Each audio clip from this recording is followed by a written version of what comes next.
2010, on the eve of March Madness. NCAA Ivy League Conference. Harvard University and Pennsylvania State University, both tied for first place, were battling in a play-in game for the final berth in the NCAA Men's National Tournament. The score had reached 78-76. In the final moments, with the team's star player Lynn Shaheo hitting a mid-range jumper, Harvard was on the verge of victory. Only 9.5 seconds remained before Harvard made March Madness for the second time in school history. Pennsylvania State University called for their final timeout. Harvard head coach Tommy Amaker, serious and solemn, laid out the defensive scheme for the final possession and made a substitution. "Sue Fan, you're in." "Got it, coach. My big hands are itching for action." A handsome young man with a striking appearance and a robust build, his skin yellow, took off his jacket, rose to his feet, and high-fived his teammates, ready to step back into the game.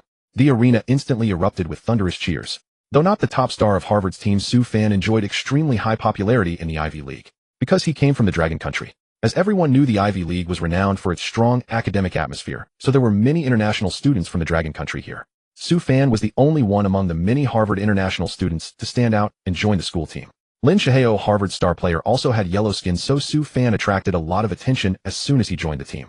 When Sue Fan first joined the team as a freshman, he was only a fringe player.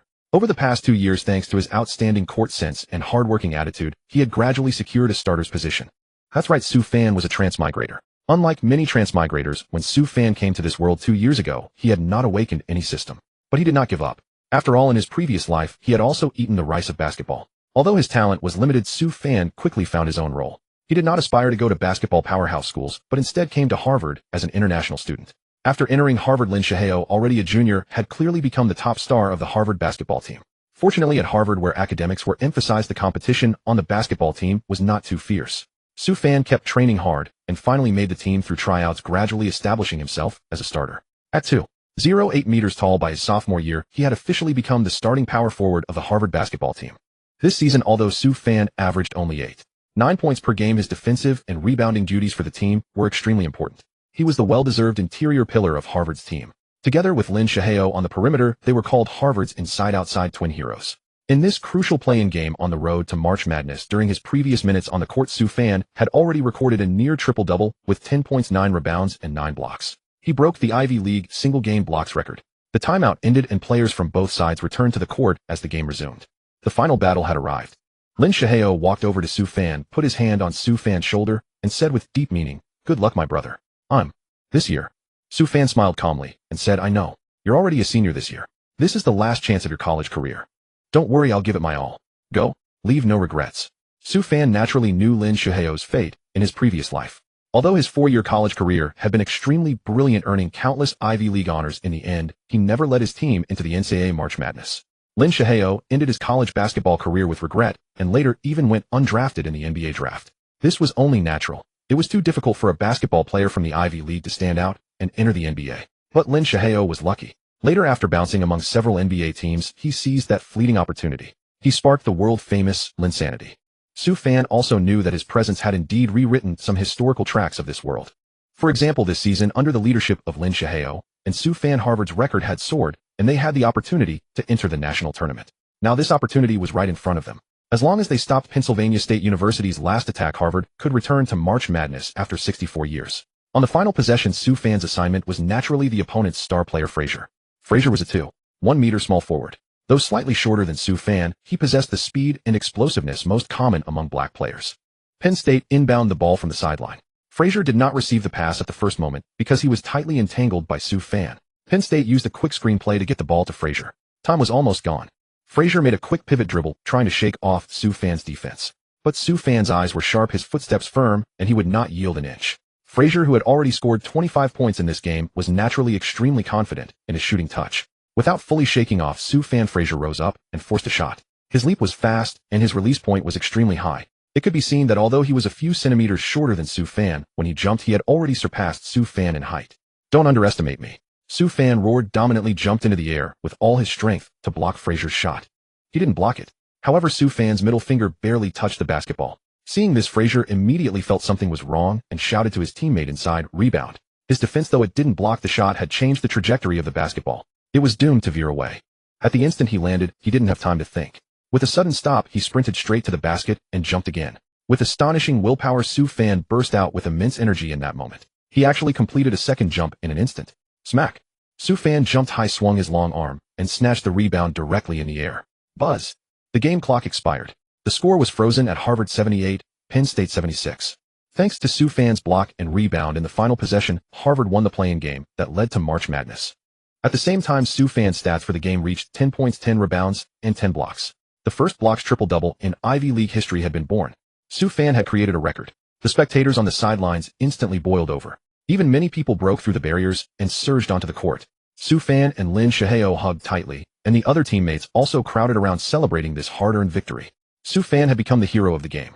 Ouch. I jumped too hard just now, my leg cramped. Sioux fan, who could only stay cool for 3 seconds, sat on the floor in pain, while Lin Shaheo sat beside him crying and laughing.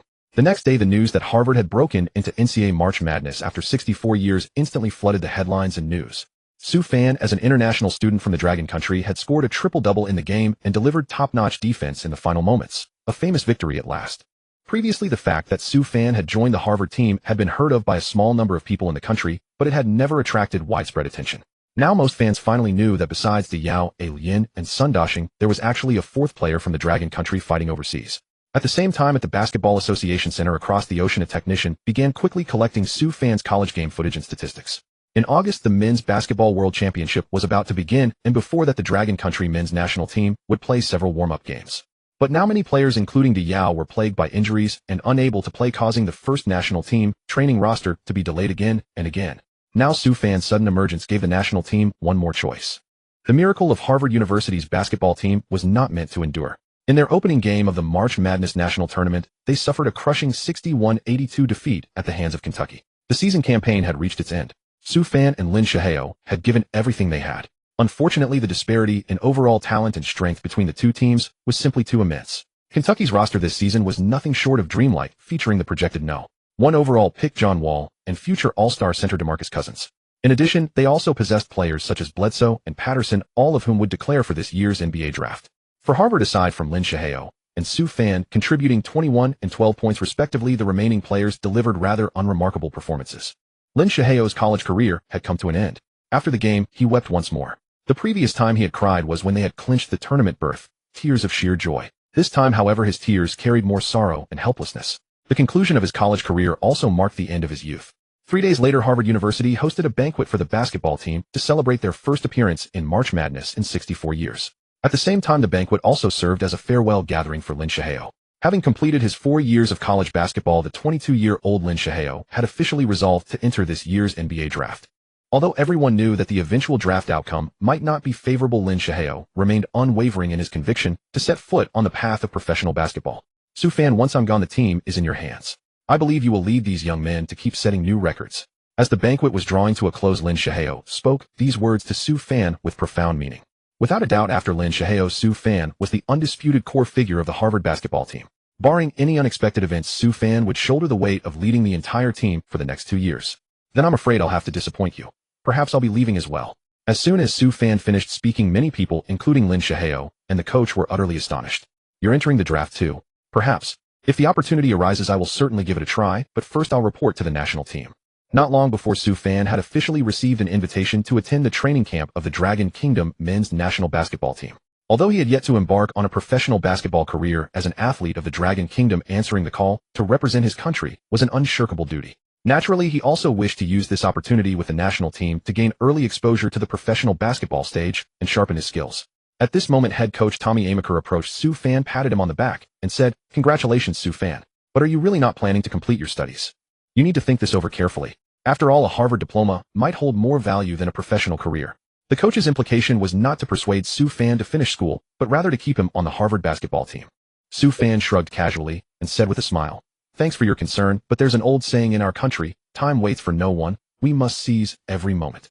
3 days later, Sioux fan officially submitted his leave of absence application to Harvard University. He bought a plane ticket and hastened back to his homeland to train with the national basketball training team. Because many core players had not returned this time, Yao Ming, Jianlian, and Sun Yu were all still in the United States, and injuries also plagued the team. After a period of training alongside the team, Sioux fan earned a spot on the final 12-man roster. In the following weeks, he continued to train with the national team. Though he sensed there was no systematic enhancement, his abilities were steadily improving. Soon the Dragon Kingdom men's basketball team faced their first warm-up opponent, the formidable Puerto Rican squad from the Americas. In this game, Sioux fan was given limited playing time, a mere 5 minutes. He finished the contest with 2 points, 3 rebounds, and 1 block. The national team ultimately fell to Puerto Rico due to the conspicuous gap in strength. Having made statistical contributions in such limited time, Su Fan felt inwardly satisfied. It's far better than just running back and forth all game. With multiple forwards sidelined by injuries, Su Fan's playing time gradually increased in the ensuing warm-up matches. Against the strong Asian team Philippines, Su Fan received 12 minutes of playing time and recorded 7 points, 8 rebounds, 2 blocks, and 1 steal. The Dragon Kingdom national team eventually defeated their opponent 7,770, securing their first victory in the warm-up series. Su Fan, coming off the bench in limited minutes, put on a dazzling display on the defensive end. After the game, he drew considerable media attention and for the first time in his life accepted a television interview. People seeing the boyish yet handsome face on the big screen expressed encouragement and optimism. A small group of fervent fans even emerged proclaiming Su Fan to be the future pillar of the national team. In response to the outside praise and chatter, Su Fan did not become conceited. Instead, he continued to train with diligence and dedication. Because he knew that his current performance with the national team was far from sufficient to capture the attention of NBA scouts. With his college career over, the avenues available to him for attracting scouts were dwindling. Only by continuing to shine on the international stage could he hope to draw attention. The road to realizing his dream was destined to be arduous, yet Su Fan never entertained the thought of giving up. In the ensuing warm-up matches, his performances grew better and more consistent. He gradually became an indispensable key component of the Dragon Kingdom's frontcourt. Although he still did not receive many touches on offense, Su Fan repeatedly produced highlight reel moments on defense. In the match against the South American powerhouse Pampas Eagles, Su Fan even threw down a vicious chasedown block on Scola, which was selected as the No. 1 highlight of the day by television stations. It seemed that everything was moving in a favorable direction. Su Fan was drawing more and more attention, including from some low-tier NBA scouts. By June, the national team's warm-up campaign came to a temporary pause, and Su Fan bid a temporary farewell to his national teammates. He returned to the United States and successively participated in tryouts for several NBA teams, including the Timberwolves, Kings, and Magic. Ideals were grand, but reality was stark. Even the NBA's weaker franchises made no draft promises to Su Fan. At the end of June, the 2010 NBA draft unfolded as scheduled at Madison Square Garden. The dazzling star point guard John Wall, without any suspense, was selected as this year's No. 1 overall pick. Moreover, this draft class also featured names that would later become household names in the NBA: Paul George, DeMarcus Cousins, Gordon Hayward, Hassan Whiteside, and many more. As for Su Fan and Lin Shihao, the 2 top students from Harvard, unsurprisingly both went undrafted. Of course, for many young players, going undrafted did not mean the door to a professional career was slammed shut. Lin Shihao, with his outstanding 4-year college performance, had gained the attention of numerous scouts. Shortly after the draft concluded, Lin Shihao received an invitation from the Mavericks to participate in the upcoming Summer League. Su Fan waited anxiously for a long time, and his patience was finally rewarded. An invitation to the Summer League arrived at last. It was the Denver Nuggets. At the same time, however, the second phase of the Dragon Kingdom national team's warm-up matches before the World Championship was also about to begin. It remained unclear whether the Summer League schedule and the warm-up schedule would conflict, leaving Su Fan trapped in a dilemma. The Basketball Association hoped that Su Fan would immediately return to China for joint training to prepare for the warm-up matches. The Las Vegas Summer League officially tipped off. The participating teams included the Celtics, Cavaliers, Nuggets, Magic, Mavericks, and Wizards. Su Fan was representing the Denver Nuggets. After reviewing the Summer League schedule, he confirmed there was no conflict with the national team's exhibition games, though it would mean losing a few days of practice time with the squad. Su Fan immediately communicated with the Basketball Association. Having learned from past experience, the association's attitude was more accommodating this time. If you can make it into the NBA, we would certainly encourage you to play in the Summer League. However, after the Summer League concludes, you must rejoin the team promptly. Su Fan, you need to understand your priorities. Put the nation's honor first and don't waste time on meaningless pursuits. Although the association's words ostensibly granted Su Fan permission to stay in the States for the Summer League, they left a bitter taste in his mouth. There was a hint of sarcasm in their tone. Meanwhile, after hanging up the phone, the head of the Basketball Association Center wore a grim expression. He then summoned the national team's head coach and relevant staff for a meeting. At the meeting, the association official's demeanor shifted drastically, expressing a completely different stance. Humph, that Su Fan thinks he's all that after playing a few college games. He believes his wings are strong enough to fly alone. The national team can function perfectly well without him. In a few days, he and Son will be back. We don't lack forwards. The NBA's regular players, having just finished the grueling regular season, naturally did not participate. The primary purpose of the Summer League was to evaluate undrafted rookies, overseas prospects, and unsigned free agents. Although the Nuggets didn't field their regular players, stars like Melo, Carmelo Anthony, and Chauncey Billups were present to watch the game. The Nuggets' matchup against the Wizards drew significant fan attention.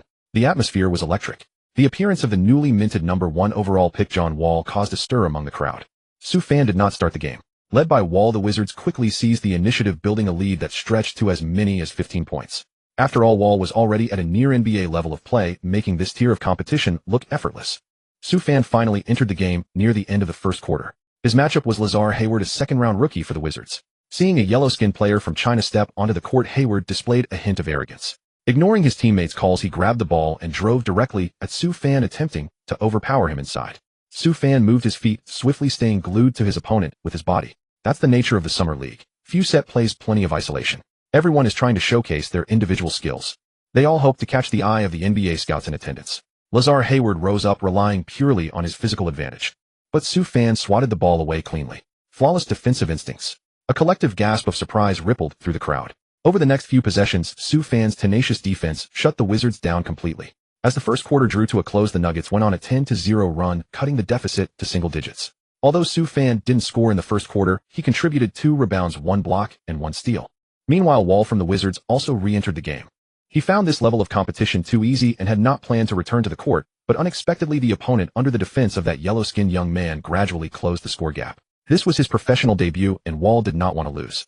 He displayed unparalleled explosive power and driving ability, repeatedly tearing through the Nuggets' defense.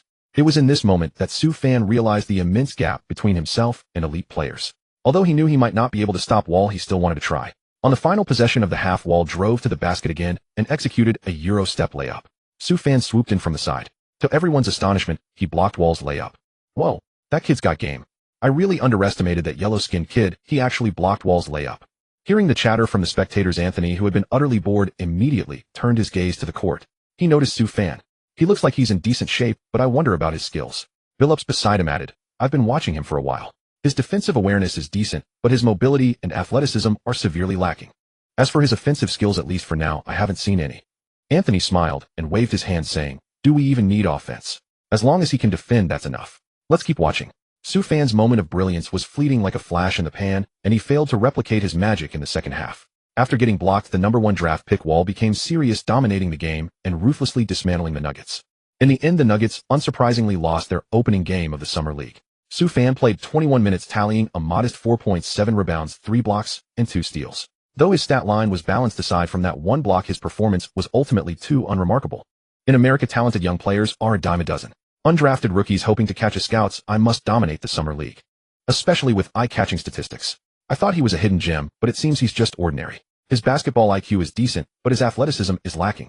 What a pity. These were the words of the Nuggets scout to Anthony and Billups before he left his final assessment of Su Fan. The crushing defeat left Su Fan feeling disheartened, a profound sense of helplessness washing over him. A vast chasm existed between him and players of absolute talent and skill. Fortunately, in the subsequent games, he faced no opponents of Wall's caliber. In these matches, Su Fan's performance improved remarkably, recording 15 points and 10 rebounds, then 20 points and 9 rebounds, and finally 18.7 rebounds and 5 blocks. His performance was steadily rising. His skills sharpened with each physical contest on the court. After the Summer League concluded, Su Fan immediately flew back to his homeland. He was preparing to join the Dragon Country men's national basketball team for their second phase of warm-up games. However, upon reporting to the team, he discovered his name was no longer on the latest roster. Su Fan was utterly stunned. He had never encountered such a situation. It was clearly agreed that he would return post-Summer League, only to be shut out at the door. The Basketball Association official he had been in contact with was now unreachable. Later, he learned from a friend back home that it was because he and Son had both returned to the team. Only then did Su Fan realize that perhaps his skills weren't yet indispensable to the national team. Faced with this reality, he had no choice but to accept the situation. After a brief rest at home, he flew back to America in haste.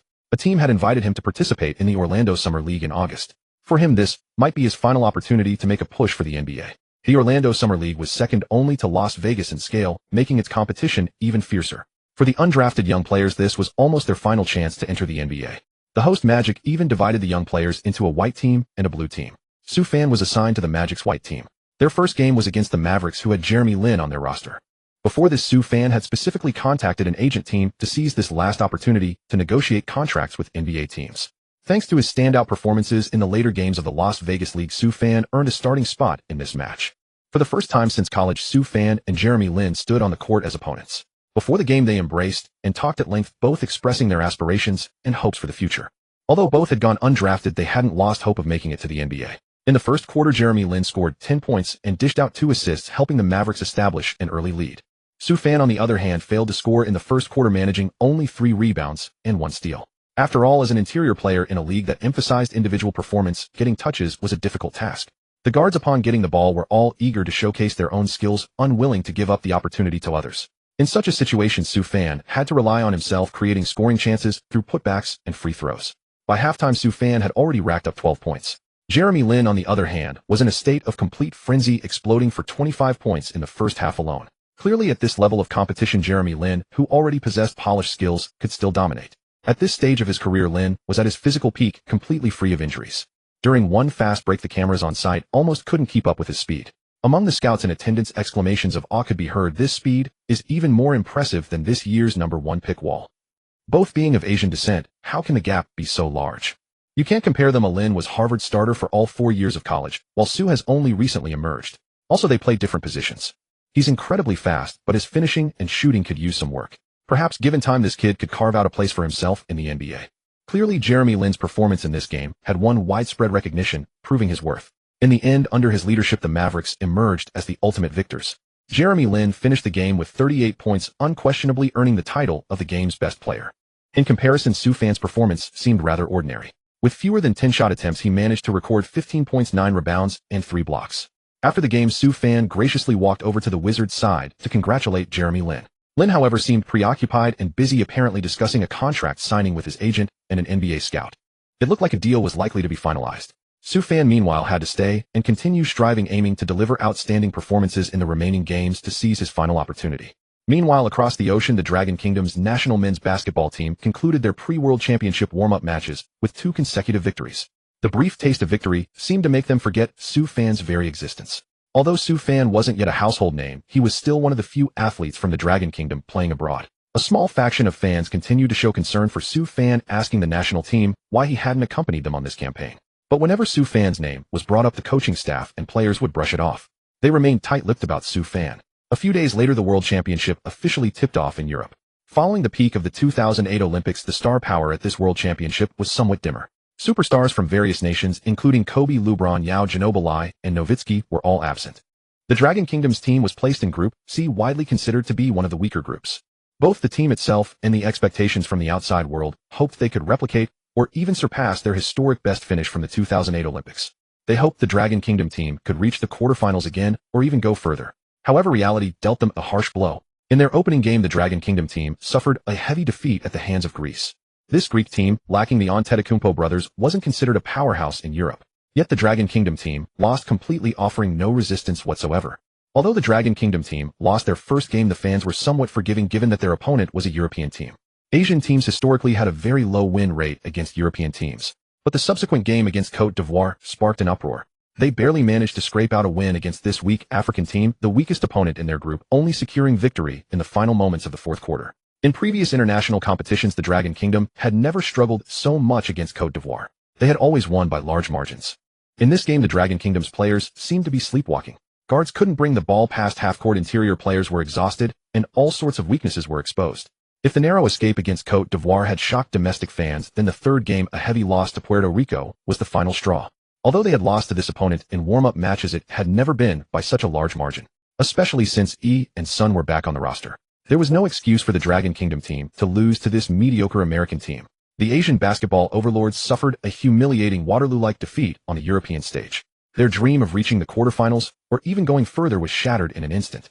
The fans were jolted awake, and the players completely lost their fighting spirit in the remaining games. Having failed to secure wins against the 2 weakest teams in the group, advancing to the next round was out of the question. The next 3 games were all against strong European teams. Unsurprisingly, they lost them all. In the end, the Dragon Kingdom team finished the group stage with a dismal 1-5 record, placing last in their group and being sent home early.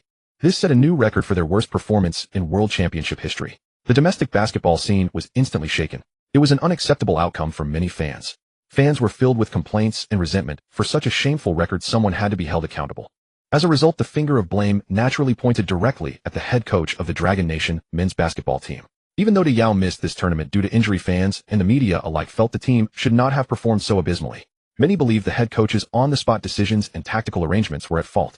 The situation quickly escalated, with domestic sports media increasingly condemning the team. At this point, the team's head coach Wang Dalong told the media he refused to take the fall. "Why did we lose so disastrously?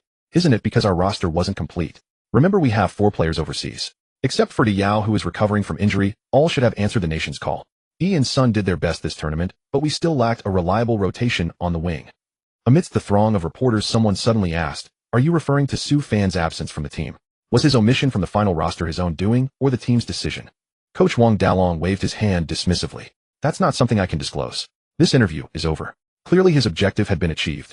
He had successfully diverted attention away from himself. Now the public's focus was on why Su Fan hadn't traveled with the national team. Soon after, media reports revealed that Su Fan was currently competing in the Summer League in Orlando, USA. Numerous fans were quick to criticize him, suggesting he shouldn't have prioritized a mere Summer League over national team duties. However, a small minority who knew the truth tried to clarify things online. Su Fan rushed back to the national team right after the Las Vegas League ended. But upon arrival, he discovered his name was already off the roster. That's why he went to the Orlando League. In the meantime, various narratives following the team's loss began to ferment from the Basketball Association to the coaching staff, and players officially kicking off a grand shirking of responsibility. Meanwhile, Su Fan, participating in the Summer League in Orlando, was oblivious to the unfolding events. He trained rigorously every day, barely having time to look at his phone. But when his agent Jessica brought a news article to him, he realized the gravity of the situation. Dragon Nation's rising star Su Fan refuses to represent his country, pursues NBA opportunity. The phrase "refuses to represent his country" was especially bolded, making it highly conspicuous. A classic move by domestic media. The article twisted the facts, blatantly attributing the team's disastrous World Championship performance to Su Fan's alleged failure to rejoin the team promptly. Even the usually composed Su Fan was incensed by the report. He tore the newspaper to shreds in a fit of anger. But regret set in immediately. Damn, I forgot to check which idiot reporter wrote that. Forget it, Jessica interjected pragmatically. Even if you knew, what could you do? Can you afford a lawyer for a lawsuit? Jessica, ever the realist, reminded Su Fan that his priority was securing an NBA contract, even a 10-day deal. That would at least prove his efforts during this period weren't in vain. Calming down, Su Fan ignored the external noise and immersed himself back into training and games. However, the matter was far from over. Following the article's release, criticism and doubt towards Su Fan swelled. A guy without an NBA contract acting this arrogant. He'll never amount to anything. Every Dragon Nation player has a duty to represent their country. Su Fan's actions are simply unconscionable. Who cares about some crappy summer league? Only guys without a team play there. Sun Dashing might not be doing great now, but at least he was drafted by the Lakers. What about Su Fan? He's just an undrafted nobody. The ordeal wasn't finished. An American journalist also published a similar, even more scathing article condemning Su Fan. It directly accused Su Fan of defecting from the national team to seize the summer league window for a contract, insinuating he would stay overseas even without an NBA deal rather than return home. The report caused an immediate uproar. This time Su Fan was unequivocally cast as the antagonist in the eyes of Dragon Nation fans, branded a villain and a traitor. Just as Su Fan resigned himself to never playing for the national team again, a relevant official from the Basketball Association surprisingly called his representation team. They claimed they would give him one last chance, abandon the summer league, return immediately for training camp, and prepare for the Asian Games in a few months. Give me a chance. Huh, no thanks. Su Fan was thoroughly enraged this time. He hadn't even confronted the association about scapegoating him, and now they had the audacity to summon him back so self-righteously. This was the most critical period for him to secure a contract, and the Asian Games were still months away. Their move was clearly a deliberate attempt to antagonize him. I'm done. Goodbye. As someone who had transmigrated here, why should he compromise his principles for such nonsense? He knew the consequences of his defiance, or perhaps he would stand against the entire Dragon Nation fandom. But in competitive sports, strength always speaks the loudest. To hone his skills on the grandest stage was the fastest path to growth.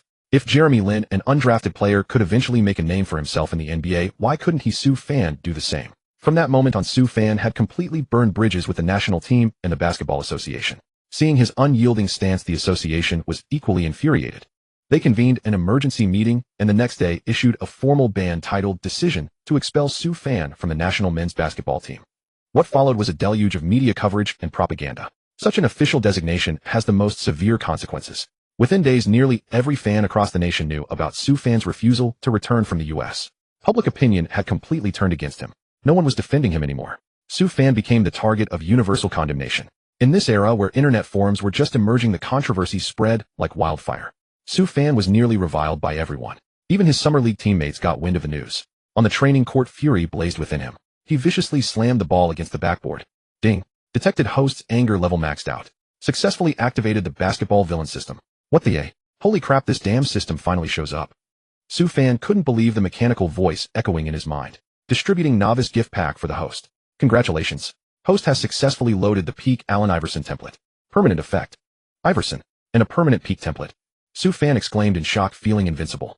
The year 1996 is widely regarded as the golden generation of the NBA draft, producing talents like Kobe Bryant, Ray Allen, Marcus Camby, Steve Nash, Stephon Marbury, and Jermaine O'Neal. Yet the number one overall pick that year was claimed by a man standing only 1.83 meters tall. He was the one and only answer on the basketball court. Allen Iverson.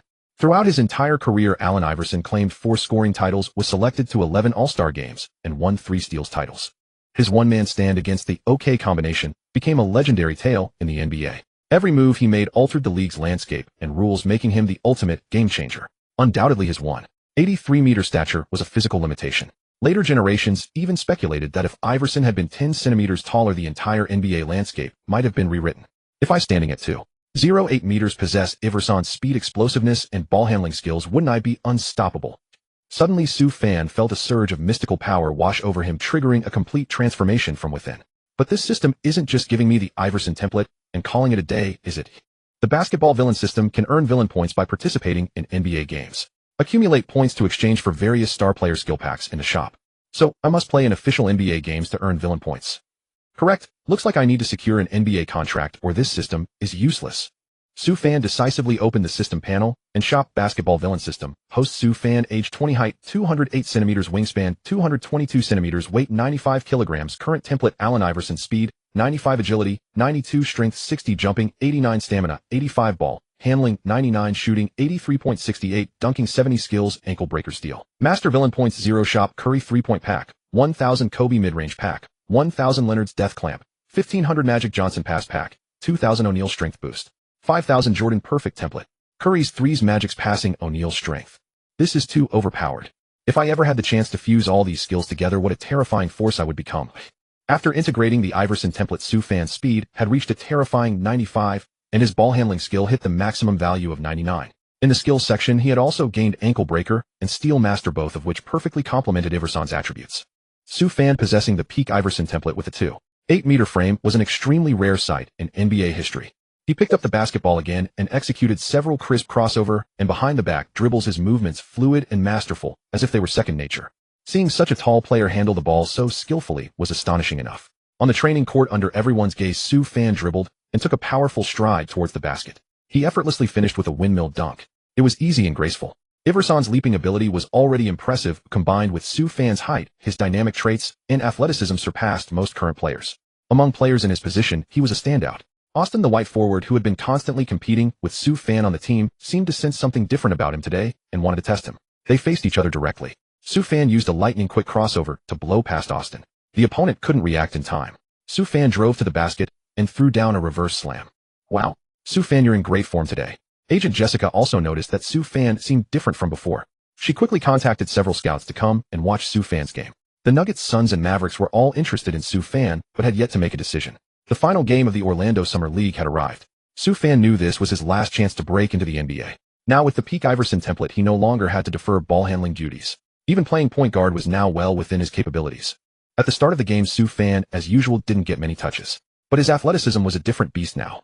He easily snatched rebounds over everyone's heads. After grabbing the board, Su Fan didn't pass it to his team's point guard.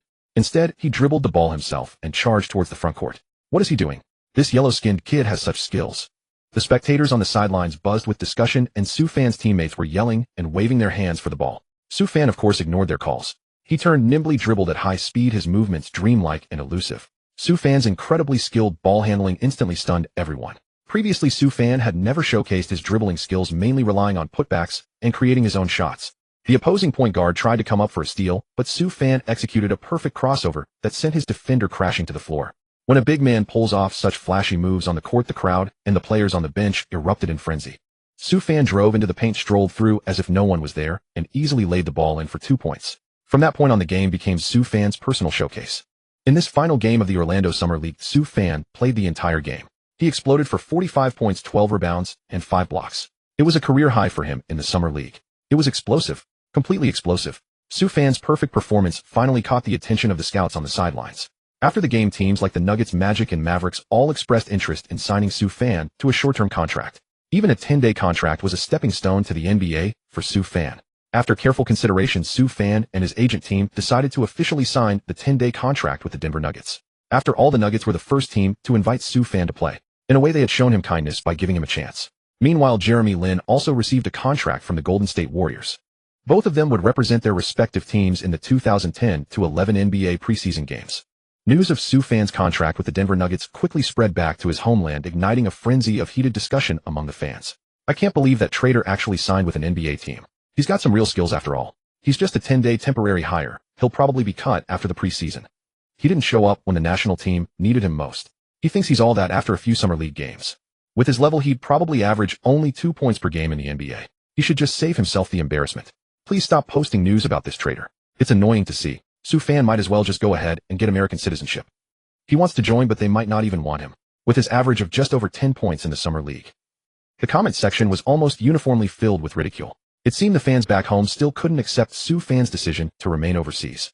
Su Fan glanced at the mocking and disdainful comments under the news report, let out a cold laugh, and decisively turned off his phone. Fine. Perfect. Just don't come begging me to return in the future. One day I'll make all those who once looked down on me eat their words. They'll apologize. He now possessed the template of a Prime Allen Iverson, an undeniable super prodigy. Achieving prominence was only a matter of time, and the injustices he had suffered would eventually come to light. If he could make a name for himself in the NBA, all the rumors and slander would dissipate on their own. Filled with confidence, Su Fan threw himself back into training. Seasons changed, time flew by, and the brief off-season came to an end in the blink of an eye. It had been an eventful period, especially the trade market, which had undergone earth-shattering transformations. The biggest winners were the Miami Heat, managed by Pat Riley. Wielding his magic wand, he brought LeBron James and Chris Bosh into the fold, forming a jaw-dropping new Big Three, alongside Dwayne Wade.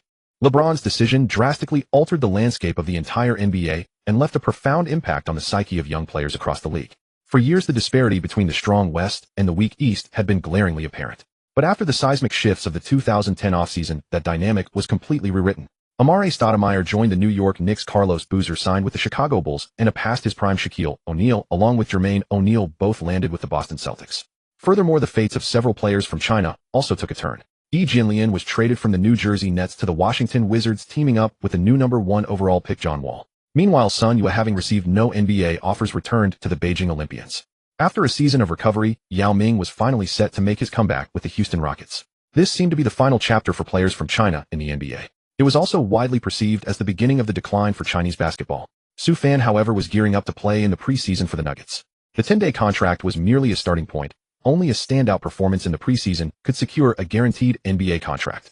Su Fan learned from his agent that Carmelo Anthony, Chauncey Billups, and others might also play in the preseason, though the exact schedule wasn't yet confirmed. Many NBA stars choose to play in the preseason to get into rhythm and quickly adapt for the upcoming regular season. To be honest, Su Fan secretly hoped Anthony and the others wouldn't play. Even with limited minutes, they would command the ball and reduce his opportunities to shine. But his status on the team was minimal. Why would the management and coaching staff care about his feelings? Su Fan knew he had to make the most of his limited time to capture attention. In the first preseason game, the Nuggets were scheduled to face the defending champion Los Angeles Lakers. The two teams had become bitter rivals in recent years. Back in 2009, the Lakers had faced the Nuggets in the Western Conference Finals. Anthony had come so close to touching the finals floor. From that year onward, the Nuggets had gradually declined. However, for this inconsequential preseason game, the Lakers' two superstars, Kobe Bryant and Pau Gasol, would not be playing.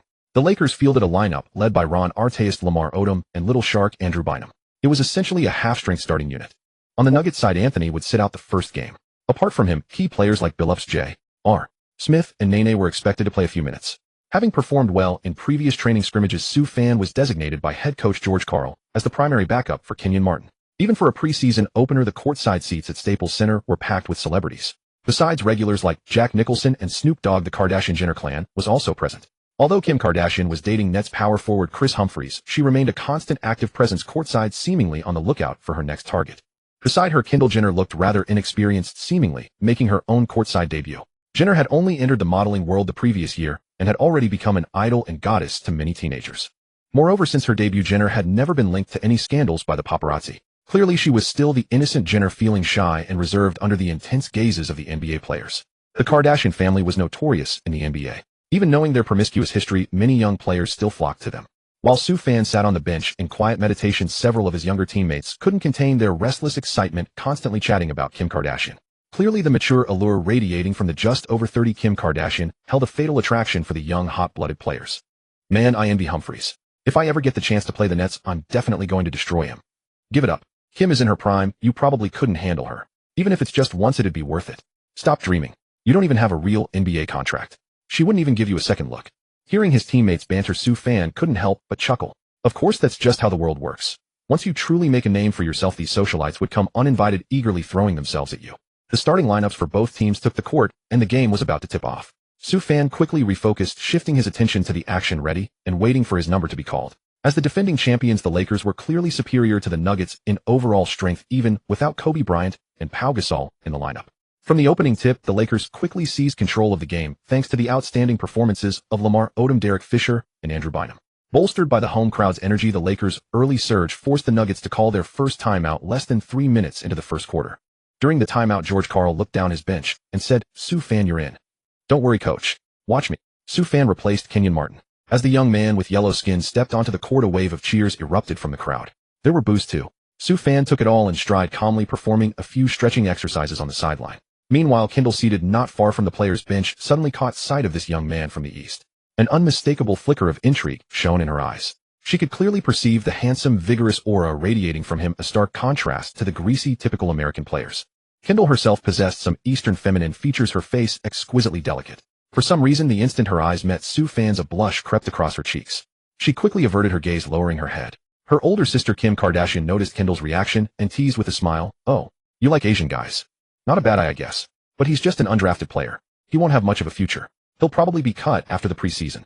You know, for our family, we need to find someone of equal status. Trust your big sister on this, I'm never wrong." Kim gave Kendall's thigh a light pat. Kendall listened to her sister and obediently nodded her head.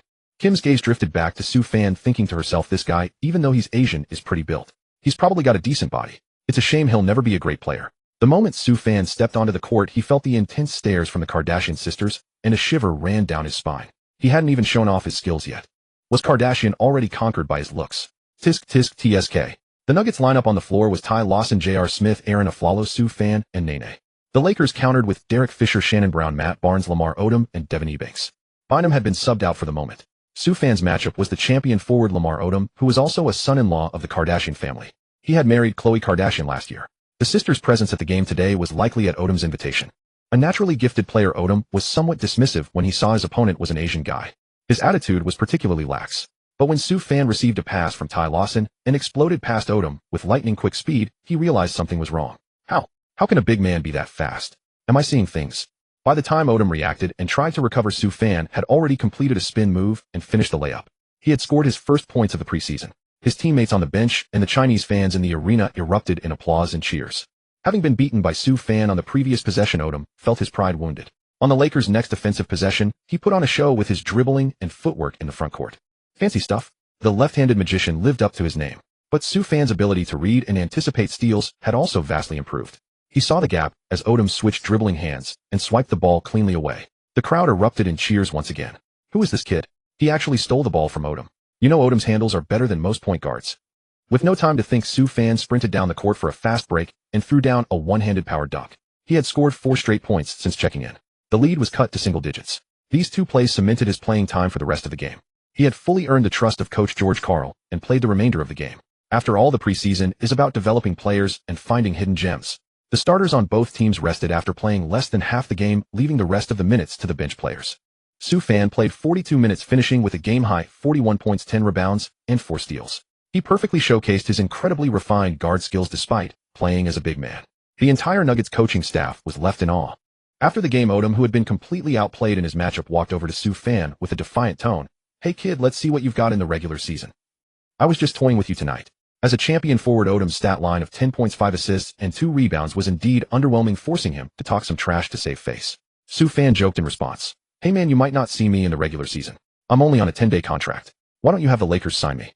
Odom was speechless, thinking to himself that he wasn't Kobe and didn't have that kind of influence with the front office. As the crowd dispersed, Odom left with his wife, Khloe Kardashian. Kim Kardashian, meanwhile, was leaving the arena with her sister Kendall. On the way, Kendall couldn't stop replaying Sue Fan's dashing performance from the game. "See sis, I told you Sue Fan is different. He was amazing out there." Kendall wore the expression of a starstruck fan. Kim's smile grew more teasing. "Oh, you even found out his name. Sue Fan. I'll remember him."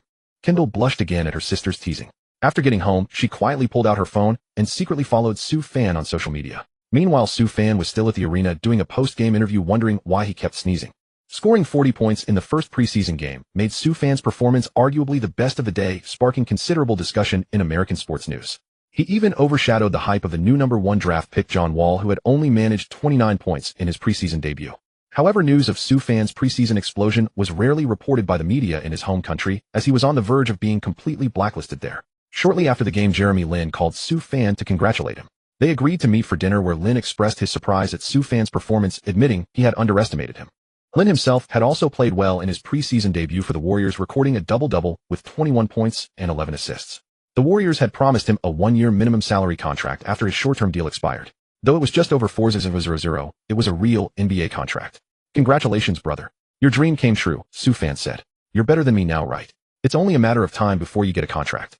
Lin replied. Su Fan was confident he would secure a formal contract, but his ambitions now went far beyond a minimum salary deal. Up next for the Nuggets were tough games against the Thunder and the Heat, with the Thunder's Big Three and the Heat's Big Three all expected to play. Su Fan was mentally preparing himself for these two hard-fought battles, knowing it was time to prove his true worth. At the Pepsi Center home of the Denver Nuggets, Su Fan was engaged in an intense training session with his teammates. Meanwhile, his agent Jessica was in discussions with the Nuggets management regarding a contract. As an agent with a modest reputation, Jessica was naturally eager to secure a formal NBA contract for Su Fan as quickly as possible. However, Mark, the Nuggets general manager, was a shrewd veteran who approached every decision with great caution. His current stance was that a single game's performance was insufficient to make a definitive judgment, especially since Su Fan was an undrafted player. Su Fan himself was in no hurry, fully aware that signing with the Nuggets now would likely only yield a minimum salary contract, potentially even less than the one the Warriors offered Jeremy Lin. After all, a single moment of brilliance was fleeting. The scouts were more inclined to rely on the fixed impression from his 2 years in college. If he could play a few more games and prove his consistency, his chances of landing a lucrative contract would increase dramatically. Soon the Nuggets were set to face the Thunder in a preseason game. With starting power forward Kenyon Martin sitting out the game, Su Fan was given the starting nod. Unexpectedly, the Thunder rolled out their full starting lineup from the very beginning. Russell Westbrook, Thabo Sefolosha, Kevin Durant, Jeff Green, and Serge Ibaka. Apart from Ibaka being a newcomer, the rest were the core of the Thunder's playoff run from the previous season. Of course, there was also James Harden on the bench, still a sophomore in the league. For the home opener of the new season, the Nuggets franchise player Carmelo Anthony also chose to play. He was looking to find his rhythm before the regular season began. Despite the recent rumors of discord between him and the management, his immense popularity at home remained unaffected. Having averaged 28.2 points per game last season, Anthony had established himself as one of the league's premier scorers. Yet tonight across the court stood an even more formidable scorer, Kevin Durant. Durant was the only player last season to average over 30 points per game, standing head and shoulders above the rest. This marquee preseason matchup soon tipped off onto the spotlight. Preseason games typically feature lax defense, with stars using the time to find their rhythm. From the opening tip, the Thunder seized control of the ball. Led by their three young stars, the Thunder scored consecutively, taking command of the game. Westbrook's lightning-fast speed was unmatched by anyone on the court. Even Su Fan, possessing speed akin to Iverson's, could only match him stride for stride. Guarding the paint, Su Fan repeatedly disrupted Westbrook's drives to the basket. But Durant soon answered with several unstoppable pull-up jumpers, swinging the momentum back to the Thunder. On the offensive end, Su Fan had few opportunities early on. With Anthony on the floor, the majority of the Nuggets' possessions inevitably ended in the hands of their elite isolation scorer. By nearly the end of the first quarter, Anthony had already tallied a game-high 15 points. Although the Nuggets trailed the Thunder by 6 points, head coach George Karl decided to give Anthony an early rest. It was clear Anthony had his shooting touch tonight, hitting 6 of his 10 attempts. Having found his rhythm, he was pulled to avoid any risk of injury. On the other side, once Harden checked in from the bench, the Thunder's three stars were reunited. Harden immediately made his presence felt, sinking 2 unexpected three-pointers to extend the Thunder's lead. With just over 30 seconds left in the first quarter, Su Fan set a high screen for Ty Lawson. After driving, Lawson kicked it back to Su Fan at the top of the key. The Thunder inexplicably left him wide open. It was a perfect scoring opportunity. Su Fan took the shot without hesitation. The long two-pointer swished through the net. While his three-point shot might be inconsistent, his mid-range game was highly reliable.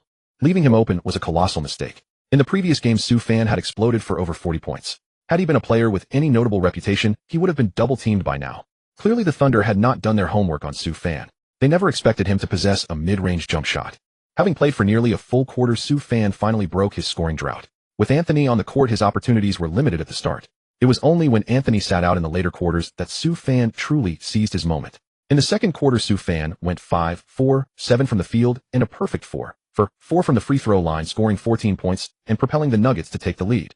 At halftime, Durant had amassed 25 points, seemingly completing his nightly quota and clocking out for the day. He did not return for the second half. James Harden and Jeff Green also remained on the bench. However, Westbrook, struggling with his shot, continued to play. Watching the yellow-skinned youngster on the opposing team perform better and better, Westbrook seemed to take it personally.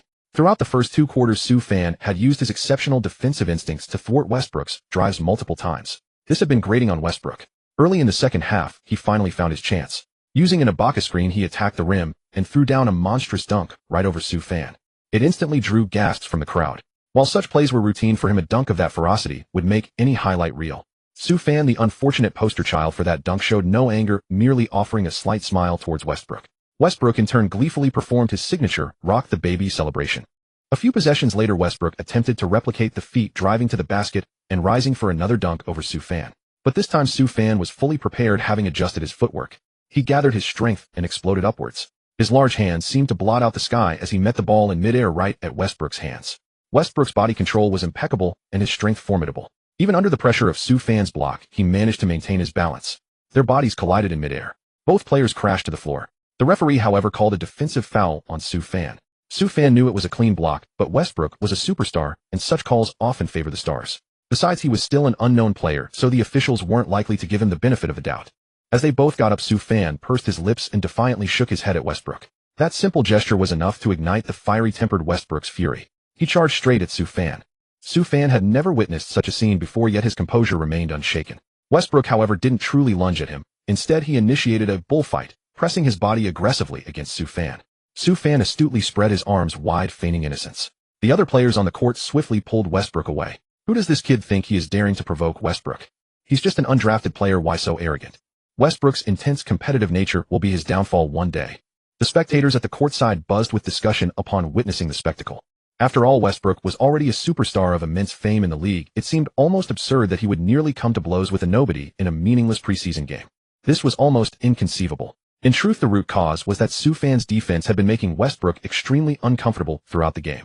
He couldn't understand how a forward over 2 meters tall could possess guard-like speed. He had tried to shake him off for several possessions, but found it impossible to get past Sue Fan. Standing at the free throw line, seemingly affected mentally, he made only one of his 2 attempts. Sue Fan leaped high, effortlessly grabbing the defensive rebound.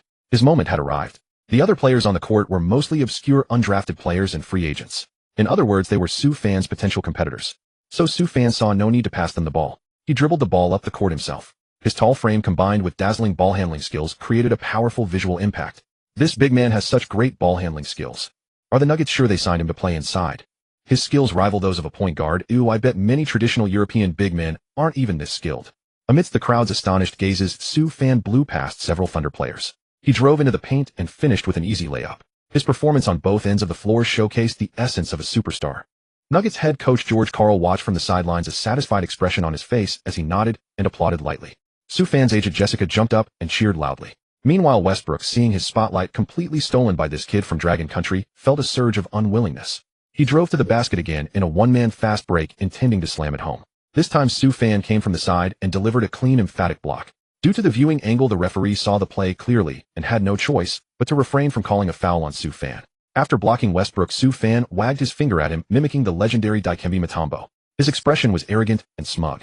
Seeing this, Westbrook was so infuriated that he was momentarily amused. "All right, kid, I've got my eyes on you. Hope to see you in the regular season." Thunder head coach Scott Brooks, recognizing Westbrook's terrible performance that night, decided to pull him from the game. "Awesome. That kid actually blocked Westbrook. Incredible. I knew he was good from the last game. He hasn't disappointed me. With this level of play, is he really an undrafted player? Are the NBA scouts blind, or what?" Both the fans in the arena and those watching on television across the states were buzzing with fervent discussions about this kid from Dragon Country. And Sue Fan's subsequent performance didn't disappoint them. By the end of the game, his stat line read an impressive 40 points, 8 rebounds, and 5 blocks. Especially considering this was achieved despite limited touches in the first quarter. In the preseason games, Sue Fan had now scored 40 points in 2 consecutive outings. After the game, Sue Fan shared a long embrace with his agent Jessica. "That was fantastic, Sue Fan. You've done it. Trust me, I'll get you a contract." Of course I want a contract, a big one. Having played 2 preseason games, Sue Fan was starting to build a bit of a name for himself among the rookies.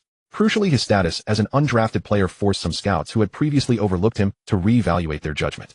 Mark, the Nuggets general manager, quickly contacted Sue Fan's representation team. They proposed signing Sue Fan to a multi-year minimum salary contract. However, this offer was promptly rejected by Sue Fan and his agent. In the competitive arena, performance is king, and the balance of power in negotiations can shift dramatically in an instant. Now it was no longer Sue Fan who was anxious, but rather the Nuggets management.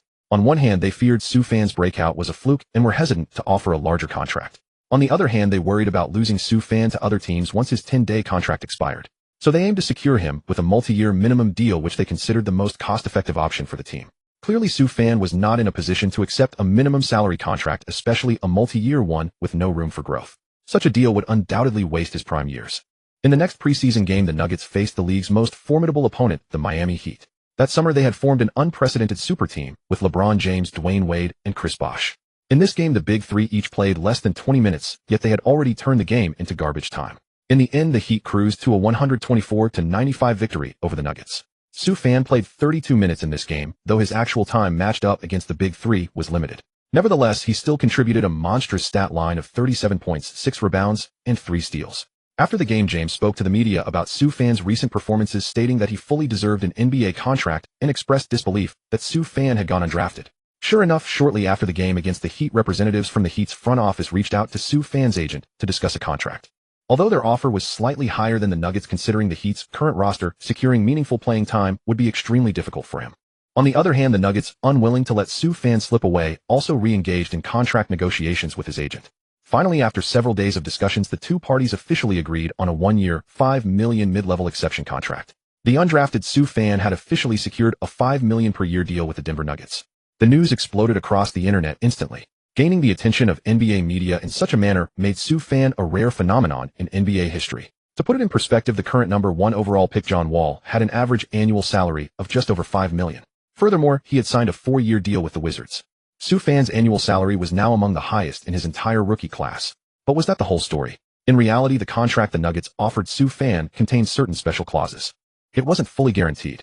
Under this contract, only $4,900 of Sue Fan's salary was fully guaranteed, with an additional $1.01 million in base salary. This base salary was contingent on his games played and minutes. Furthermore, the remaining $3.5 million was all in the form of incentives and bonuses. The contract explicitly stated that Sue Fan would receive a $5,000 bonus for being selected to the All-Star Rising Stars game. He would earn a $1 million bonus for making an All-Rookie team.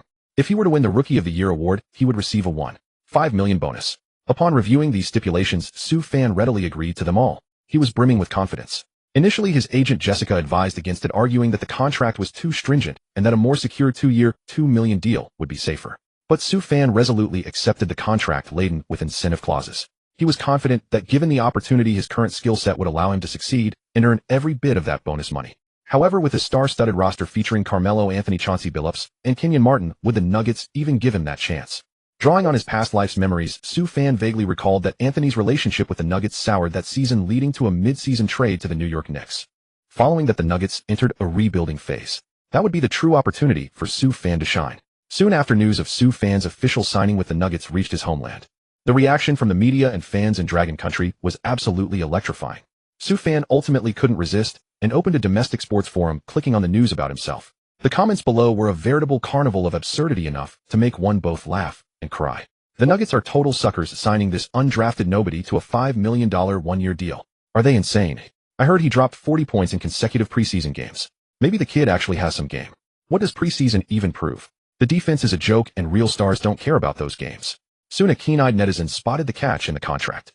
Look closely, guys. The guaranteed money in this contract is only $490K. Hilarious. True. He only gets the full bonus if he makes the All-Rookie team and wins Rookie of the Year. Probably not happening. If Sue Fan wins Rookie of the Year, I'll write my name backwards. So dude above, what's your name? 8th grade Hurricane. Forget Rookie of the Year, if he even makes the All-Rookie team, I'll eat my own hat live on stream. This comment spawned a thread of bookmarking replies. Of course, a small minority of rational fans who had watched Sue Fan's recent performances commented, Sue Fan's performances these past few games have been explosive. Have you guys even watched him play? He's a completely different player from before. The improvement is massive. Looking forward to Sue Fan's games, looking forward to him picking up the torch from Diaw. These two comments were quickly buried under a barrage of downvotes. Him? Worthy to be compared to Diaw. Don't try to ride his coattails. He's not even fit to tie Diaw's shoes. Just because he refuses to play for the national team, he'll never earn our respect. Sue Fan found these comments both irritating and amusing. Fortunately, his mindset was solid, and he wasn't too affected by them. In contrast, the comments and attitudes on his international social media were much more tempered. Many fans flocked to his page to leave encouraging messages. Suddenly, Sue Fan noticed a familiar avatar with a verified badge had followed him. He clicked on the profile to confirm it was Kendall Jenner. A slight smile tugged at the corner of Sue Fan's mouth. Jenner was certainly his type, but she was too young at this point. From what he knew, Jenner would later become a fickle woman, discarding several NBA players. Right now, in the bloom of youth, she might just be acting on a whim. Sue Fan certainly wasn't going to let Jenner think he was so easily attainable. A relationship that comes too easily is often not cherished. After a while, Jenner indeed sent him a direct message. Hi cutie, I saw you play at the game the other day. You were amazing. Playing it cool. Sue Fan ignored the message, switched off his phone, and dove back into training. At that moment, Jenner, attending a fashion event in Los Angeles, was eagerly clutching her phone backstage, waiting for a reply from Sue Fan. But she waited and waited and nothing came. Jenner pouted her rosy lips, huffing in frustration, muttering to herself, "Humph, the man I've set my sights on will be mine." Her tall, slender figure, accentuated by a form-fitting black dress, seemed even longer as she stomped her high heels in annoyance, producing a sharp clack-clack sound. The preseason concluded and Sue Fan, as a rostered player, secured his spot on the Nuggets roster for the new season. Following the contract signing ceremony, Sue Fan appeared at the press conference wearing the number 7 jersey. The number 7 held no special significance for Sue Fan. It was simply one of the few decent-looking numbers left available on the Nuggets. During the subsequent preseason training camp, the technical style Sue Fan displayed was completely unlike that of a typical power forward. So his initial assumption of being the backup to veteran Kenyon Martin proved wrong. Coach George Karl assigned him to play small forward for the new season. His 2.08 height wasn't a dominant advantage in the paint, but on the wing, it was an absolute mismatch nightmare. In this era where positions weren't entirely blurred, small forwards were getting taller and faster. Inspired by the monumental success of players like James and Durant, more and more players were trending towards this archetype. Sue Fan's height and speed were a perfect fit for the small forward position, but that meant competing with Anthony. The 3 spot was arguably the toughest position to secure minutes at on the Nuggets. However, Sue Fan's stellar preseason performance made him the primary backup to Anthony. A quick check of last season's stats showed Anthony averaged a whopping 38 minutes per game. This meant he could only expect around 10 minutes of playing time per game in the new season. Sue Fan felt a pang of anxiety. He'd rather be Martin's backup. He now desperately hoped the conflict between Anthony and the front office would escalate quickly so he could seize the starting spot. Based on his past life's memories, this was inevitable, otherwise there'd be no New York Melo later on. In the team's internal blue versus white scrimmage, Sue Fan led the backup white team against the starting blue team. He and his direct counterpart Anthony went head-to-head in a scoring duel. Anthony's jump shot and three-point shooting were superior, and his isolation game was already honed to perfection. Sue Fan's ability to drive to the basket was exceptionally sharp. Against the defense of this elite league small forward, he managed to hold his own, matching him blow for blow. The front office and coaching staff watching from the sidelines took note of Sue Fan's talent, nodding in satisfaction. Anthony's contract had only 1 year remaining, and negotiations between the two parties remained deadlocked. If Sue Fan could perform well in the new season, they wouldn't rule out cultivating him as Anthony's successor. After all, he came from the Dragon Nation, and even if the team rebuilt, he could attract a large fan base. Unbeknownst to them, the front office's calculations were flawed. Sue Fan currently had fewer fans back in the Dragon Nation than he did in the States. The newly formed Miami Heat Big Three suffered a stunning upset in their season opener, falling to the Boston Celtics, the Eastern Conference powerhouse of the previous 2 years. During the offseason, the Celtics fortified their frontcourt by adding veterans Shaquille O'Neal and his younger counterpart Jermaine O'Neal to their existing Big Three. The Big Three's lack of cohesion was glaring in their debut, with Dwayne Wade and Chris Bosh managing only 13 and 8 points respectively, a deeply disappointing performance. The defending champion Los Angeles Lakers received their championship rings on their home court, and then faced the Houston Rockets, delivering a classic Rockets-Lakers rivalry showdown for Chinese fans. The game was broadcast live on Chinese television, but Yao Ming, hampered by limited playing time, struggled and scored only 9 points. Soon after, the Denver Nuggets welcomed their first opponent of the new season the very next day, the San Antonio Spurs, led by coach Greg Popovich. Since the formation of the GDP trio, the Spurs had been perennial powerhouses in the Western Conference. Especially under the tutelage of Greg Popovich, the team's playstyle had become increasingly cohesive and team-oriented. Last season, all 5 starters averaged double-digit points per game, yet their leading scorer Tim Duncan only managed 17.5 points per contest. This game would undoubtedly be a tough battle for the Denver Nuggets. The Pepsi Center in Denver was packed to the rafters, with fans eagerly anticipating their team's performance in their home opener. The home court DJ announced the players one by one. The Nuggets' starting lineup consisted of Chauncey Billups, Aaron Aflalo, Carmelo Anthony, Kenyon Martin, and Nene. The Spurs' starting lineup featured Tony Parker, Manu Ginobili, Richard Jefferson, DeJuan Blair, and Tim Duncan. Surprisingly, Manu Ginobili, who had served as the team's 6th man last season, was elevated to the starting lineup this year. However, this was classic Greg Popovich, always inscrutable and unpredictable. The head coaches and players from both teams engaged in the customary pre-game handshake ritual. Immersed in the thunderous roar of the home crowd, Sue Fan closed his eyes briefly in meditation, a flicker of nervousness stirring within him. The atmosphere was far more intense than the Summer League. The last time he had witnessed such a spectacle was during the NCAA National Championship. During the pre-game warm-up, veteran star Carmelo Anthony unexpectedly walked up behind Sue Fan and gently squeezed his shoulders. Sue Fan turned around to see the beaming smile on Melo's face and felt a mix of surprise and flattery. He thought to himself, "Big bro, don't be so kind to me, because in the future I'm going to take your spot. If you're too good to me, I might feel reluctant when I eventually push you out."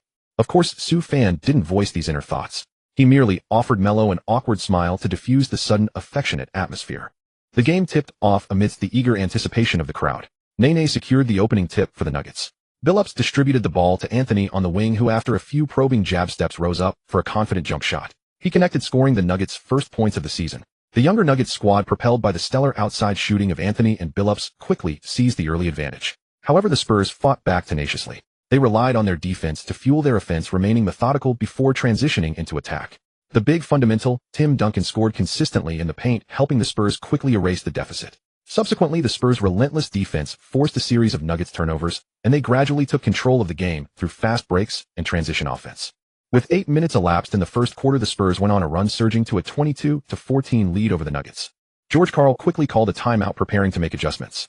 Anthony had scored 8 quick points early on, but then missed his next 4 shots under the Spurs' targeted defense. Seeing Karl's gaze fall upon him, Sue Fan sensed his opportunity was about to arrive. J.R. Smith, Ty Lawson, you two are in. I'll be damned. Sue Fan thought he was going to be called upon, but Karl opted to substitute his backcourt players first. Despite his impressive performances in the preseason, it was still just the preseason. Sue Fan, after all, had yet to play a single official NBA game. Being overlooked by the coach was only to be expected. Coach, I'm feeling a bit tired. Let Sue Fan take my spot for a while. At that moment, Carmelo Anthony suddenly spoke up. George Karl looked at him with confusion, then shifted his gaze to Sue Fan. Sue Fan himself was equally bewildered. As the team's undisputed superstar, Anthony shouldn't be asking to sit out this early. Carmelo, I know you've had some disagreements with the management during the offseason, but I expect you to take every game seriously. George Karl was a straight shooter nicknamed the Court Tyrant. Since he began coaching in the 90s, he had never coddled star players. I'm genuinely tired. Anthony suddenly raised his voice. Sue Fan, get ready to go in. After saying this, George Karl turned his attention back to drawing up plays. It was clear that with Anthony off the court, the focal point of the offense shifted to J.R.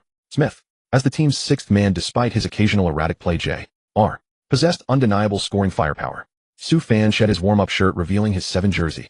After a few simple stretches, he officially stepped onto the court for the first game of his professional career. Ding! Congratulations, host, for activating the basketball villain quest. Score at least 10 points in this game to complete the task, and earn a substantial amount of villain points, which can be used to redeem items from the shop. A system quest had finally arrived. Since activating the system, he had only assimilated the Iverson template, and no new quests had appeared for weeks. It seemed that quests to earn villain points could only be activated during official NBA games. Sue Fan felt a surge of excitement. With his current abilities, as long as he was given enough time and touches, scoring 10 points should be a piece of cake, right? In the tactical arrangements just laid out by George Karl, it was explicitly emphasized that J.R. Smith would be the primary offensive option, while Sue Fan was assigned the role of defensive stopper, tasked with guarding the opponent's Ginobili. However, Sue Fan had already made up his mind to compete with J.R. for the ball. J.R. Smith, that neuro knife, was notoriously self-centered. If he didn't fight for the ball, he probably wouldn't get many offensive touches this game. Ty Lawson dribbled the ball rapidly up the court. J.R. Smith curled off the wing, and true to form, he caught the ball and let it fly. Clank. The shot rattled out. Tim Duncan, having boxed out his man, was poised to grab the rebound. Just as he was about to leap, he suddenly sensed a dark shadow flash before his eyes. Looking up, he saw the young man with the yellow skin, Sue Fan, in his 7 jersey, soaring right over him. Sue Fan leaped high, snatching the offensive rebound right over Duncan amidst the astonished gazes of the other players. He then finished with a powerful putback dunk. The entire crowd, witnessing this thunderous display, rose to their feet in a frenzy of cheers and applause. Absolutely explosive. Sue Fan's first career points came in such an unexpected fashion, grabbing the offensive board over the veteran Duncan and finishing with a putback jam. J.R. Smith, who had just missed the shot, feigned excitement to mask his own embarrassment, coming over to high-five Sue Fan in acknowledgement. Awesome, man, your explosiveness is incredible. Go get him, Sue Fan, show what you've got on this stage. That athleticism doesn't look like a typical yellow person's. So the question is, was this guy really an undrafted player? The spectators buzzed with discussion. Sue Fan smiled faintly and replied, I really was undrafted. But on this day, on this seemingly ordinary night, the era of the undrafted player was about to begin. That was Sue Fan's conviction. The old fundamental who had just been posterized was still in a daze, completely bewildered. What the heck just happened? The score was now 22-16. The Spurs still held a slender lead. Possession swung back to the Spurs side. Duncan, who had just been posterized by Sue Fan, sought to reassert his dominance. He quickly established position in the paint, raising his hand to demand the ball for an isolation play. Just as Parker, reading the play, attempted to thread the ball inside, Sue Fan struck again, appearing out of nowhere. Like a drawn sword, he flashed onto the scene. He intercepted the pass cleanly. Securing the ball one-handed before it sailed out of bounds, Sue Fan pushed the pace himself, advancing rapidly to the front court. J.R. Smith, cutting from the wing, prepared to receive the ball. Hey man, over here, pass it. J.R. Smith yelled, but Sue Fan was unmoved. He held the ball with one hand, then waved to his teammates, signaling for them to clear out. His 4 teammates on the court exchanged looks of confusion and shock. What? Is he calling for an isolation? Does he think he's Carmelo Anthony? On the sidelines, head coach George Karl watched with wide, furious eyes, his gaze fixed intently on Sue Fan's every move on the court. Richard Jefferson, his defender from the Spurs, sneered. "Come on, rookie, let me show you what the real NBA is all about." Jefferson, the bald-headed defensive stalwart for the Spurs on the wing, was supremely confident facing this inexperienced newcomer. He spread his arms wide, baring his teeth like a predator ready to lock down Su Fan one-on-one. Su Fan methodically executed his crossover dribble. Facing Jefferson's defense, he suddenly unleashed a massive sweeping crossover move. Caught off balance, Richard Jefferson stumbled and fell to the floor. Su Fan flashed a faint smile, rose up for a mid-range jumper, and knocked it down effortlessly. He was single-handedly chipping away at the Nuggets' deficit. Oh my God, what just happened? How can a big man move so fluidly and break down defenders like a guard? Am I seeing things? I could have sworn I just saw a glimpse of Iverson. Exactly, it's Iverson. Su Fan's moves are just like his. Su Fan's flurry of seamless moves instantly electrified the arena. His teammates on the bench were on their feet, waving towels, wildly celebrating his bucket. In just under 3 possessions since checking in, Su Fan had contributed 4 points, 1 rebound, and 1 steal, delivering a perfect performance on both ends of the floor. However, the good times were short-lived. During a Spurs timeout, Su Fan was quickly benched by Coach Karl. The reason was his failure to follow the coach's tactical instructions, opting instead to showcase his individual brilliance. "I guess I really don't get the superstar treatment yet," Su Fan thought to himself. He possessed all this skill, yet had no opportunity to showcase it. For the next 2 quarters, Su Fan could only watch from the sidelines. There's an unspoken rule in the NBA: a player's playing time is often dictated by his salary. Su Fan's current guaranteed contract was just over $4,000. No matter how brilliantly he performed in the preseason, the coaching staff wouldn't allow him to steal the spotlight from the stars during the regular season. This was the essence of the NBA as a business. It wasn't until the end of the 3rd quarter that Su Fan was finally sent back onto the court. By then, the Nuggets were trailing by nearly 20 points. Only Carmelo Anthony had reached 22 points for the Nuggets. No other player had managed to score in double figures. The home opener at the Pepsi Center was turning into a brutal massacre. The Denver fans were losing interest, some heading for the exits, others voicing their displeasure, creating a cacophony of noise. Shortly after checking in, Su Fan wasted no time draining a 3-pointer from beyond the arc. He knew the starters would be back on the court for the 4th quarter, so he had to seize every precious minute to score. At the very least, he needed to complete the system's task first. With that 3-pointer, Su Fan's point total for the game had reached 7, and he had done so on just 3 shot attempts. Capitalizing on a Spurs turnover, the Nuggets pushed the pace again. Su Fan rose up for another attempt from beyond the arc. Clank. As expected, the Iverson Template's 3-point shot was still inconsistent. Su Fan's second 3-point attempt ultimately missed, but Nene fought hard on the offensive glass and secured the rebound. He swung the ball back out to Su Fan. Catching the ball, Su Fan blew past Parker and Jefferson consecutively, only to find Matt Bonner guarding the paint for the Spurs. He decisively attacked the rim with a strong drive. Bonner was a traditional white big man known for his shooting touch. While his aim was true from the perimeter, his defense was notoriously porous. Using clever body contact in the air, Su Fan twisted his body and finished the layup. His point total for the game had climbed to 9. The contact on the play was significant, and the referee called a defensive foul on Bonner. Su Fan stepped to the free throw line for the first time in his professional career. In a game where the home team was playing terribly, Su Fan was one of the few bright spots for the Nuggets. The remaining fans in the arena generously showered Su Fan with their encouragement and applause. Maintaining a habit from his college days, Su Fan mimed an air shot before taking his free throws. He then calmly sank the free throw with flawless form. That's 10 points. Since checking in, Su Fan had scored 6 straight points, helping the Nuggets cut the deficit to 12. As the 3rd quarter came to an end, the game was far from decided. Ding! Congratulations to the host for completing the system's scoring task. Reward 100 villain points. The mechanical voice echoed in his mind. Su Fan initially felt a flicker of anticipation, but upon seeing the paltry 100 villain points reward, his mood soured instantly. The cheapest skill packs in the shop cost at least 1,000 villain points. System, must you be so stingy? At my current playing time, when will I ever earn enough for a permanent skill pack from the shop?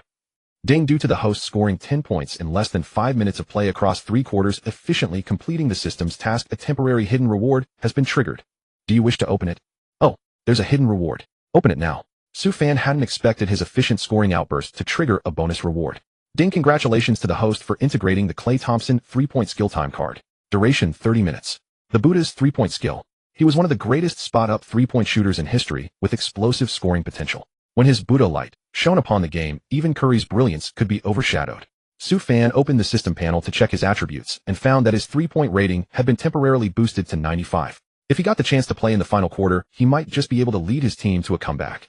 As Su Fan had anticipated, when both sides fielded their full starting lineups, the Nuggets were quickly overwhelmed by the Spurs' seamless offensive plays. With 4 minutes remaining in the 4th quarter, the point differential had stretched to 22, the largest deficit of the game thus far. Seeing his players devoid of fighting spirit, George Karl decided to pull his starters one by one, conceding defeat. Su Fan couldn't help but think it was ironic that someone of his caliber was only getting playing time during garbage time. How blind could this coaching staff be? Meanwhile, seeing the Nuggets pull all their starters, Greg Popovich also made his own substitutions. The players remaining on the court for the Nuggets were Ty Lawson, Al Harrington, Sue Fan, Melvin Ely, and Chris Anderson. Aside from Ty Lawson and Birdman Anderson, the other two were rarely featured players. The Spurs in turn brought in George Hill, Gary Neal, Antonio McDyess, Danny Green, and Matt Bonner. Home fans had already begun to file out of the arena in droves, with both teams resorting to full bench lineups for the final 4 minutes. The game had clearly entered garbage time. Although Sue Fan knew this period was meaningless, he was determined to play hard and make it count. Having just triggered Thompson's three-point shooting skill, he was eager to test it from beyond the arc. Shortly after the game resumed, Sue Fan drained 3 consecutive three-pointers, scoring 9 straight points. By this point in the game, Sue Fan had hit 4 three-pointers, making him the most prolific three-point shooter on the Nuggets roster. He had accomplished this feat in just 3 possessions in less than 2 minutes. The score now read 113-100. The Spurs' lead had suddenly dwindled to just 13 points. Watching the yellow-skinned youth's impressive outburst, even Popovich couldn't help but grow wary. He immediately called a timeout and sent starting small forward Richard Jefferson back into the game to guard Sue Fan. Returned to the court by Popovich, Jefferson was also brimming with aggression, ready to shut down this rookie. Little did he know Jefferson's intention was far too naive. The Sue Fan of now was distinctly different from the one in the third quarter. Having integrated the Thompson time card, Sue Fan posed a greater threat beyond the three-point line, especially in off-ball situations. After the Spurs completed an offensive possession, the Nuggets launched another counterattack. Sue Fan ran tirelessly off the ball, and amidst Jefferson's bewildered gaze, he caught the pass and rose directly for a jump shot. It went in again, though this time it was a long two-pointer with his foot on the line. Sue Fan's score for the game had reached 21 points. Second only to Carmelo Anthony, it was the second highest score on the court. The Spurs finally sensed something was wrong and quickly sent multiple defenders to double-team Sue Fan. "Don't let that kid catch the ball. Shut him down," Popovich roared frantically from the sidelines. At that moment, he might have realized that Sue Fan was the Nuggets' best player on the court that night. Sure enough, Sue Fan barely managed to receive a pass from his teammate, and 3 Spurs defenders immediately swarmed him. Forced into a corner, Sue Fan could only kick the ball out to Harrington on the baseline. The veteran Harrington's shot was off, and he missed the open three-point opportunity. The Spurs launched another counterattack and scored. As time ticked away, a sliver of hope for a comeback still lingered in Sue Fan's heart. He knew he could no longer rely on his teammates. On the next possession, he rose directly for a contested three-pointer against the Spurs' aggressive double-team defense. It went in again, his 5th three-pointer of the game. His personal score also reached 24 points. Even as Sue Fan led the bench players in a desperate comeback attempt, time was no longer on their side. The Spurs began to run down the clock and maintained a double-digit lead until the final buzzer. The moment the game ended, Sue Fan felt a profound emptiness in his heart. His first career game had come to an end, and it left him feeling deeply unwilling to accept the outcome. But it was also a helpless situation. The NBA has never lacked talented players, only opportunities. Sue Fan was no different. After the game, players from both sides exchanged friendly embraces. The Spurs' old coach Popovich also made a point of walking over to Sue Fan, smiling as he said, "I have high hopes for you, kid. If you're not happy in Denver, come to San Antonio. I'll make you shine." He had always been a coach with a keen eye for talent, and in this game, he had already seen Sue Fan's extraordinary potential. Sue Fan forced a faint smile and replied, "Thank you for your appreciation, coach. Wherever I play, I just want to have a clear conscience." Hearing this, Popovich felt that this young man possessed a remarkable breadth of mind, and his future was boundless. In his career debut, he had scored 24 points, nailed 5 three-pointers, and missed only 1 shot the entire game. And he had accomplished all this in less than 10 minutes of playing time. Sue Fan's debut was nothing short of perfect. However, due to the Nuggets' crushing defeat, Sue Fan's flawless debut did not create much of a stir. On the other hand, the number 1 overall pick Wall and last year's number 1 pick Griffin both had impressive debuts, subtly overshadowing Sue Fan's achievement. Although Griffin was last year's top pick, he was still a rookie, having sat out the entire previous season. Meanwhile, back in Dragon Country, despite Sue Fan's expulsion from the national team, news about him frequently appeared on online forums and in the media. After all, Sue Fan was one of only 3 players from Dragon Country currently playing in the NBA. The news of Sue Fan scoring 24 points in his career debut quickly sparked widespread discussion among Dragon Country fans. "I think I'm starting to change my opinion of this kid. Scoring 24 points in his first career game, his future is truly limitless. Sue Fan really does have some skill. It's just that he's too arrogant, daring to refuse the national team's call-up." Just as these positive comments appeared, a number of haters came out to pour cold water on them. "You guys are hilarious, judging him based on just 1 game, right? He's had 1 good game, and he'll never earn my respect." So many armchair fans up there probably didn't even watch the game. Half of those points were racked up in garbage time. It means nothing. That's right. Come back and brag when he averages 20 points a game. Looking forward to the matchup between the Nuggets and the Rockets in a week. Yao will dominate Sue Fan and teach this arrogant kid a lesson. In that era when sports forums and self-media were just emerging, the internet was always so chaotic and toxic. Sue Fan had also learned to let it go. He just wanted to use his performances to break down all the doubts step by step. The next 2 opponents were the Jazz and the Pistons. The Nuggets defeated these two teams, which were slightly weaker than them with relative ease. In those two games, Su Fan still received limited playing time totaling less than 20 minutes. He scored 12 and 14 points respectively, maintaining an efficient and consistent performance. After a few days of rest and adjustment, the first Dragon Country Derby of the new season arrived. The Nuggets were set to travel and challenge the Houston Rockets led by the towering Yao. Facing the Rockets, a fellow Western Conference playoff contender, the Nuggets' star player Carmelo Anthony was sidelined. This sudden decision came as a surprise. Su Fan speculated it might be related to the stalled contract negotiations between the front office and Anthony and Chauncey Billups during the offseason. The management was unwilling to offer the soon-to-be 35-year-old Billups a lucrative contract. This man, who once led the underdog Pistons to a championship upset and earned the Finals MVP, was now approaching the twilight of his career. However, it was clear that Anthony and Billups were bound together. They had previously teamed up to reach the Western Conference Finals. This team was once full of potential, but the management had not only failed to strengthen the roster over the years, but was also considering giving up on the former championship point guard, which deeply dissatisfied Anthony. Anthony's absence, attributed to a suspected recurrence of a knee injury, paved the way for Su Fan to start as the small forward. This was a golden opportunity for Su Fan. Starting in a highly publicized game against the Rockets would undoubtedly draw significant attention. Of course, the management also knew this game against the Rockets was a China Derby. With Anthony out, having Su Fan play was the best choice. They didn't necessarily expect a win, but it would certainly capture attention and create headlines. At the Toyota Center in Houston, the game between the Rockets and the Nuggets was about to begin. This game was full of talking points. One side featured Yao, the greatest basketball player in Chinese history, representing the nation's pride and glory. The other side featured Su Fan, a rookie sensation from China, who was embroiled in controversy for refusing the national team's call-up. In the eyes of many, this was a duel between the protagonist and the antagonist. Most Chinese fans hoped Yao's Rockets would decisively beat the Nuggets. Despite the fans' fierce rivalry, the two players actually shared a good personal relationship. During the pregame warm-up, Yao, acting like a senior brother, approached Su Fan, asked about his well-being, and expressed understanding of his situation. Yao had also struggled immensely to enter the NBA. There were even rumors that a portion of his NBA salary had to be paid to his domestic team and the Basketball Association. But Yao endured it all to elevate his skills on the biggest stage. Su Fan also asked about the veteran's injury. Based on his past life memories, Su Fan knew that after Yao's difficult comeback this season, he would suffer another season-ending injury after just a few games and would announce his retirement shortly after the season ended. Knowing this was inevitable, Su Fan still advised him, "Brother, if your injury isn't fully healed, you should rest. There's no need to push yourself so hard." Yao was surprised but felt warmed by Su Fan's unexpected concern. He patted Su Fan on the shoulder and sighed, "I know my career might be nearing its end, I can feel it. But I want to return to the court and do my part in the time I have left." His words were filled with sadness and desolation. After exchanging words of encouragement, they returned to their respective sides for final warm-ups. The game began quickly. China Central Television broadcasted it live mainly because Yao hadn't played in a season and fans back home were eager to see him on the court. In the Chinese broadcast live chat, fans were overwhelmingly one-sided. "Go Rockets. Crush the Nuggets. Yao dominates Su Fan. This is the game where Su Fan's true colors will show. Without Anthony, I don't see how the Nuggets can win. It's hilarious the Nuggets are starting a rookie. What are they thinking?" The comments were uniformly derisive, with the Rockets holding a 99% support rate before the game. Meanwhile, on the TNT broadcast, the U.S. analysts Charles Barkley and Kenny Smith were also joking around.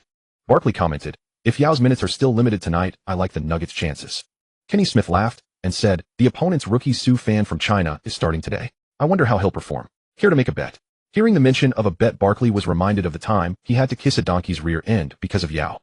"Oh no more bets. I've seen this kid Su Fan play, he'll do well, trust me." The starting lineups for both teams then took the court. The home team, the Houston Rockets, started Kyle Lowry, Kevin Martin, Shane Battier, Luis Scola, and Yao. The visiting Denver Nuggets started Chauncey Billups, Aaron Aflalo, Su Fan, Kenyon Martin, and Nene. Suddenly, a mechanical voice sounded in Su Fan's mind. Ding. New mission issued: win this game against the Rockets to earn a substantial amount of villain points. Hearing the voice in his head, Su Fan retorted, "Oh, another substantial amount. Are you kidding me?" Having only earned a total of 154 villain points in the previous 3 games, he realized the rewards were based on the strength of the opponent and his own performance. This is a crucial game against Yao. If the host delivers an outstanding performance and leads the team to victory, you will receive an unprecedented reward. "All right, I'll trust you one more time." With the referee's toss, the game officially tipped off. Yao secured the opening tip for the Rockets. From the start, Lowry drove quickly and kicked it out to Martin on the perimeter. Kevin Martin, with his unorthodox shot, hit a three-pointer, drawing first blood for the Rockets. The Nuggets first tried to feed Kenyon Martin in the post, but facing the double team of Yao and Scola, the once explosive Kenyon was a shadow of his former self. Su Fan seized the moment, cutting in from the perimeter. Kenyon Martin read the play and passed him the ball. Su Fan, agile and decisive, didn't hesitate upon receiving the pass. He drove in for a quick layup, scoring 2 points for the Nuggets. Su Fan was locked in from the very beginning, knowing this could be the game that defined his career turnaround. In this China derby, Su Fan scored first. At that moment, the chat in the Chinese broadcast was flooded with a stream of. On the next possession, the Rockets fed the ball inside to Yao. Using his immense height advantage, Yao turned and easily banked in a hook shot. Su Fan came over to contest, but he was a step too late. Nene was having difficulty guarding Yao alone. He needed help from his teammates. After Yao scored, a thunderous roar erupted from the home crowd in Houston. Initially, the Nuggets' offensive focus wasn't on Su Fan. Seeing this, Su Fan decided to stop holding back. He was letting it fly from anywhere, showing a glimpse of his J.R. Smith-like playstyle. This three-point attempt missed. Yao grabbed the rebound. However, Su Fan didn't give up on the play. The moment the shot missed, he sprinted from the opposite side of the court. He swooped in and stripped the ball from Yao's hands. Yao reacted, quickly turning to block Su Fan's shot. But Su Fan executed a perfect mid-air dodge, using his incredible hang time to his advantage. The ball went in, and the whistle blew. An and one opportunity. After drawing the foul on Yao, Su Fan smiled and patted his backside before heading to the free throw line. He sank the free throw, scoring 5 straight points to open the game and giving the Nuggets the lead. Su Fan was on fire. Meanwhile, the chat in the Chinese broadcast grew increasingly silent. Su Fan's dominant performance quickly gave the Nuggets momentum on the road. A 18-6 run forced the home team Rockets to call a timeout. Su Fan accounted for 10 of the team's 18 points during that stretch. On the other side, Yao Ming had only taken 3 shots and scored 4 points before heading to the bench to rest. His injury had not fully healed, and even after his return this season, he remained under strict minutes restrictions. Meanwhile, for the Nuggets, George Karl continued his consistent coaching decisions. Despite Su Fan's hot hand, Karl brought in J.R. Smith. J.R. was either brilliant or erratic from game to game, and in this one, he was completely erratic. He not only aggressively hogged the ball from Su Fan, but also chucked up wild shots that missed everything.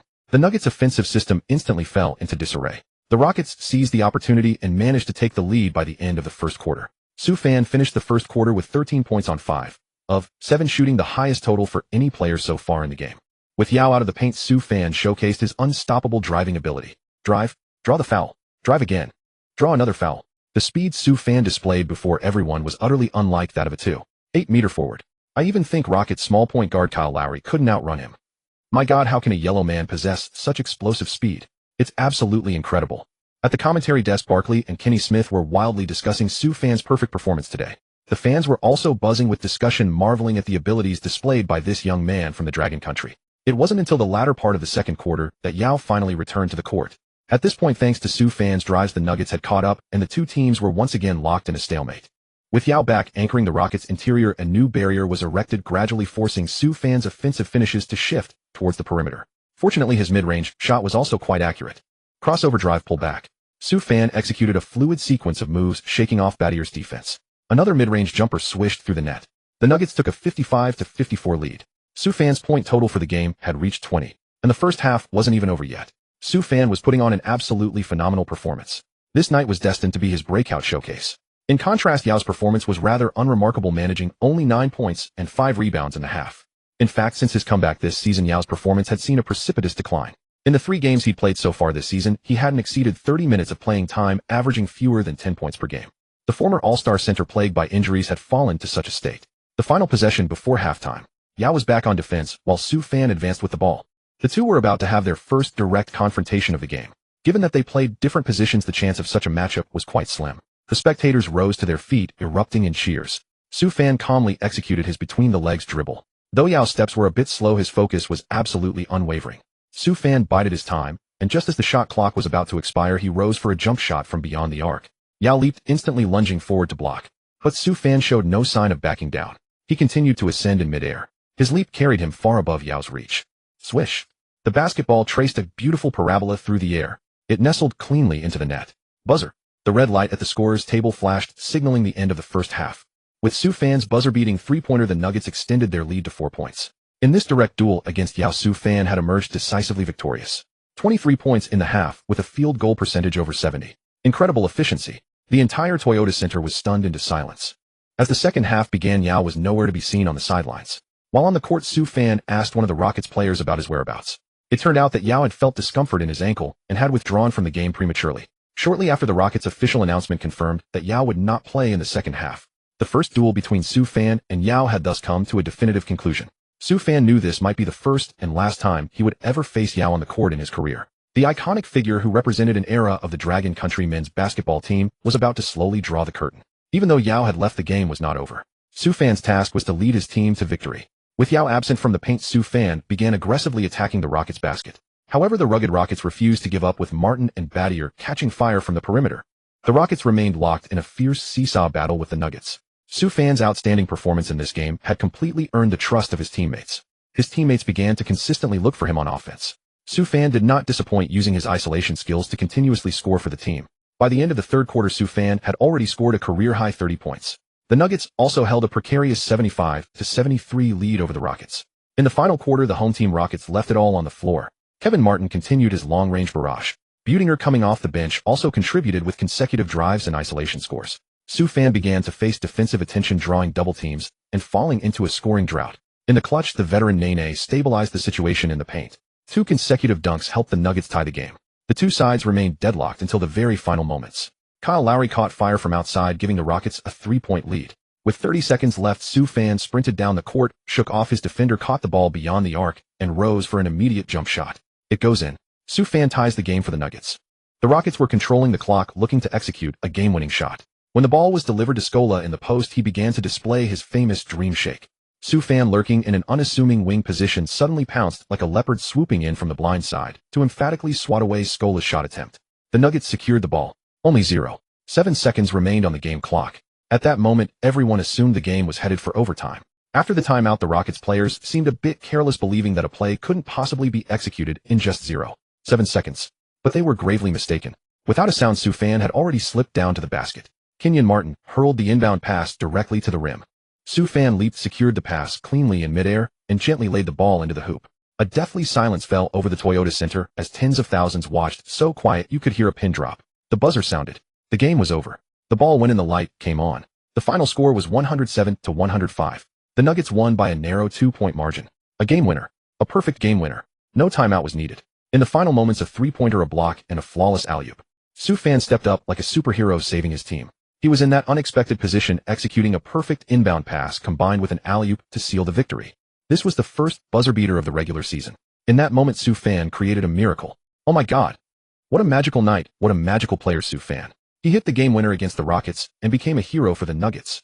And who would have thought that Su Fan was an undrafted player? An undrafted player from Harvard. He proved himself. I knew I was right about him. At the commentator's desk, Barkley and Kenny Smith were in a complete frenzy. Even though both were former Rockets players, their instinctive amazement made it impossible for them to contain their excitement. The Nuggets players on the sidelines went wild, storming the court and mobbing Su Fan. In that moment, he was the god of the entire team. Su Fan waved his arms, his face beaming with an irrepressible smile. After all the hardship, he had finally proven himself on this stage.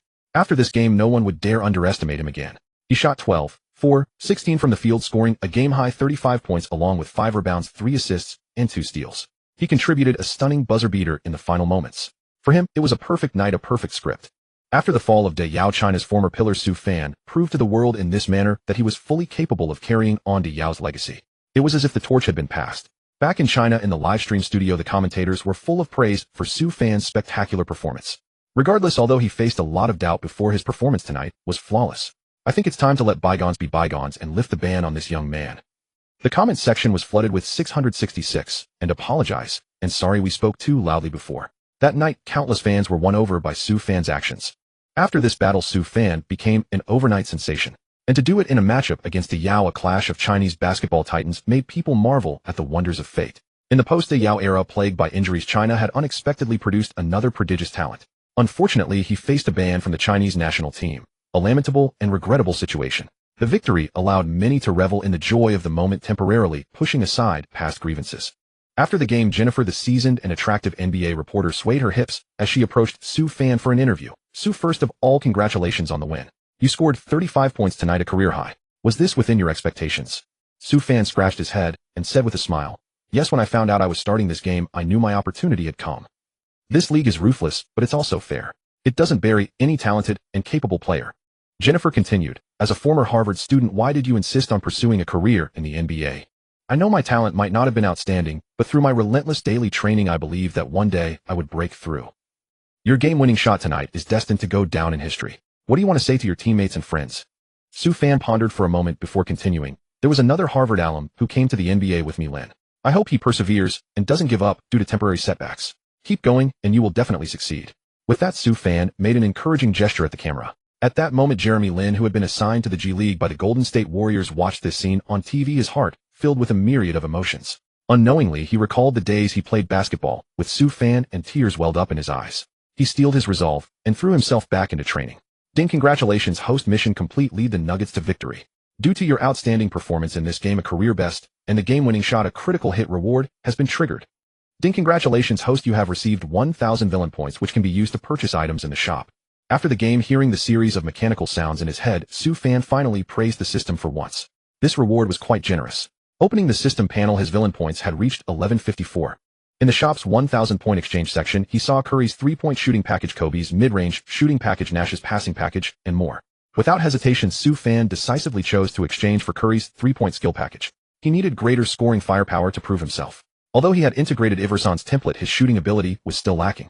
After integrating Curry's 3-point shot, his offensive abilities reached a new level. Ding, congratulations, host, you have spent 1,000 villain points to successfully exchange for Stephen Curry's 3-point skill package. Permanent effect. Ding, congratulations, host, your 3-point ability has been greatly enhanced. Su Fan quickly opened the system panel and saw his 3-point rating jump from 68 to a staggering 90. Curry's 3-point rating isn't maxed out. That's a bit strange, he wondered. Host has only integrated Curry's 3-point skill package, not fully acquired his entire ability. You need to continuously strengthen this skill in games to maximize the package's potential. Understood. Su Fan opened his current system panel. Basketball villain system, host Su Fan, age 20, height 208 centimeters, wingspan 222 centimeters, weight 95 kilograms, current template Allen Iverson skill package, Curry's 3-point package, speed 95, agility 92, strength 60, jumping 89, stamina 85, ball handling 99, shooting 83.90, dunking 70, badges, ankle breaker, pickpocket, deadeye villain points 154. Feeling the power bestowed by the system, Su Fan felt the basketball hoop in the distance seemed as vast as the ocean. He couldn't wait to play the next game to test his new abilities. At the post-game press conference, Su Fan displayed high emotional intelligence, expressing his well wishes for Yao and hoping for his swift return to the court. Back in the locker room, his teammates popped the champagne for another celebration. Shortly after the game, Su Fan's name was officially made in the NBA. Numerous superstars expressed their amazement on social media and followed Su Fan. LeBron James, Su Fan is an extremely outstanding player. I saw it during the preseason. Kevin Durant, man, this kid is too good. I can't wait to compete against him. Russell Westbrook, Su Fan didn't disappoint me. Looking forward to our regular season matchup. Nuggets legend Alex English also expressed his admiration for Su Fan. This kid will be a contender for Rookie of the Year. That night, after attending the team party, Su Fan collapsed onto the hotel bed, his body weary and reeking of alcohol. He noticed his social media followers had skyrocketed, including follows from Durant, James Howard, and others. Congratulations, Su Fan. You played amazingly today. Kendall Jenner's animated avatar sent him a private message. It seemed Kendall was at that impressionable age, so naive, enjoying chatting online. Su Fan replied generously, "Thank you, Jenna. Next time I play in Los Angeles, will you come to the game?" After waiting a long time for her reply, Su Fan turned off his phone and went to sleep. Little did he know, in a distant Los Angeles mansion, Jenna saw Su Fan's reply and couldn't contain her excitement, tossing and turning in her big bed, unable to control her feelings. "So is he asking me out?" A hint of shyness spread across her innocent face. Then she carefully replied, "Okay, I'll grace you with my presence and come to watch your game." The next day, the news of Su Fan's explosive 35-point performance dominated NBA headlines and front pages. His past story of leading Harvard University back to the NCAA tournament alongside Jeremy Lin was also brought back into the spotlight. Su Fan was now hailed by the outside world as the most inspirational undrafted player. Despite being previously blacklisted by the Chinese national team, he had carved out a name for himself in the NBA through sheer determination, proving his true caliber.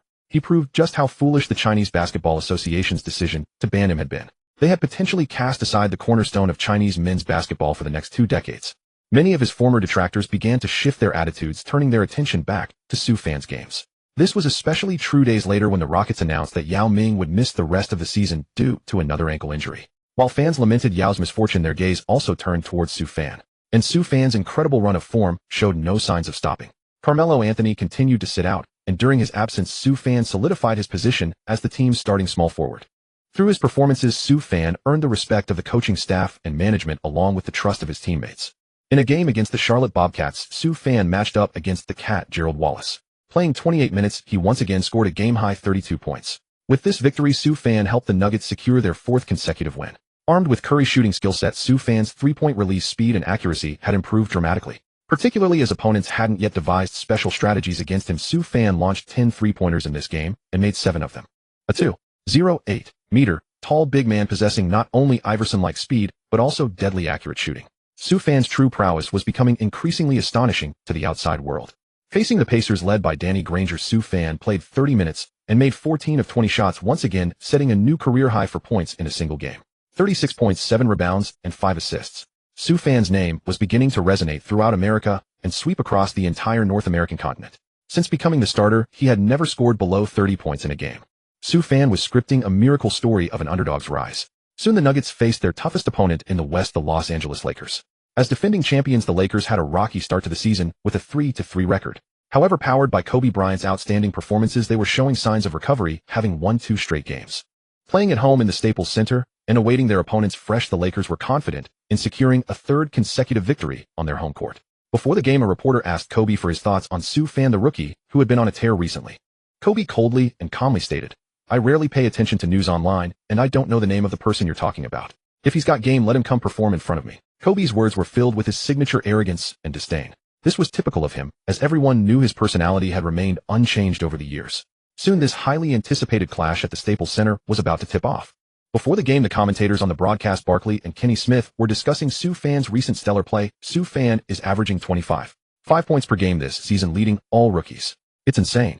Not just that. Since becoming a starter 3 games ago, he's scored 35, 32, and 36 points respectively. That's the highest total for a player's first 3 career starts in NBA history, ahead of Iverson, Shaq, and Jordan. I can't believe what this undrafted player did during the offseason. The teams that passed on him must be kicking themselves now. As players from both teams took the court for warm-ups, Kendall, who had a pact with Sue Fan, was already seated courtside, becoming a beautiful spectacle herself. She wasn't with her older sisters today. Instead, she was seated in the front row VIP seats alongside her younger sister, Kylie Jenner. Kylie, 2 years younger than Kendall, still seemed to be growing into her looks and wasn't as striking as her sister. Despite her youth, Kendall was already a somewhat famous supermodel. She wore a chic, cool-toned, all-black outfit today. A black bra worn alone showcased her alluring collarbone cleavage and waistline, topped with a black denim jacket draped over her shoulders. Black denim leggings paired with leather boots and a Prada bag slung at her waist gave her an air of emerging queenly elegance. This was a meticulously chosen outfit for Kendall. She hoped to go on a date with Sue Fan after the game and deliberately dressed more assertively to gain the upper hand in their dynamic. This striking outfit quickly caught Sue Fan's attention. He deliberately walked over to where Kendall was sitting and casually began his shooting warm-ups right in front of her. Kendall's heart pounded as she saw Sue Fan's tall, athletic frame right before her. Forcing herself to appear calm, she struck up a conversation. "Hey Sue Fan, I'm here to honor our agreement." Sue Fan glanced back with a smile, a hint of playful amusement curling at the corners of his mouth. He replied unhurriedly, "You look beautiful today." Beautiful was the ultimate compliment for a girl. Even a supermodel like Kendall couldn't help but feel a secret thrill at such praise. "So how about grabbing a bite to eat after the game?" Kendall probed further. "Sure, if I'm in a good mood after winning this game, we can go eat together." Sue Fan's answer was flawless, neither rejecting nor promising. Kendall wondered to herself, does he mean he'll only go out with me if he wins? After pondering, Kendall could only cheer silently for Sue Fan from the sidelines, hoping he would win. Of course, she didn't understand basketball at all. She was simply there to fulfill Sue Fan's invitation. The starting lineups for both teams were announced. The Lakers' starting 5 was nearly identical to their championship-winning lineup from the previous season: Fisher, Bryant, World Peace, Gasol, and Bynum. For the Nuggets, Anthony was again watching from the bench in street clothes. Their starting lineup was Billups, Aflalo, Sue Fan, Kenyon Martin, and Nene. The centers from both teams jumped for the opening tip-off. The Lakers secured the ball and the game was underway. Sue Fan's recent performances had been so explosive that the national television network of the Dragon Kingdom made an unprecedented decision to broadcast his game live. With Yao Ming falling once more, the fans of the Dragon Kingdom desperately needed a new star to rescue the languishing basketball market. In contrast, another Dragon Kingdom player still striving in the NBA was not as fortunate. Having joined the Wizards, he received scarce playing time, and his media exposure dwindled to a pitiful minimum. The clash between the Nuggets and the Lakers officially tipped off. As long-standing rivals in the Western Conference playoffs, the animosity between these two teams ran deep. From the very beginning of this game, Sue Fan found himself matched up against Metta World Peace, a championship cornerstone for the Lakers, and a renowned defensive specialist on the wing. Despite his opponent's robust physique and nimble footwork, Sue Fan refrained from forcing a drive when he had the ball. Instead, he executed a hesitation dribble followed by a step-back, retreating beyond the three-point line to unleash a lightning-quick long-range shot that found its mark. A flicker of astonishment crossed Metta World Peace's eyes. He had never encountered such a player, someone so tall possessing such an incredibly fast release. The ensuing possessions unfolded in a similar fashion as Sue Fan, with his impeccable ball-handling skills, toyed with the former Defensive Player of the Year in a dazzling display of showmanship. Sue Fan immediately found his rhythm after the opening tip. He nailed 4 of his first 5 shots, racking up 9 consecutive points. On the Lakers' side, Kobe Bryant responded with equal ferocity, breaking his team's scoring drought through his signature fadeaway jumpers and powerful post-up plays. Kobe had admittedly underestimated this yellow-skinned youngster before the game. On the very next possession, he voluntarily switched onto Sue Fan, stepping directly into his path. With a piercing, determined gaze brimming with killing intent, Kobe crouched, slightly ready to thwart Su Fan's advance. "Kobe, we finally face each other. Honestly, I've been waiting for this day for a long time." Su Fan spoke while dribbling. Before the game, the system had tasked him with leading the Nuggets to victory, while simultaneously overpowering Kobe in their head-to-head matchup. To suppress Kobe, he first needed to outscore him. Secondly, he had to contain Kobe's scoring. "Kid, I hear you've been making quite a splash lately, but in my presence you'd best show some respect." Kobe's eyes sharpened as he immediately resorted to physical, irritating tactics, attempting to poke the ball away for a steal. Su Fan decisively executed a behind-the-back dribble and a rapid pivot, blowing past Kobe's defense in a single stride. He drove into the paint and finished with a delicate layup. After scoring, Su Fan cast a provocative glance at Kobe. Though he remained silent, the derision in his eyes was unmistakable. Kobe, however, did not take the bait.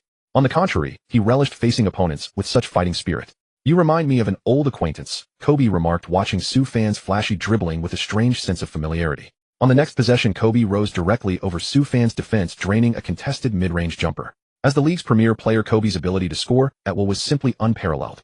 Despite holding a height advantage in their matchup, Su Fan found it immensely difficult to curtail Kobe's offensive arsenal. The two engaged in a breathtaking scoring duel. After the first quarter concluded, both teams had erupted for an identical 32 points, ending the period dead even. Su Fan and Kobe had each amassed 20 and 19 points respectively for their teams. Throughout the first quarter, Su Fan was ablaze, subtly overshadowing Kobe's output. More critically, he boasted superior three-point shooting and higher scoring efficiency. Kobe, in contrast, had to consume a significant portion of his team's possessions to get his points. However, with the rest of the Nuggets roster struggling to contribute, their overall strength still lagged behind the Lakers, preventing them from gaining a lead on the scoreboard. As this nationally televised showdown between the Lakers and Nuggets unfolded, the ratings began to climb steadily. Su Fan, a rising superstar going toe-to-toe with the elite Kobe Bryant in the opening quarter, was nothing short of spectacular. That height, that shooting stroke. I see shades of Kevin Durant in him. No, I think he's more like a bigger Allen Iverson. But Su Fan is a far better shooter than Iverson. He's a hybrid of Iverson and Reggie Miller. Commentators from television networks across various countries and regions heaped praise upon Su Fan without reservation. As the second quarter commenced, the Lakers, boasting superior bench depth, quickly seized control. After a brief rest on the sidelines, Su Fan eagerly volunteered to return to the court. George Karl, witnessing his burning desire to compete, graciously obliged. He understood that this night would inevitably hinge on Su Fan to rescue the team. Seeing Su Fan re-enter the game, Kobe grew restless on the bench. After the first quarter, Kobe finally began to regard this once dismissed Asian youngster with genuine respect. The regal arrogance of a defending champion could not tolerate a brash rookie acting so boldly on his turf. Both returned to the fray, resuming their frenzied scoring duel. However, both teams began to focus their defensive efforts on the opposing star. Consequently, the shooting percentages of both Su Fan and Kobe dipped noticeably in the second quarter. Kobe managed just 5 points in the period, while Su Fan fared even worse, being held to a mere 2 points under relentless double teams. At halftime, Kobe had accumulated 24 points, while Su Fan had 22. By this point, the Nuggets trailed the Lakers by a daunting 14 points. However, after the halftime intermission, the rest of the Nuggets roster began to show signs of life. J.R. Smith in particular persevered through an abysmal 0-4-7 first half, relentlessly attacking the basket. With Su Fan drawing heavy defensive attention, he was forced to dish out assists to J.R. To everyone's surprise, J.R. delivered, nailing consecutive three-pointers to help staunch the Nuggets' bleeding. The Lakers carried a slim 5-point advantage into the final quarter. Kobe's stamina began to wane, compounded by years of accumulated injuries, causing his shooting efficiency to plummet considerably. Youth, however, was Su Fan's greatest asset. He rediscovered his shooting touch in the fourth quarter. He repeatedly launched unexpected three-point daggers from beyond the arc. Even against the twin towers of Gasol and Bynum in the paint, Su Fan drove as if they were mere apparitions. Less than halfway through the fourth quarter, Bynum was disqualified after committing his 6th personal foul. The little shark hadn't improved his skills much, but his temper had certainly grown. As he left the court, he hurled abuse at Su Fan, earning a stern rebuke from Kobe. He had once again set a new career high. The Staples Center was momentarily struck into a profound silence. But at the critical moment, Kobe and Gasol began to connect, repeatedly breaking through the Nuggets' interior defense to score. Gasol then executed his dreamlike footwork in the paint, dazzling the veteran Martin. As the game entered its final minute of decisive play, the Lakers regained the lead at 112-111. Though it was merely a regular season game, the intensity and suspense rivaled that of the playoffs. Everyone's hearts were in their throats. During the timeout, Su Fan sat on the bench, drenched in sweat, feeling his stamina reaching its limit. The game had entered its final minute of decisive battle. The Nuggets inbound the ball. In a moment of life or death for the team's fate, the simplest tactics often prove to be the most effective. It was time to let the superstar isolate and create his own shot. And in this game, Su Fan was undoubtedly the Nuggets superstar. Chauncey Billups decisively passed the ball to Su Fan. Su Fan held the ball at the top of the arc, signaling his teammates to spread the floor. The Lakers at this moment dared not recklessly double-team Su Fan. In such a critical moment, leaving an opponent open by double teaming would be a fatal mistake. Kobe Bryant's stamina had reached its limit, but he still came forward to guard Sue Fan. Despite the Lakers' advantage in this game, Kobe had failed to gain any edge over Sue Fan. Time ticked away second by second, and the Nuggets' possession was running low. Sue Fan dribbled with one hand, and suddenly bit down on the jersey at his chest. He sucked the sweat from the fabric, replenishing his salt and energy. Kobe chuckled at the sight. Enjoying imitating me, kid? Sue Fan intended to defeat Kobe using Kobe's own methods. With a series of crossover dribbles and changes of direction, Kobe stuck to him like glue. Sue Fan dropped his shoulder and suddenly drove hard towards the basket. The moment he saw Kobe's body retreat, Sue Fan abruptly stopped in his tracks, a sudden break. A perfect pull-up jump shot. Kobe couldn't react in time as Sue Fan released the ball with unwavering stability. Swish. A clean make. Kobe, furious at failing to stop Sue Fan's shot, cursed under his breath with a string of expletives. Back and forth they went. The Nuggets took a 113-112 lead over the Lakers by 1 point. Sue Fan also scored his first 40 points in his NBA career. This duel with Kobe was destined to be etched in history. A rookie challenging the league's reigning champion and ultimate powerhouse was destined to become a legendary tale. The Staples Center fell silent once again. Moments before, tens of thousands of fans were chanting defense, defense. Now the entire arena was dead quiet. Because time was running out for the Lakers. Only 23 seconds remained. Trailing by 1 point, they couldn't afford to run down the clock before attacking. That would be far too risky. Phil Jackson called the Lakers' final timeout. For the last possession, he didn't devise overly complex plays, but set up a few screens for Kobe to get him the ball with ease. Everyone knew the Lakers' final shot had to go to their clutch king. There was no other choice. Meanwhile, on the Nuggets bench, players chattered animatedly, discussing their final defensive strategy and the rebounding options if the Lakers failed to score. George Karl pointed at Sue Fan and said with conviction, "Sue, for the final possession, do you want to guard Kobe? I believe in you." Billups echoed, "That's right, we all believe in you." Sue Fan remained calm, thought for a moment, and said, "No problem, I'll take primary responsibility for Kobe, but I need someone to help me. We should double team him." Double team at this critical moment. We're only up by 1 point. Wouldn't that just gift them an open shot? Trust me, Kobe won't pass. He'd rather force a shot against 2 defenders. Nene said, "No problem. I'll protect the boards." The timeout ended and both teams returned to the court. Lamar Odom inbound from the sideline. Kobe came off a screen from Pau Gasol to receive the ball on the perimeter. Sue Fan and Aaron Aflalo decisively closed in to double-team Kobe. Kobe hadn't expected to be double-teamed at such a critical juncture. Derek Fisher found himself open. "Kid, are you scared? Don't you dare go one-on-one with me." Kobe dribbled, trying to shake free while using trash talk to provoke Sue Fan. Sue Fan smiled and replied, "Rather than beating you one-on-one, I'd prefer to win this game." Sure enough, Kobe chose to force the shot. He leaped high into the air, executing his shooting motion. Sue Fan sprang up with all his might, ready to block Kobe. Unexpectedly, Kobe's core strength was extraordinary. After initiating the shooting motion midair, he instantly altered his move. It turned into a pump fake and pass. He dished the ball to Derek Fisher, who was near the free throw line at a 45-degree angle. Fisher caught the ball, but surprisingly didn't shoot. Time hadn't run out yet. Aflalo rushed over to guard Fisher. As Kobe landed, he didn't hesitate for a moment and sprinted directly behind Fisher. Fisher understood the intention and passed the ball back to Kobe. The two executed a deceptive give-and-go, instantly dismantling the Nuggets' double-team strategy. Kobe stopped one step inside the three-point line and rose for a decisive jump shot. "It's over, Kobe Bryant." Suddenly, a cold voice sounded from behind Kobe. "My God, how did he get to that spot? Absolutely unbelievable." Kobe also felt the immense pressure bearing down from behind. Sue Fan had somehow appeared behind Kobe. He swung his massive hand. Smack! A perfect chase-down block from behind. At that same moment, the game clock expired. The score remained at 113-112. Thanks to Sue Fan's game-winning block in the final seconds, the Denver Nuggets emerged as the ultimate victors. Sue Fan had created another miracle. He continued his astonishing performance. The game was over. Nuggets players stormed the court in a frenzy, surrounding Sue Fan in a celebratory huddle. During the post-game handshake, Kobe asked with a look of discontent, "How did you get to that spot?" Sue Fan smiled and said, "I knew you were frustrated this game and that you'd take the final shot. So the moment you passed the ball, I anticipated your play with Fisher." Kobe was silent for a long moment, then finally uttered, "Well played, kid. Your name's Sue Fan, right? I'll remember you. See you next game." Sue Fan finished the game with a career-high 40 points along with 6 rebounds, 5 assists, 3 blocks, and 2 steals.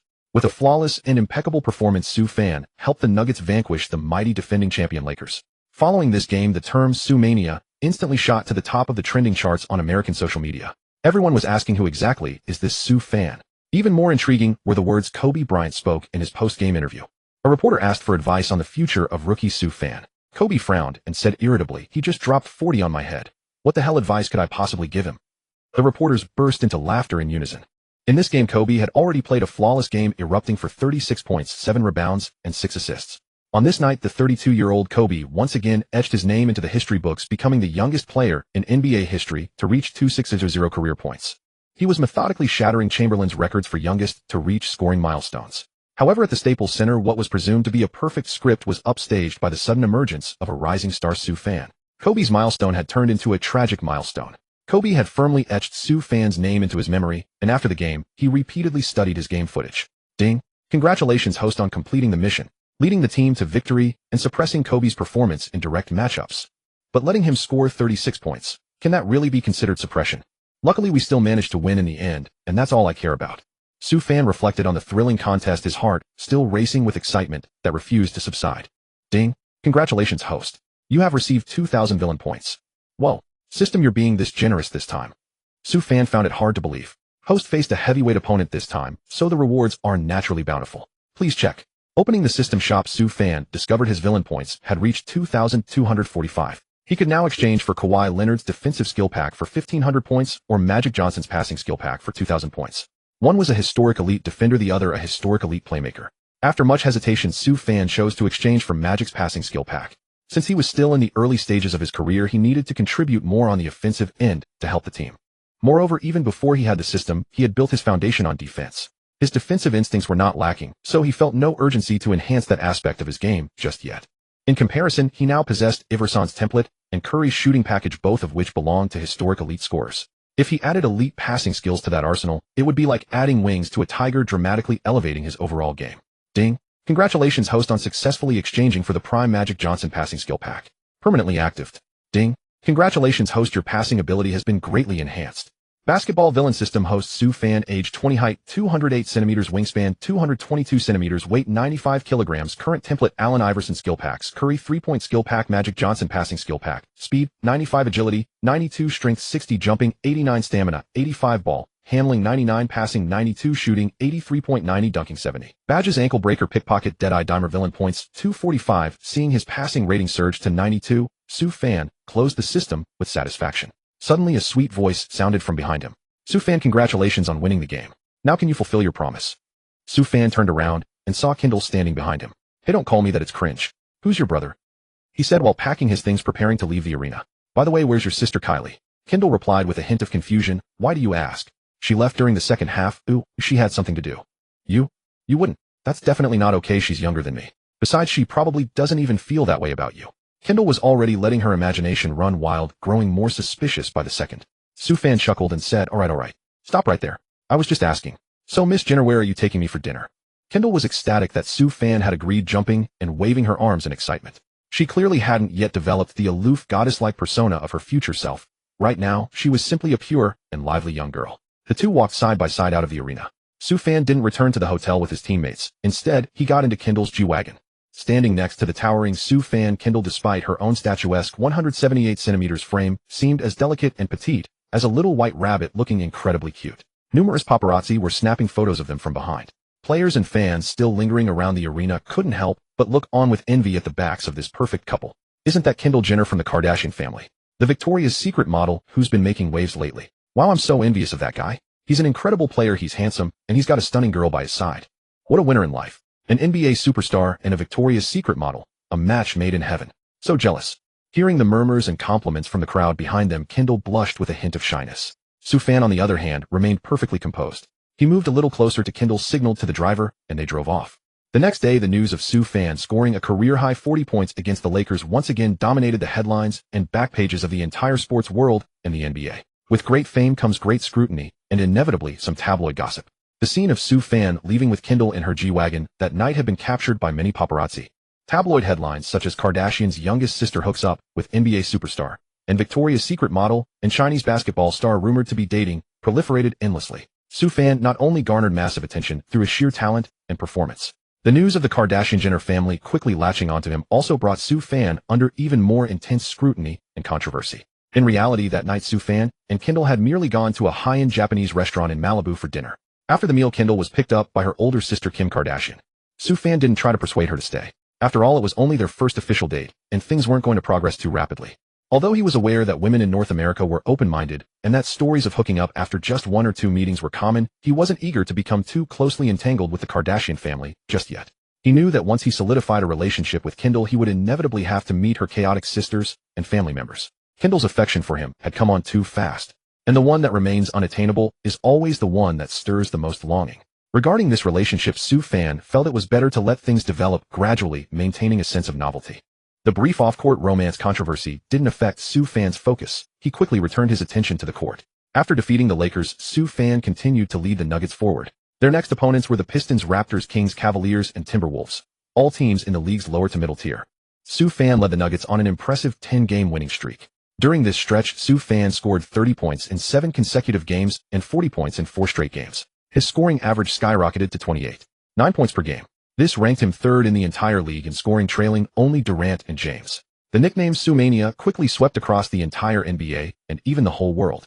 Su Fan was not only named Rookie of the Month for the opening month of the regular season, but also earned the title of Western Conference Player of the Month. Due to his incredibly inspirational story, rising from an undrafted player to a league superstar, the prestigious magazines Sports Illustrated and Time Asia successively featured Su Fan on their front covers. Su Fan's story became a household name in a remarkably short period of time. Everything seemed to be heading in a positive direction. However, the good times were not to last. Carmelo Anthony was set to make his return. During Anthony's absence, due to injury, Su Fan delivered an all-star caliber performance. Yet, given the disparity in their current standings, the coaching staff and management ultimately decided to keep Anthony in the starting lineup. Su Fan returned to the bench. The Su-mania wave quickly subsided. A grueling stretch of road games and back-to-backs left the Nuggets exhausted, and they spiraled into a losing streak. Their record plummeted from the top of the Western Conference to the 5th spot. Back on the bench, Su Fan saw his playing time increase and continued to produce consistently. However, his average points per game dipped from 28.9 to 26.3, and his consecutive 30-point streak came to an end. The shadow of the losing streak soon put the management under immense public pressure. Fans clamored for Su Fan's return to the starting lineup. To address this, the management convened a meeting with the coaching staff, led by George Karl along with Anthony and Su Fan. Clearly, the purpose of this meeting was to resolve the starting position dilemma between Anthony and Su Fan. Although Anthony was a top-tier scorer in the league, he was also facing contract renewal negotiations with the team. Meanwhile, Su Fan was a rising superstar with immense popularity among fans, his journey inspiring countless people. However, Anthony's camp was resolute in their stance, refusing to concede the starting spot. For Anthony, coming off the bench for Su Fan was deemed unacceptable. If the management insisted, he threatened to sit out the Nuggets' upcoming games. "This isn't hard to solve. We can both start," Su Fan suggested. Anthony was taken aback. "What do you mean?" George Karl nodded. Su Fan could return to the power forward position, replacing Kenyon Martin. No. I don't want to play power forward. I want to play point guard," Su Fan stated calmly. "What? You want to play point guard? Did I hear that right?" General Manager Mark and head coach George Karl both expressed their disbelief. "My goodness, as coach and manager, haven't you noticed I've been playing more selflessly lately?" Su Fan reminded them. Subsequently, the two reviewed Su Fan's stats from the recent games. They noticed his assist numbers were steadily climbing: 6, 8, 11, 9, 12, 13. Unbeknownst to many, Su Fan had transformed from a solo scorer into a versatile playmaker who could orchestrate his teammates. This all began when he acquired Magic Johnson's passing skill pack. Having already possessed the templates and skill packs of Iverson, Curry, and Magic Johnson, Su Fan was fully confident in his ability to assume the role of starting point guard. But will Chauncey Billups agree? Anthony spoke up for his friend. In truth, the management had long wanted to part ways with Billups, but Anthony had been mediating. "It doesn't matter. I can compete with him for the spot. May the best man win. How about that?" Su Fan was extremely confident he could outperform Billups. After all, Billups was past his prime, no longer the finals MVP he once was.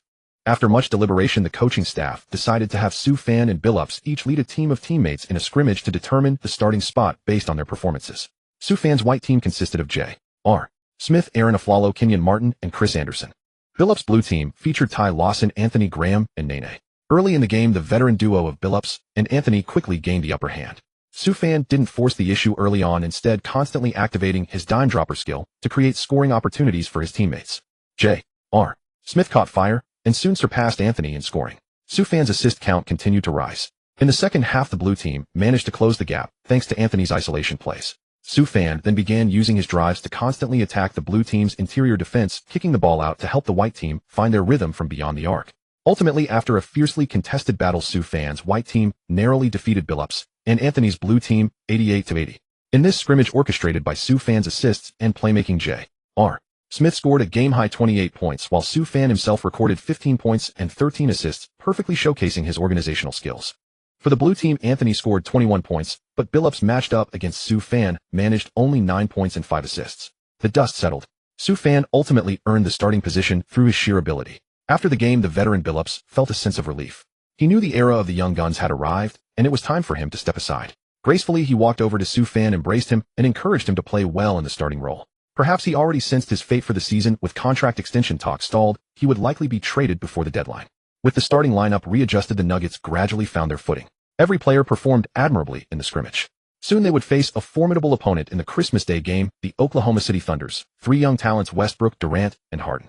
The Pepsi Center in Denver was brimming with a festive Christmas atmosphere. The cheerleaders on the sidelines had even donned little reindeer outfits for the occasion. The annual NBA Christmas Day Showdown was about to tip off. This season, the Denver Nuggets and the Oklahoma City Thunder, both ranked in the top 4 of the Western Conference, were set to collide on this very night. This marked the first meeting between the two teams this season. Sue Fan still vividly recalled the grudge he had developed with the Thunder during the preseason, all because of a ferocious block he had laid on Russell Westbrook's dunk. And for this game, he was set to start as the team's point guard for the first time in his professional career. When the Nuggets' starting lineup was flashed on the big screen in the broadcast studio before the game, both the commentators and the fans were stunned. Are my eyes deceiving me? Sue Fan is actually starting in place of Billups. I thought Anthony's return would create friction with Sue Fan, but it seems I was overthinking it. Hey everyone, just look at Sue Fan's assists over these past few games. He's a truly exceptional playmaker. Barkley and Kenny Smith both found it hard to believe, but in the face of such concrete data, they had no choice but to accept reality. A player standing 2.08 meters tall, Sue Fan was actually going to be the starting point guard. Meanwhile, in the live broadcast room across the ocean, fans from the Dragon Kingdom were also buzzing with discussion. Since Sue Mania had swept the globe, many more rational fans had begun to follow Sue Fan's games, converting from critics to loyal supporters. Of course, there were still those relentless fans who continued to criticize him. A guy that tall playing point guard, does he think he's Magic Johnson? Sue Fan's got some pride. He doesn't want to be Anthony's backup. Nonsense, he's only been playing for such a short time. How dare he be compared to Melo? Melo is the team's franchise superstar, while Sue Fan is just a minimum salary player. But it's a shame about veteran Billups getting pushed to the bench by a rookie. You guys are just bandwagon fans. Have you even watched Sue Fan play? His court vision and awareness are top-notch. If he wanted to pass, averaging around 10 assists a game wouldn't be a problem. Looking forward to his head-to-head battle with Westbrook in this game. Sue Fan is phenomenal. A guy playing power forward and then switching to point guard is unprecedented in history, right? Stop with the blind praise. Magic Johnson himself even played center once. Haha, the moment you compare Magic to Sue Fan has already won. His career is just starting out. We can't be too harsh on him. Let's just enjoy the game. With the barrage of comments and bullet messages refreshing frantically, the popularity of the live stream soared to new heights. It was clear that in an era where Yao Ming had once again been ruled out for the season and Jalian's performances were becoming increasingly mediocre, Sue Fan was indeed the only domestic player capable of capturing the attention of Dragon Kingdom fans. Before the game began, Westbrook, who had a bit of a spat with Sue Fan during the preseason, walked over to exchange a few words with him. Congratulations, Sue. I heard you've been on fire lately. Show me what you've got. His words were laced with provocation and ridicule, as Westbrook was still young and hot-blooded at the time. Sue Fan, despite being younger, appeared far more mature and composed. He calmly replied, "To be honest, I've never considered you my rival. At least on your team, there's someone I find more worthy of my attention." The sharp-witted Westbrook quickly grasped the implication. Sue Fan was clearly saying, "I'm more focused on Durant than on you." Westbrook's expression gradually turned serious, his playful demeanor gone. Though he couldn't argue back, he felt a surge of defiance inside. Durant was the undisputed leader of the Thunder, while Westbrook was merely the second in command. Seeing Westbrook on the verge of boiling over, Sue Fan knew his divide-and-conquer tactic had seemingly worked. And sure enough, once the game started, eager to prove himself, Westbrook resorted to isolation plays. The Thunder found themselves suppressed by the Nuggets right from the opening tip.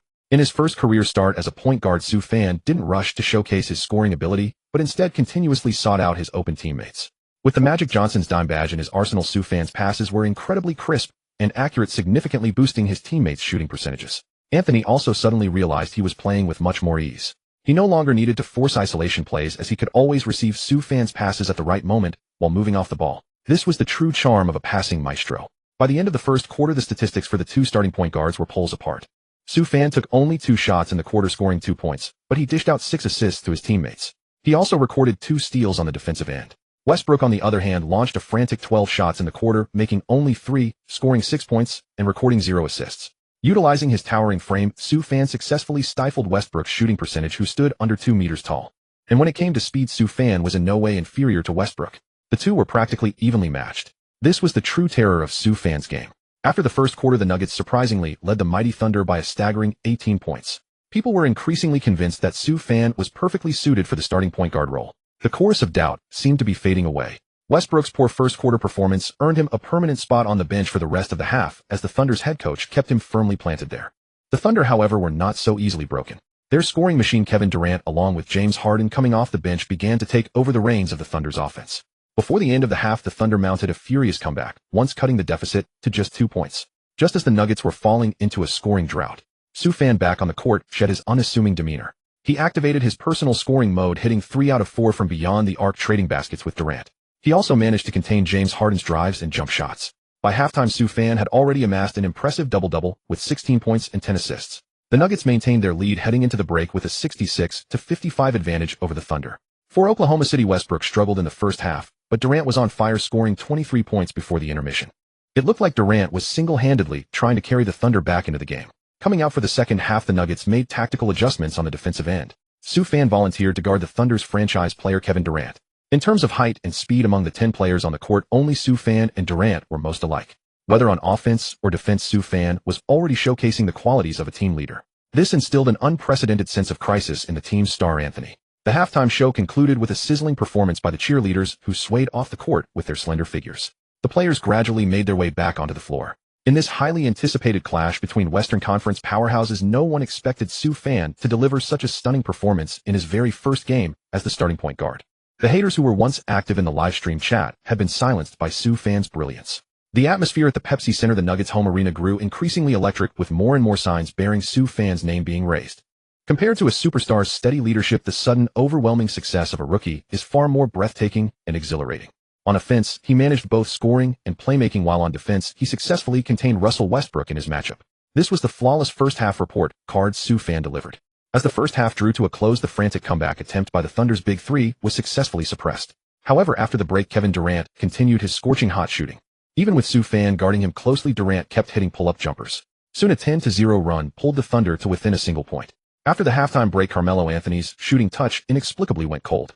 He missed several consecutive shots, also squandering Sue Fan's assists. In the team's most critical moment, Sue Fan knew he couldn't afford to be overly selfless, as that often harms the team. He began an intense scoring duel with Durant. They traded blows relentlessly, each scoring over the other. Sue Fan would nail a transition three, and Durant would answer with a powerful slam in the paint, boosting the Thunder's morale. The score remained deadlocked. After 3 quarters, Sue Fan had exploded for 14 points in the quarter alone, amassing 30 points, 11 assists, and 7 rebounds for the game. On the other side, the Thunder's leader Durant was closing in on 40 points. This was destined to be a showcase of superstar scoring prowess. In the final quarter, the Nuggets' offense had gone silent except for Sue Fan. Anthony had even gone scoreless for over a quarter. Perhaps overshadowed by Sue Fan's dazzling performance, Anthony seemed disheartened and lost the will to compete. During a Thunder possession, Durant received a pass from Harden after a drive and prepared to turn for a fadeaway. Sue Fan held his ground firmly against Durant's lower body, disrupting his shooting rhythm. Almost inexplicably, Durant passed the ball to Westbrook, who was cutting to the basket. Westbrook, who hadn't scored in a long time, seemed to unleash all his pent-up frustration in that moment. Gripping the ball in one arm, he drove straight to the hoop. Facing Nene's defense, he rose for a spectacular tomahawk dunk. With this basket, the Thunder finally took the lead. Westbrook was ecstatic after the score, shouting and yelling to vent his emotions. In contrast, Durant, who provided the assist, remained remarkably calm. While the Thunder were still celebrating, the Nuggets seized the opportunity and launched a quick counterattack. Everyone thought the Thunder were about to seize the momentum, but George Karl didn't call a timeout. Sue Fan rapidly advanced the ball to the frontcourt and signaled for a screen from Nene. Weaving through the defense, Sue Fan blew past both Harden and Durant. He showed no fear as he faced the twin interior blockade of Westbrook and Ibaka. Like drawing a bow to its fullest, he launched his body into the air. He sought contact midair and adjusted his body rapidly. Westbrook, with a fierce grimace, strained every muscle to block Sue Fan's dunk attempt. But it was already too late. Sue Fan, like a rocket lifting off, unleashed tremendous power in that instant. The Pepsi Center erupted in a massive roar. Everyone stared wide-eyed at the astonishing sight. Sue Fan's aura seemed to overshadow the very sky. A thunderous impact sent both Westbrook and Ibaka crashing to the floor. Westbrook was utterly stunned, looking up at the towering figure of Sue Fan, his defiance completely gone. Ibaka, who was also posterized on the play, grumbled inwardly, "What did I do to deserve this?" Meanwhile, Sue Fan, after slamming the ball through the hoop, hung onto the rim with one arm. A deathly silence fell over the arena like a battlefield after the smoke clears. As Sue Fan landed gracefully, the Nuggets' home crowd instantly erupted in a deafening roar of approval. Since his debut, Sue Fan had been known for his finesse and skill, rarely showcasing such explosive dunks. But when the opponent threatened to seize the momentum, Sue Fan stepped up. With this earth-shattering dunk over 2 defenders, he helped the Nuggets regain their psychological edge. Holy FK, that was insane. Sue Fan is a god. This dunk is destined to be an iconic moment in history. On the commentary desk, Barkley and Kenny Smith were on their feet, jumping in disbelief. I always thought Su Fan was a skilled big man, but I never expected he had this violent side to his game. Unbelievable, just absolutely unbelievable. Su Fan. He is ready to succeed Anthony as the new deity of the Denver Pepsi Center. It's madness. He's single-handedly taking on the Thunder's Big Three, perfectly embodying what it means to be a superstar. Fans were buzzing about the play they had just witnessed. In this game, Su Fan had unquestionably outshone Anthony and every other player on the Nuggets roster. He tore apart the Thunder's defense with his unstoppable scoring and precise passing. This dunk completely ignited the Nuggets' momentum. For the remainder of the fourth quarter, Su Fan led his teammates on a devastating 19-4 run, effectively ending all suspense in the game. When the final buzzer sounded, the Nuggets emerged victorious with a 125-110 win over the Thunder. Although the Thunder's star Durant scored a season-high 47 points, he was powerless to prevent his team's collapse. Su Fan finished the game with a season-high tying 39 points along with a career-high 15 assists. He also grabbed 10 rebounds, securing his first career triple-double. Ding! Congratulations, host, on achieving a triple-double. Reward 1,000 villain points. Ding! Congratulations, host, on leading the team to victory over the Thunder. Reward 1,200 villain points. Ding! Congratulations, host, on a perfect debut performance in a new position. Reward 500 villain points. His outstanding performance in this game earned Su Fan a wealth of rewards. After the game, Westbrook refused to do any interviews and left the arena immediately. Durant, who scored a season high, spoke highly of Su Fan in his post-game interview. Su Fan is an extremely talented young man. I believe the Nuggets players should be proud of him. He's fantastic. He can score, and he can also deliver brilliant assists to his teammates. There's no other way to put it. He might be the best rookie in recent years. We all gave it our best effort tonight. After the post-game press conference, Su Fan returned to the locker room to gather his belongings. Soon he would board the Kardashian family's private jet to Los Angeles for their Christmas party. He had received an invitation from Kendall Jenner days ago. She had asked him repeatedly, and he felt he couldn't refuse. Time to explore the Kardashian lair and see what it's all about. Su Fan had just stepped off the plane when his phone rang. It was Jeremy Lin. My brother, come spend Christmas with me today. It gets pretty lonely here in Golden State, all by myself. Jeremy Lin, who had recently been shuttled between the D-League and the main roster, seemed to be in good spirits. No, who wants to spend Christmas with a single guy like you? I'm at Kendall's place. Kendall? You mean the supermodel Kendall Jenner? Jeremy asked in astonishment. Su Fan replied with a grin. Yep. You sly dog. I recall the Kardashian family usually spends Christmas together. Does that mean? Jeremy seemed to have already guessed where Su Fan was. Yeah, I'm at Beverly Hills. Are you going to attend? Jeremy shed envious tears. Scram. You single dog, go spend Christmas alone with your dog at home. Haha. Su Fan teased Jeremy before quickly hanging up. Escorted by the Kardashian family's security and chauffeur, Su Fan soon arrived at their lavish mansion in Beverly Hills. This modern Moroccan-style mansion currently belonged to Khloe Kardashian, but in a few years it would become Kendall's. Despite being mentally prepared, Su Fan was still taken aback by the sheer opulence of the estate as he entered. The outdoor area boasted a swimming pool, a golf course, skywalks, a bar, and even an amusement area. In celebration of Christmas, the entire property was adorned with festive decorations, balloons, Christmas trees, and a variety of exotic plants. With brilliant lights and ornate decorations, it felt like stepping into a fairy tale. It took them several minutes to walk from the entrance to the grand banquet hall. Kendall stood there in a striking red strapless high-slip bodycon dress. Her perfect supermodel figure, accentuated by the dress, was radiant and impeccably sculpted. She had been waiting at the door for Su Fan and immediately walked over joyfully upon seeing him. She signaled to the bodyguards behind him to leave. She naturally linked her arm through his, heading towards the banquet hall. Come on, Su Fan. Tonight you're my date. Su Fan rolled his eyes and smiled. Hey, did I say yes? Oh, don't embarrass me. Otherwise my sisters will never let me live it down. As everyone knew, a Kardashian family party was a gladiatorial arena for flaunting beauty and partners. The sisters appeared harmonious, but each harbored her own cunning, competing not only in looks, but also bringing along their significant others. Entering the hall, Su Fan saw the other four Kardashian sisters. Each was dressed in resplendent attire, holding a wine glass with smiles on their faces as they celebrated Christmas. The eldest sister, Kourtney Kardashian, was playing with her son alongside her Hollywood boyfriend, Scott Disick. As the oldest, Kourtney was relatively low-key among the sisters, partly because her appearance wasn't as striking as her younger siblings, so she attracted less attention. The second sister, Khloe Kardashian, and the third sister, Kim Kardashian, were both currently dating NBA players. Khloe was deeply involved with Lakers star forward Lamar Odom, while Kim was nearly at the point of engagement with Nets forward Chris Humphries. The youngest sister, Kylie, was still immature and shy, playing with the children. Odom spotted Su Fan and greeted him enthusiastically. Hey, look who's here. Which super rookie is this? Although Humphries had never faced Su Fan on the court, he gave a friendly and polite greeting. Didn't expect to run into a fellow professional here. What a pleasant surprise. Su Fan chatted with his two NBA peers. Kim teased Kendall, my dear sister, you've got some skills. Snagging the hottest rookie in the NBA so quickly. Kim's makeup was exceptionally bold that day, and the look she gave Su Fan was flirtatious, as if she wanted to devour him. Su Fan generously stepped forward and hugged the famous Kim. Her figure was truly as legendary as rumored. He could feel her stunning curves even through her clothes. As Kim whispered in his ear, a wave of heat surged through Soo Fan's body. Soo Fan's recent performances in the NBA had made him a global sensation. Kim, always at the forefront of the family, was thoroughly familiar with him. She secretly harbored thoughts of sparking a rumor with Soo Fan, but her little sister Kendall had beaten her to the punch. Seeing her sister acting a bit too familiar, Kendall quickly pulled Soo Fan aside. "That's just how my sister is, a bit too enthusiastic. Don't mind her."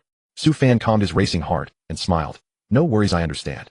The Kardashians' Christmas party was exclusive, with only close friends and family invited, no other celebrities. After all, in America, Christmas is like the New Year, typically spent with family. Before dinner, the sisters went through their ritual of taking countless photos and posting them on social media. It was more about flaunting their wealth than making memories. Their loud and luxurious fashion sense was always on the cutting edge, and the opulent mansion in the background fueled further envy. As the hottest player in the NBA, everyone except Kendall, including Kim and Khloe, clamored to take pictures with Soo Fan. That evening, photos of Soo Fan with the Kardashian sisters went viral online, quickly topping the trending charts in America. Of course, back in 2010, the Kardashians hadn't yet earned the nickname NBA's best defensive players. Fans weren't worried for Soo Fan, instead they expressed immense envy. After dinner and drinks, Kim suggested they play some party games. They started with a food fight where everyone used cakes, burgers, and other food to attack opponents until they surrendered. Soo Fan was a formidable and masculine force, protecting Kendall while pelting Odom and Humphries with food. After all, those two were just power forwards, while Soo Fan was a true point guard. Those two were certainly no match for Soo Fan's agility and cunning. After wasting most of the food, the group moved to the backyard, changed into swimsuits, and prepared to soak in the outdoor hot spring pool. In her swimsuit, Kim's figure was still the most eye-catching, barely contained. Kendall, though looking slim, was also well endowed with curves in all the right places. Soo Fan's physique wasn't as bulky as Humphries or Odom's, but his lean and chiseled abs drew the admiring glances of the Kardashian sisters. After all, they were used to seeing greasy Western men. Soo Fan's fresh, refined Eastern boy charm was simply unparalleled. It was precisely this quality that had captured Kendall's interest. After soaking in the hot spring for a while, Odom and Humphries each took Khloe and Kim back to their rooms. Kourtney also left with her children and husband. Now only Soo Fan and Kendall remained, leaning against the edge of the pool, their feet gently stirring the water, admiring the brilliant starry sky. A gentle breeze blew, bringing a sense of peace and clarity. Soo Fan sensed a subtle romantic tension in the air. After a while, Kendall finally broke the silence. "Soo Fan, stay tonight." Being a normal man, Soo Fan scooped her up and carried her towards her room. After a splendid evening at Beverly Hills, the bond between Soo Fan and Jenna continued to deepen. In the days that followed, Jenna became a fixture at courtside, cheering passionately for Soo Fan at nearly every game. After games, the two were frequently seen together, their intertwined arms and affectionate demeanor captured by the ever-present paparazzi. Soo Fan maintained his explosive performances on the court, while his romance with the supermodel Jenna became a hot topic of public speculation. Finally, on Valentine's Day, the couple went public on social media, confirming the long-rumored relationship. The pairing of the sports world's rising star and the Victoria's Secret newcomer was hailed as a match made in heaven, drawing congratulations from both inside and outside their respective industries. They were the epitome of a perfect couple. With the added spotlight of being Soo Fan's girlfriend, Jenna's career flourished, elevating her to become one of the highest valued models at Victoria's Secret. One day during a meal, Soo Fan learned a piece of news from Jenna. Anthony's wife Lala was a close confidant of Jenna's sister Kim Kardashian, and they often shared the intimate details of their lives. Anthony's wife had given him an ultimatum. She wanted him to be traded before the trade deadline. The destination for Anthony and his wife was none other than the New York Knicks.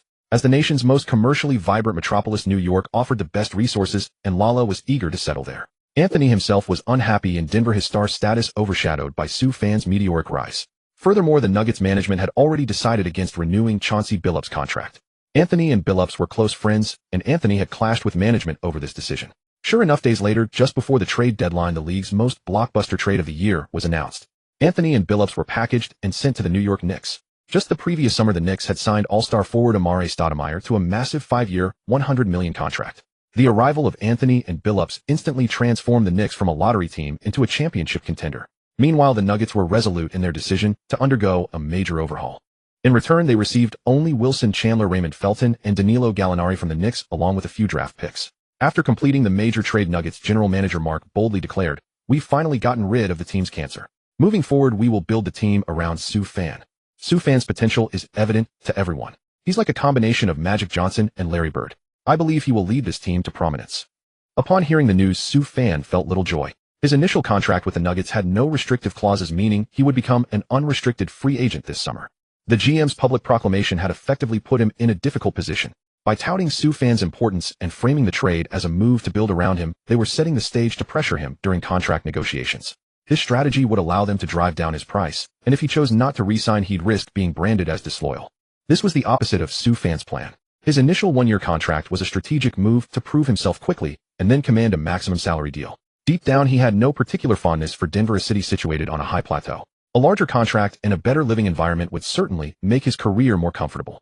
Now the Nuggets had traded away Anthony and Billups for a collection of unfavorable contracts and inconsequential second-round picks. Drawing on his past life memories, Su Fan knew that while the Knicks' Big Three wouldn't ultimately lead them to a title, this trade was also a failure for the Nuggets. Chandler and Felton were players who had padded their stats during the Knicks' tanking era to earn their contracts. They offered little value to a team with championship aspirations. Su Fan believed these two were even less valuable to the Nuggets than J.R. Smith was coming off the bench. J.R.'s talent was undeniable. Though prone to erratic play, when he got hot, his offensive firepower was unmatched. The league's folklore, like if J.R. wasn't crazy, he'd be an all-star every year, and the man with a Michael Jordan experience card wasn't without merit. Once the trade was finalized, Su Fan realized a fundamental truth: hoping to win a championship with this group of cattle and horses in Denver was a fantasy. As expected, Nuggets GM Mark quickly called Su Fan, speaking about playing well, the team's commitment to building around him, and the upcoming contract extension talks. Su Fan offered vague reassurances before hanging up. He knew that with the current roster, a championship run was a long shot. The Western Conference was a gauntlet of powerhouses like the Thunder, Spurs, Mavericks, and Lakers. The East was equally formidable with the Heat, Celtics, and Knicks, all boasting star-studded trios. After careful deliberation, Su Fan decided to focus on finishing the season strong. Since the Nuggets had declared him their cornerstone for the rebuild, he now had the green light to shoot at will. For the rest of the season, he wouldn't hold back. It was time to pad his stats. This was crucial for securing a massive contract in the offseason. After all, he was still just a rookie. Despite having a more strategic vision than his peers, he knew his first priority was to establish a firm foothold in the league. The revamped Nuggets quickly assembled. While management and coaches preached that Su Fan was the new focal point, the team's veterans had other ideas. Su Fan was, after all, a rookie on a minimum contract. Despite his impressive numbers, he lacked seniority and accolades in the league. The Nuggets appeared renewed but were in fact fractured and divided. With Anthony gone, Su Fan couldn't command the locker room's respect in the short term. But as the team's point guard, he knew when to take charge. Over the following weeks, Su Fan went on an absolute tear, scoring 30 points in 10 consecutive games. He followed that with 6 straight games of 40 points. He notched double-doubles in assists and rebounds and broke rookie records for triple-doubles. Against the Wizards, led by rookie sensation John Wall, Su Fan erupted for a career-high 55 points. Against the star-studded Boston Celtics, he recorded another triple-double with 35 points. His season averages were climbing rapidly. His scoring average soared to 29.7 points per game, second only to Kevin Durant's 30.5. His 9.5 assists per game ranked him third in the league. Soon the 2011 NBA All-Star Game in Los Angeles arrived. Riding a wave of immense popularity from his stellar play, Su Fan was voted as a starter. Su Fan's selection as an all-star starter for 2011 was not due to vote padding from Chinese fans. His reputation as Su Crazy had already swept across the global sports world. Due to the unresolved ban order in his home country, his vote count in North America even far surpassed the votes cast within China. Su Fan became the 7th player in NBA history to be named an all-star starter as a rookie. His selection was truly well-deserved, making him a unique presence among this year's rookies. Despite his explosive dunking performance, Griffin was only named a reserve for the All-Star game. Meanwhile, Yao Ming was once again named the starting center for the Western Conference All-Stars. Since Yao's season was already overdue to injury, his spot was given to Tim Duncan of the San Antonio Spurs. The All-Star voting occurred before the trade deadline, and Anthony was named the starting power forward for the Western Conference. However, Anthony would miss the All-Star game due to injury, and his position was ultimately filled by Dirk Nowitzki. With that, the 2011 All-Star Game starting lineups were finalized. Western Conference starters: Su Fan, Kobe Bryant, Kevin Durant, Dirk Nowitzki, Tim Duncan. Reserves: Chris Paul, Pau Gasol, Blake Griffin, Manu Ginobili, Kevin Love, Russell Westbrook, Darren Williams. Head coach: Greg Popovich. Eastern Conference starters: Derrick Rose, Dwayne Wade, LeBron James, Amare Stoudemire, Dwight Howard. Reserves: Chris Bosh, Ray Allen, Kevin Garnett, Al Horford, Joe Johnson, Paul Pierce, and Rajon Rondo. Head coach: Doc Rivers. Beyond this, Su Fan was also unsurprisingly selected for this year's Rising Stars Challenge. Originally, Su Fan's contract with the Nuggets included an incentive clause. If he were selected for the Rising Stars Challenge, he would receive a bonus of $5,000. Now Su Fan had not only been selected for the Rising Stars Challenge, but also became an all-star starter, far exceeding expectations. Additionally, a league official in charge of all-star affairs invited Su Fan to participate in the three-point contest. So far this season, Su Fan had made 103 three-pointers, averaging 2 per game, with a three-point shooting percentage ranking in the top 3 in the league at 46.7. In response, Su Fan stated, "I'm not just participating in the three-point contest, I'm also entering the skills challenge and the slam dunk contest."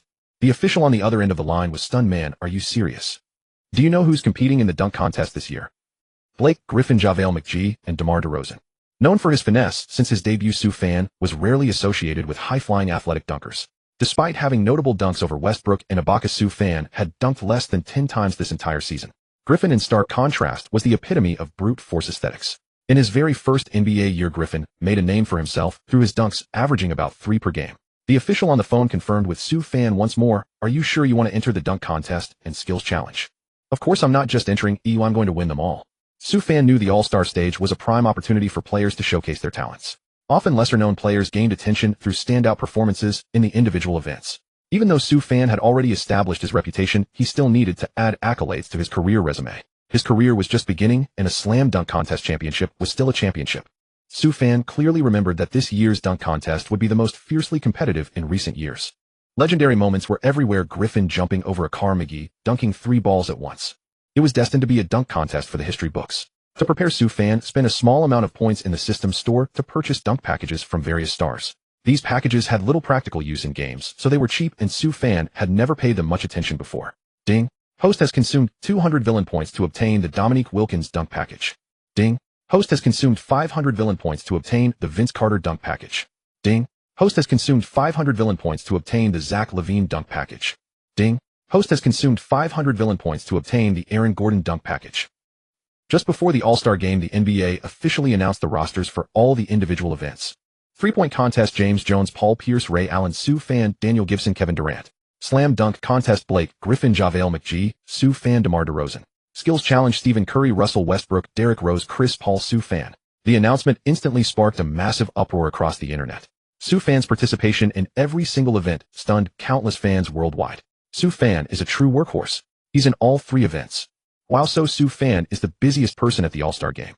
I don't care about the 3-point or skills contests. I'm most looking forward to Sue Fan's performance in the dunk contest. A finesse-based Asian guard joining the dunk contest. Is he kidding? He's going to be a clown. I can't wait to see what he does there. Sue Fan instantly became the busiest person of All-Star weekend, with countless fans eagerly anticipating a spectacular performance from him on the grand stage. At the Staples Center in Los Angeles, the first day of All-Star weekend was set to host the Rising Stars Challenge. On Sue Fan's sophomore team, the starting lineup alongside him included John Wall, Wesley Johnson, Blake Griffin, and DeMarcus Cousins. The bench featured Eric Bledsoe, Landry Fields, Derek Favors, Greg Monroe, and Gary Neal, among others.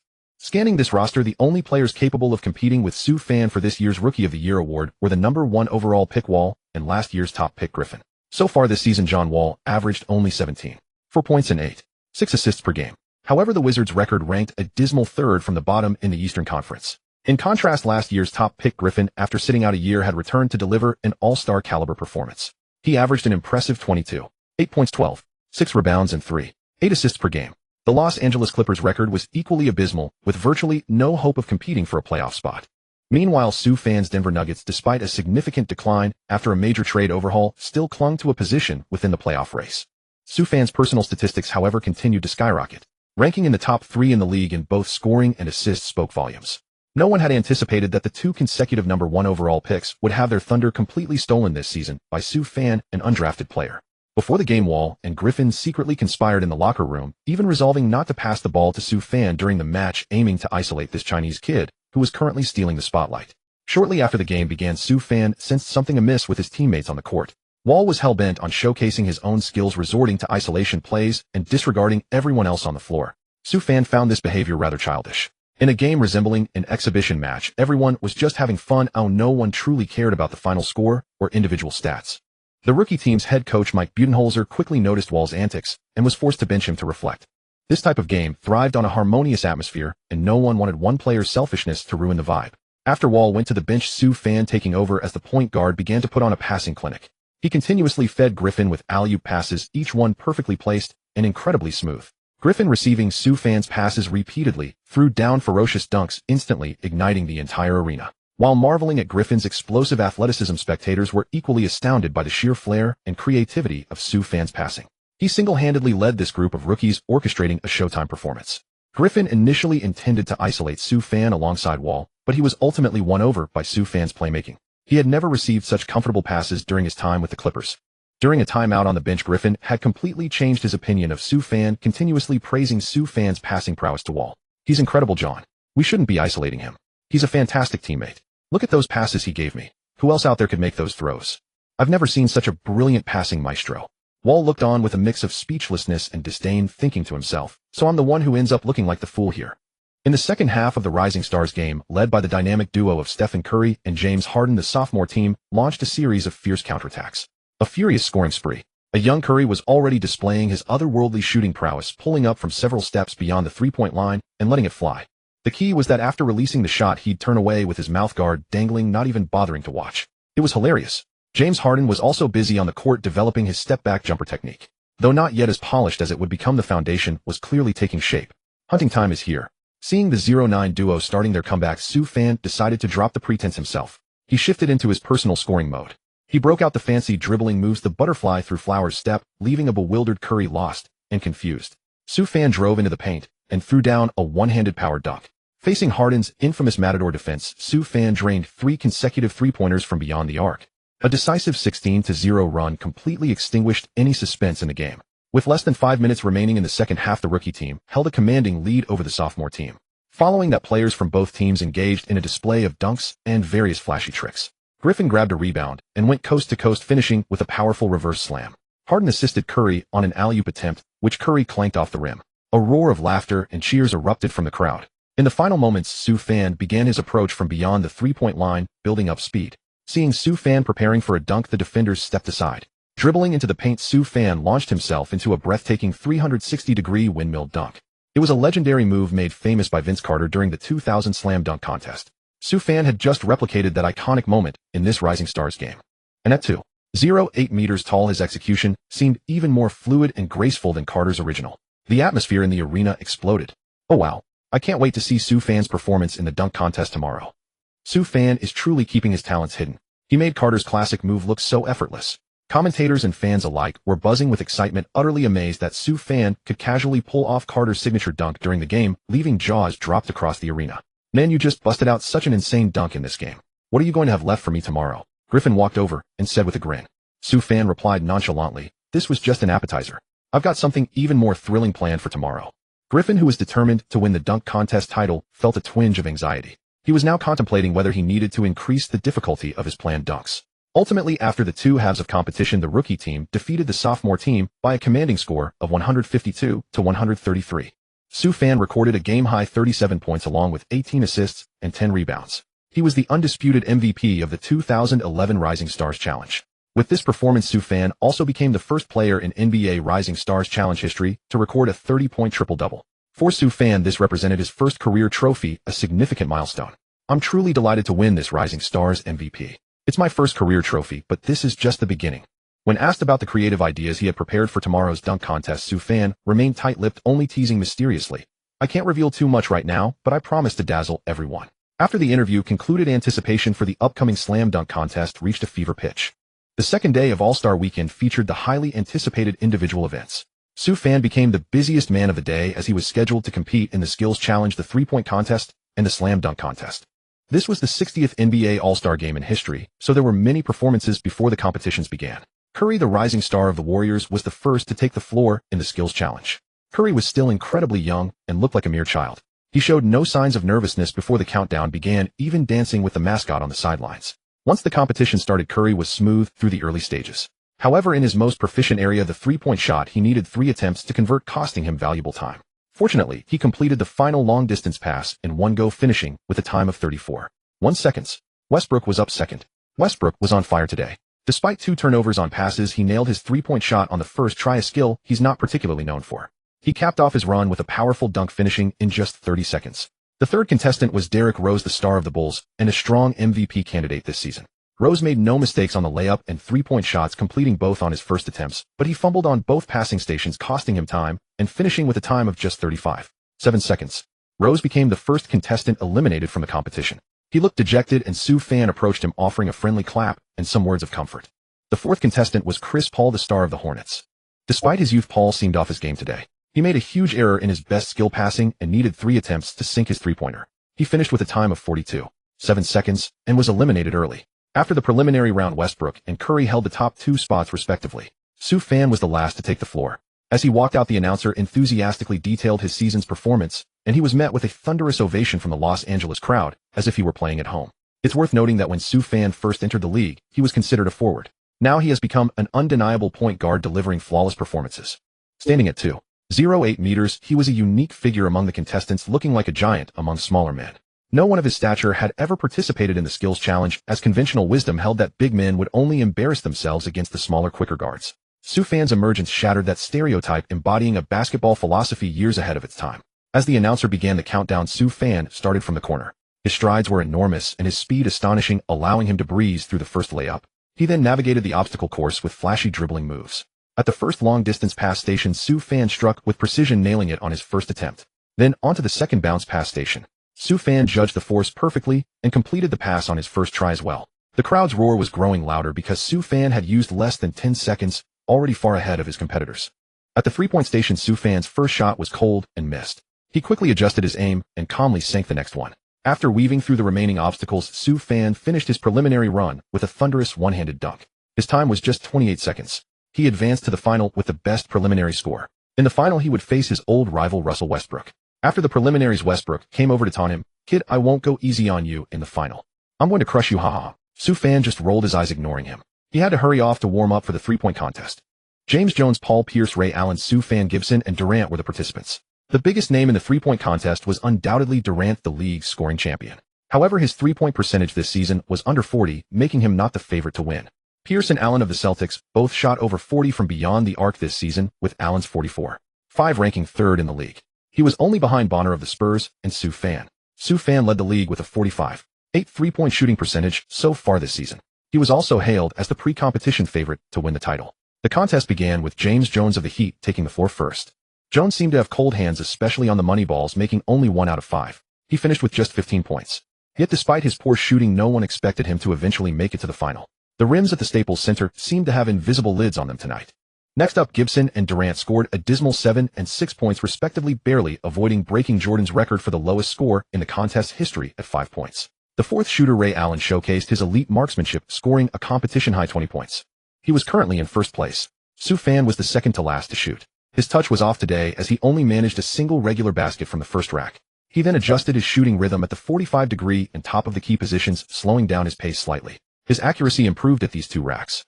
However, a poor performance at the final rack limited Su Fan to just 13 points, placing him third after the preliminary round. His chance to advance to the final depended on the last shooter, Paul Pierce. Seeing Su Fan's score of 13, Pierce smiled confidently, thinking victory was within his grasp.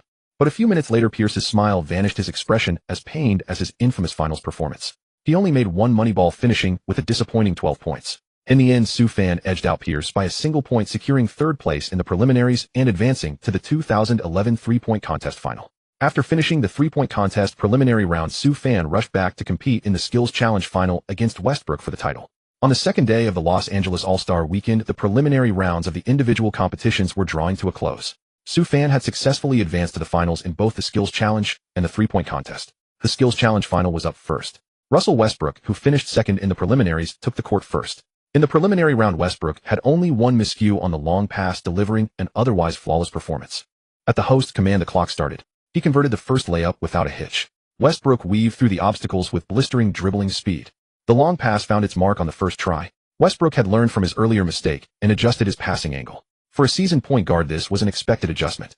But when he reached the three-point station, his hot hand from the preliminaries had vanished. Westbrook needed 3 attempts before he finally drained the three-pointer. His release was also slow, costing him valuable time at that station.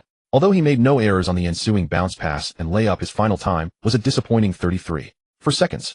Though it was slightly better than his preliminary time, it clearly wasn't good enough to challenge Su Fan for the title. In the preliminaries, Su Fan had used his enormous strides to finish in under 30 seconds. This time, Su Fan focused all his energy, treating every element with utmost seriousness. He completed the course with fluid grace, making no mistakes whatsoever.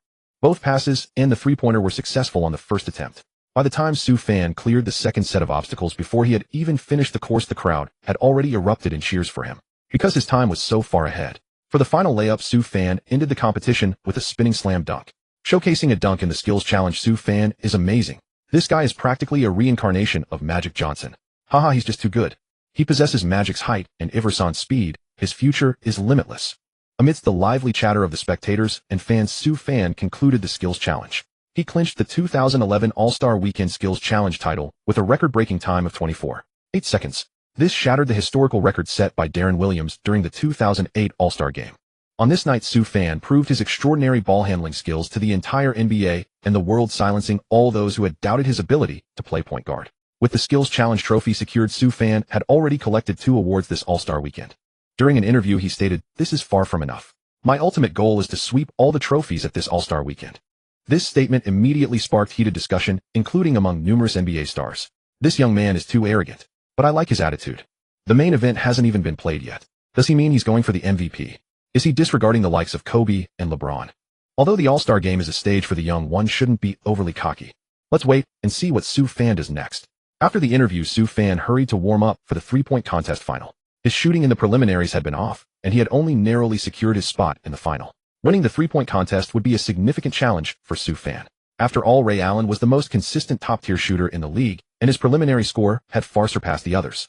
Among the 3 finalists, Su Fan took the court first, as he had the lowest preliminary score. The 1-minute countdown began. Su Fan had analyzed his preliminary performance and concluded he had rushed at the beginning and end, causing his accuracy to plummet. After all, it was his first time in the competition and he lacked experience.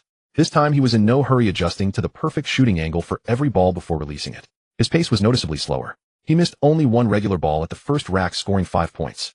At the second rack, positioned at a 45-degree angle, Su Fan continued his hot streak. Swish, swish, swish, swish, swish. 3-pointers rained down. He made all 5 shots. After the first 2 racks, Su Fan had already amassed 11 points.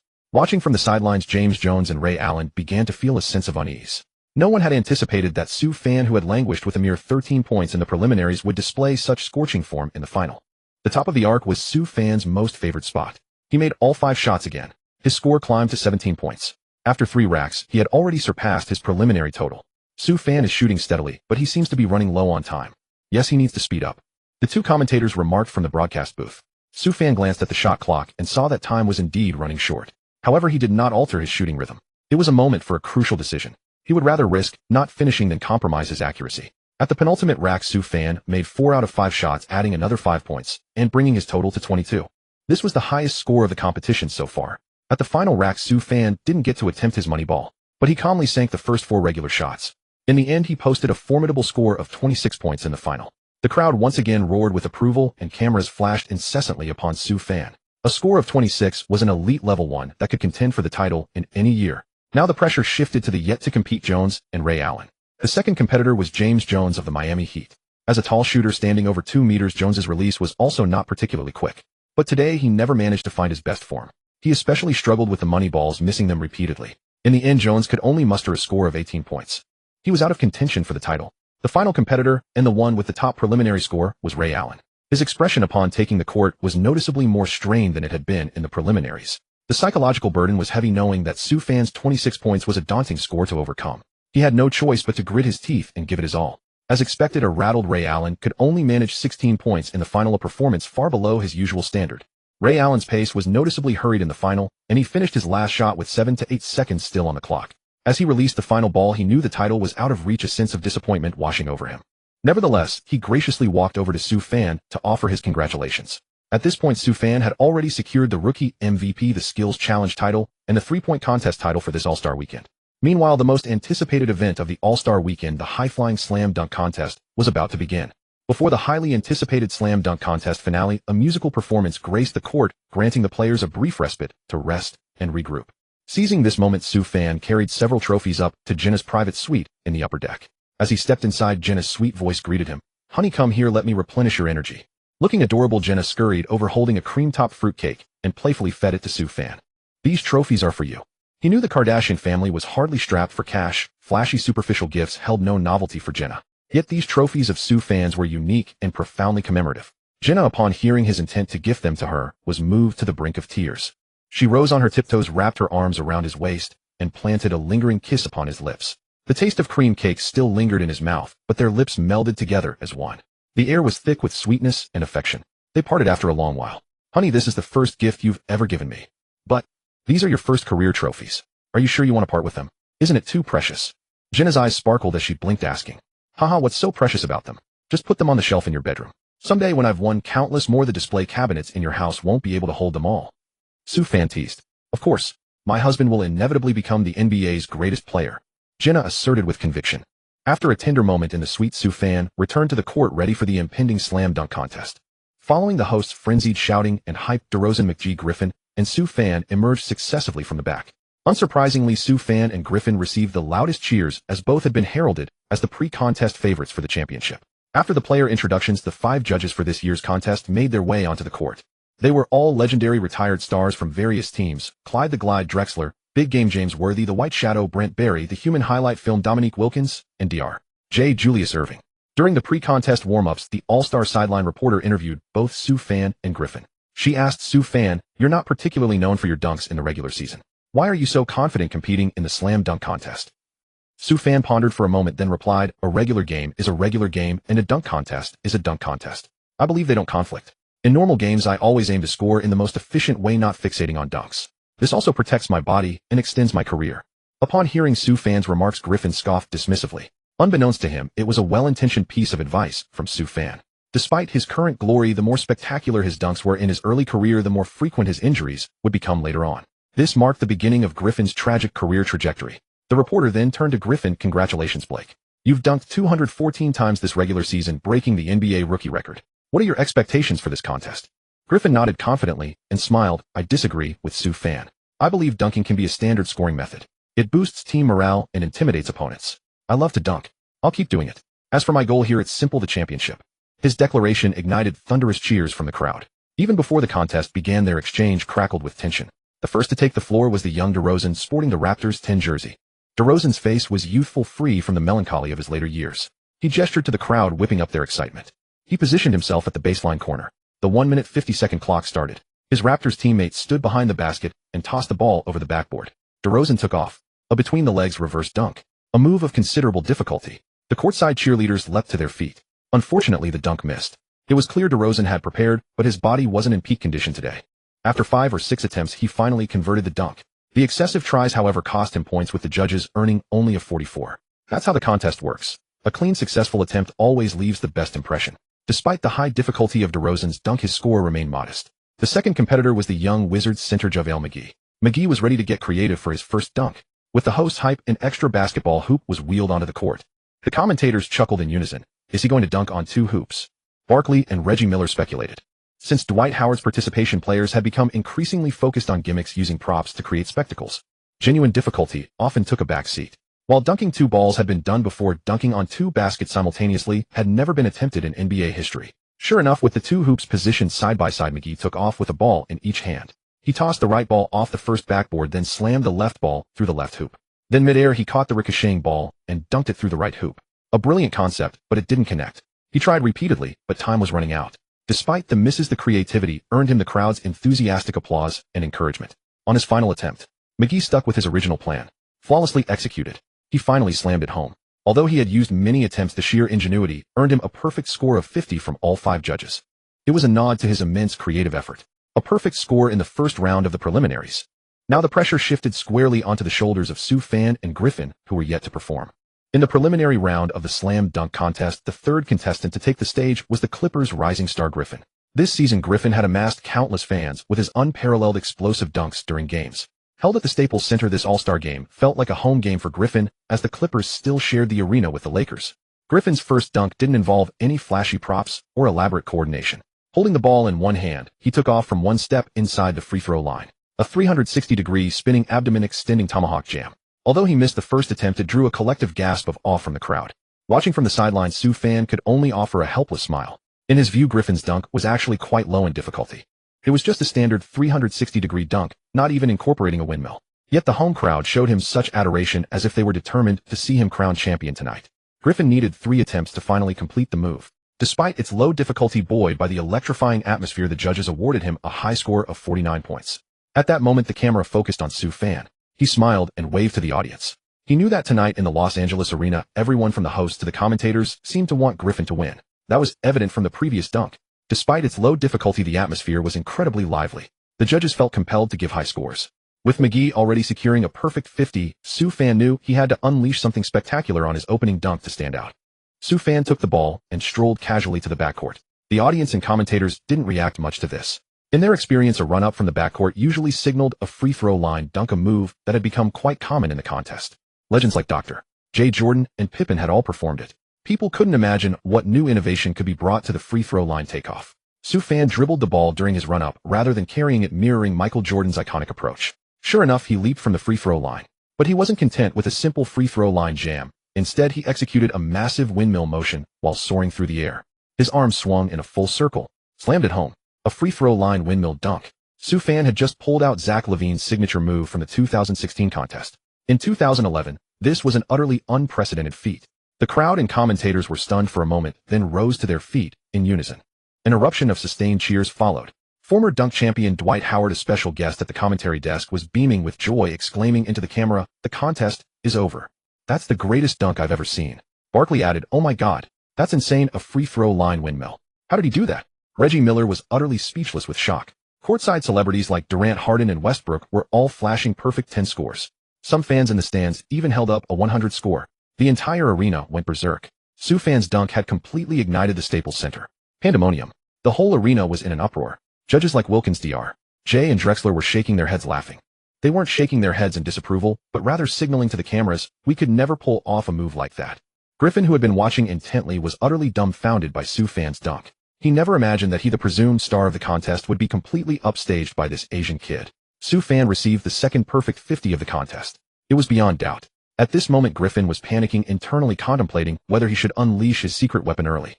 In the backstage tunnel, Griffin had a small sedan prepared, a spectacle he had intended to save for the finals. Jumping over a car. But seeing Su Fan and McGee's impressive first-round performances, Griffin couldn't sit still any longer. He feared that if he waited any longer, he might never get the chance. Who knows what other earth-shattering moves Su Fan might have in store. It's over. This contest is already over. Is there any suspense left? Is there any dunk in the world that can surpass that one? The commentators were completely overwhelmed and incoherent. After a brief intermission and a performance, the second round of the preliminaries quickly commenced. DeRozan, who had the lowest score in the first round, took the court first. This time he didn't use any props or teammates. Having witnessed Su Fan's prowess, DeRozan likely felt his chances of winning were slim. He simply performed a self-alley-oop, executing a reverse dunk with a hang-time pull-up. Free from the pressure of expectations, DeRozan completed the dunk flawlessly and smoothly on his first try. The first three judges all awarded 10s. Wilkins and Dr. J, both former dunk champions, knew exactly how difficult Su Fan's dunk had been. After witnessing Su Fan's masterpiece, DeRozan's attempt felt rather mundane to them. They both gave a 9. In the end, DeRozan received 48 points for that dunk. Griffin was up second in the second round. He was now in a do-or-die situation. Unsure of what Su Fan and McGee would do next, he knew he needed a perfect score on this dunk. To achieve that, he decided to change his planned second dunk. He gestured to someone off court, and the small sedan was brought onto the floor. This was the move he had originally reserved for the finals. Now he had no choice but to reveal it early. The crowd erupted in cheers and laughter upon seeing the car. Courtside, Durant and Westbrook watched with rapt attention. Crazy, this is insane. Another huge stunt. Is he going to jump over a car? Oh my God, this is madness. If he doesn't make it in one try, will the car get crushed? Su Fan was taken aback that Griffin was going all out just to reach the finals. He walked over and quipped, "Man, don't push yourself too hard. Even if you nail this, what tricks will you have left for the finals?" It was a devastating psychological blow. Griffin shot him a glare and retorted, "Mind your own business." The car was parked sideways under the basket, which significantly reduced the difficulty. His teammate sat inside the car holding the ball up. Griffin sprinted from beyond the three-point line, grabbed the ball from his teammate midair, soared over the car, and slammed it home cleanly. The successful attempt sent the arena into another frenzy. It was arguably the most expensive prop ever used in NBA history. This iconic car jump dunk earned Griffin a well-deserved perfect 50. With 2 dunks, Griffin totaled 99 points. This meant that McGee and Su Fan, who were up next, needed at least 49 points to advance to the finals. If both scored 49, there would be a dunk off. Su Fan glanced at McGee, who wore a troubled expression, and whispered, "Buddy, if you don't unleash your special move now, it'll be too late. Don't hold back." McGee initially played dumb. What special move? Su Fan didn't reply, simply holding up 3 fingers. McGee was shocked. How does this guy know my move is dunking 3 balls? Did he secretly watch me practice? After a fierce internal debate, McGee finally made his decision. He would change his dunk. Unleash his secret weapon early. Dunk 3 balls. His teammate John Wall held 1 ball under the basket, while he held 2. Larry Nance's double dunk had been impressive in its time. Now McGee was attempting to dunk 3 balls into the hoop simultaneously. The tension was palpable. The courtside celebrities hadn't sat down since the contest began. McGee took his run-up and leaped. He first dunked the 2 balls he was holding one after another, then Wall tossed the 3rd ball up for him. He missed the first attempt, his timing slightly off. After 2 practice attempts, McGee finally completed the feat on his 3rd try. A triple dunk. The moment he slammed it home, Griffin, watching courtside, rubbed the back of his head in utter dejection.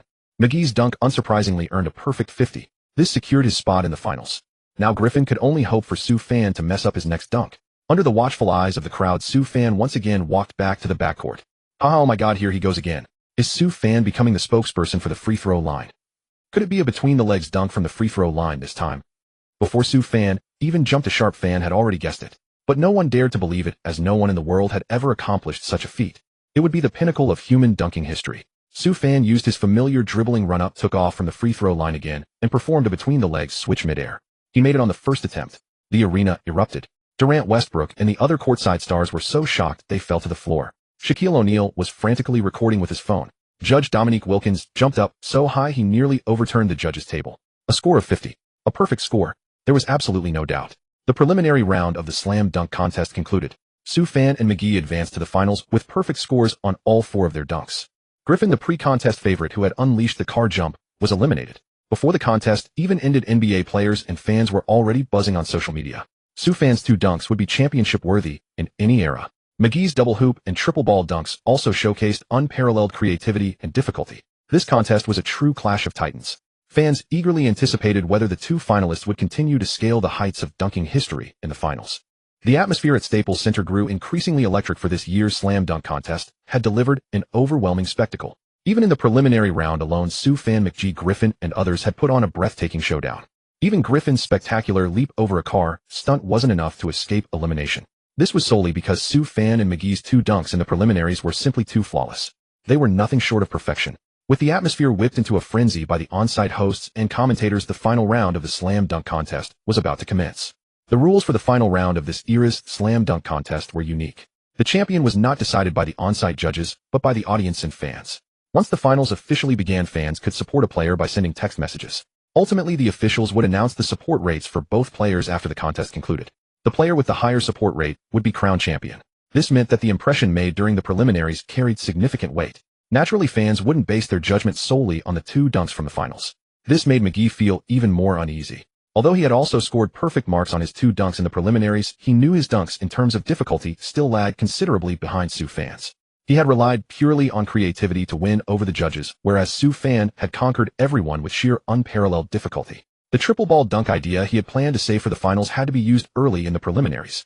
Sure enough, McGee's first dunk in the finals appeared rather unremarkable. This time he used no props and sought no assistance. McGee held the ball with one hand and positioned himself at the left baseline corner. He took his run-up, leaped. A reverse windmill dunk. This dunk was also the signature move of Larry Nance from back in the day. Dr. J had also performed this windmill in games, but from the front. The difficulty of McGee's dunk lay in its reverse nature. This dunk did earn applause from the audience and commentators, but the sense of awe it inspired was far less intense than what the preliminaries had delivered. Now it was Su Fan's turn to take the stage. Amidst the eager gaze of tens of thousands, Su Fan once again walked all the way back to the backcourt. The courtside hype squad, commentators, and judges all stood up simultaneously, smiling and applauding. What in the world is this kid planning now? A third consecutive free throw line dunk. But he's already done the free throw line windmill and the free throw line between the legs dunk. What move could possibly surpass his previous two? Oh my god. Could it be? Could he be planning a free throw line? Countless people at the scene had shifted from excitement to sheer shock, daring not to imagine what move Su Fan was about to attempt from the free throw line. Su Fan raised his arms, continuously rousing the crowd, pushing the atmosphere to its peak. This time he chose not to dribble for his run-up. Instead, he ran with the ball in hand. This allowed him to leap more fully and prolong his hang time. Su Fan sprinted all the way from the backcourt. He stepped precisely on the free throw line and launched himself upwards with explosive force. Gliding through the air, he spun a 360-degree turn, finishing with a one-handed power slam. A collective gasp erupted from the crowd as the ball slammed against the rim. It didn't go in. What a pity. Although the dunk was missed, the audience had already gone completely wild. A 360 from the free throw line. Is he even human? Su Fan, a man destined to be etched into the annals of slam dunk contest history. I believe this dunk contest has already surpassed the one in 2000. All because of Su Fan. I never imagined that a big man like him could possess such incredible hang time and gliding ability. Su Fan must be from outer space. Witnessing Su Fan's latest attempt, McGee on the sidelines was utterly startled, completely losing his composure. He seemed to have already accepted the reality. No matter how hard he tried, he couldn't surpass the Su Fan before him. Griffin, already eliminated, watched Su Fan's latest dunk attempt and could only shake his head with a wry smile. He mused to himself, even if he had made it to the finals facing such an opponent, he would have ultimately lost. The first attempt may have missed, but it still drew thunderous applause and cheers from the crowd. Su Fan's second attempt was successful in one fluid motion. A perfect slam. A 360-degree turn dunk from the free throw line. An epic dunk that etched its place in the history of human dunking. Su Fan's airborne gliding posture instantly captivated the hearts of countless people. It's over. It's over. It's over. Barkley screamed wildly from the commentary desk. Let's all go home. There's no suspense left. Back on the court for his second dunk in the finals, McGee had lost all his fighting spirit, finishing his entire slam dunk contest performance with a simple high off the glass lob dunk. This dunk evoked no reaction from the audience. At this moment, the entire arena chanted Sue Fan's name, eagerly anticipating what new trick he might pull out for his final dunk. Free throw line. Free throw line. Free throw line. Free throw line. Hearing the crowd's thunderous chant, Sue Fan simply smiled and shook his head. He knew he had already perfected the free throw line moves. McGee's final dunk was unremarkable, and Sue Fan had already secured the support of all the fans with his first 3 attempts alone. For his last dunk, he didn't continue with a free throw line attempt. Instead, he positioned himself beyond the 3-point line. He took a slow run up, then gathered his strength and leaped. A between-the-legs switch. No. What Sue Fan was about to do was a double between the legs. He switched the ball from his left hand to his right, and then midair switched it back through another between-the-legs maneuver. Incredible hang time. After completing the double between the legs, Sue Fan was nearly descending. He slammed the ball through the hoop with one hand. Success on the first try. A flawless double between the legs dunk. At that very moment, the tens of thousands of fans at Staples Center were stunned into silence. Words failed them as they tried to describe the slam dunk contest they had just witnessed. An unparalleled shock, a deep-felt admiration from the very core. Legends, commentators, and the hype squad at courtside all clutched their heads with wide eyes, expressing their utter amazement. Awesome. Absolutely epic. Sue Fan is the undisputed #1 in dunk history. The undisputed #1. This is insane. What exactly happened tonight? What kind of alien is this?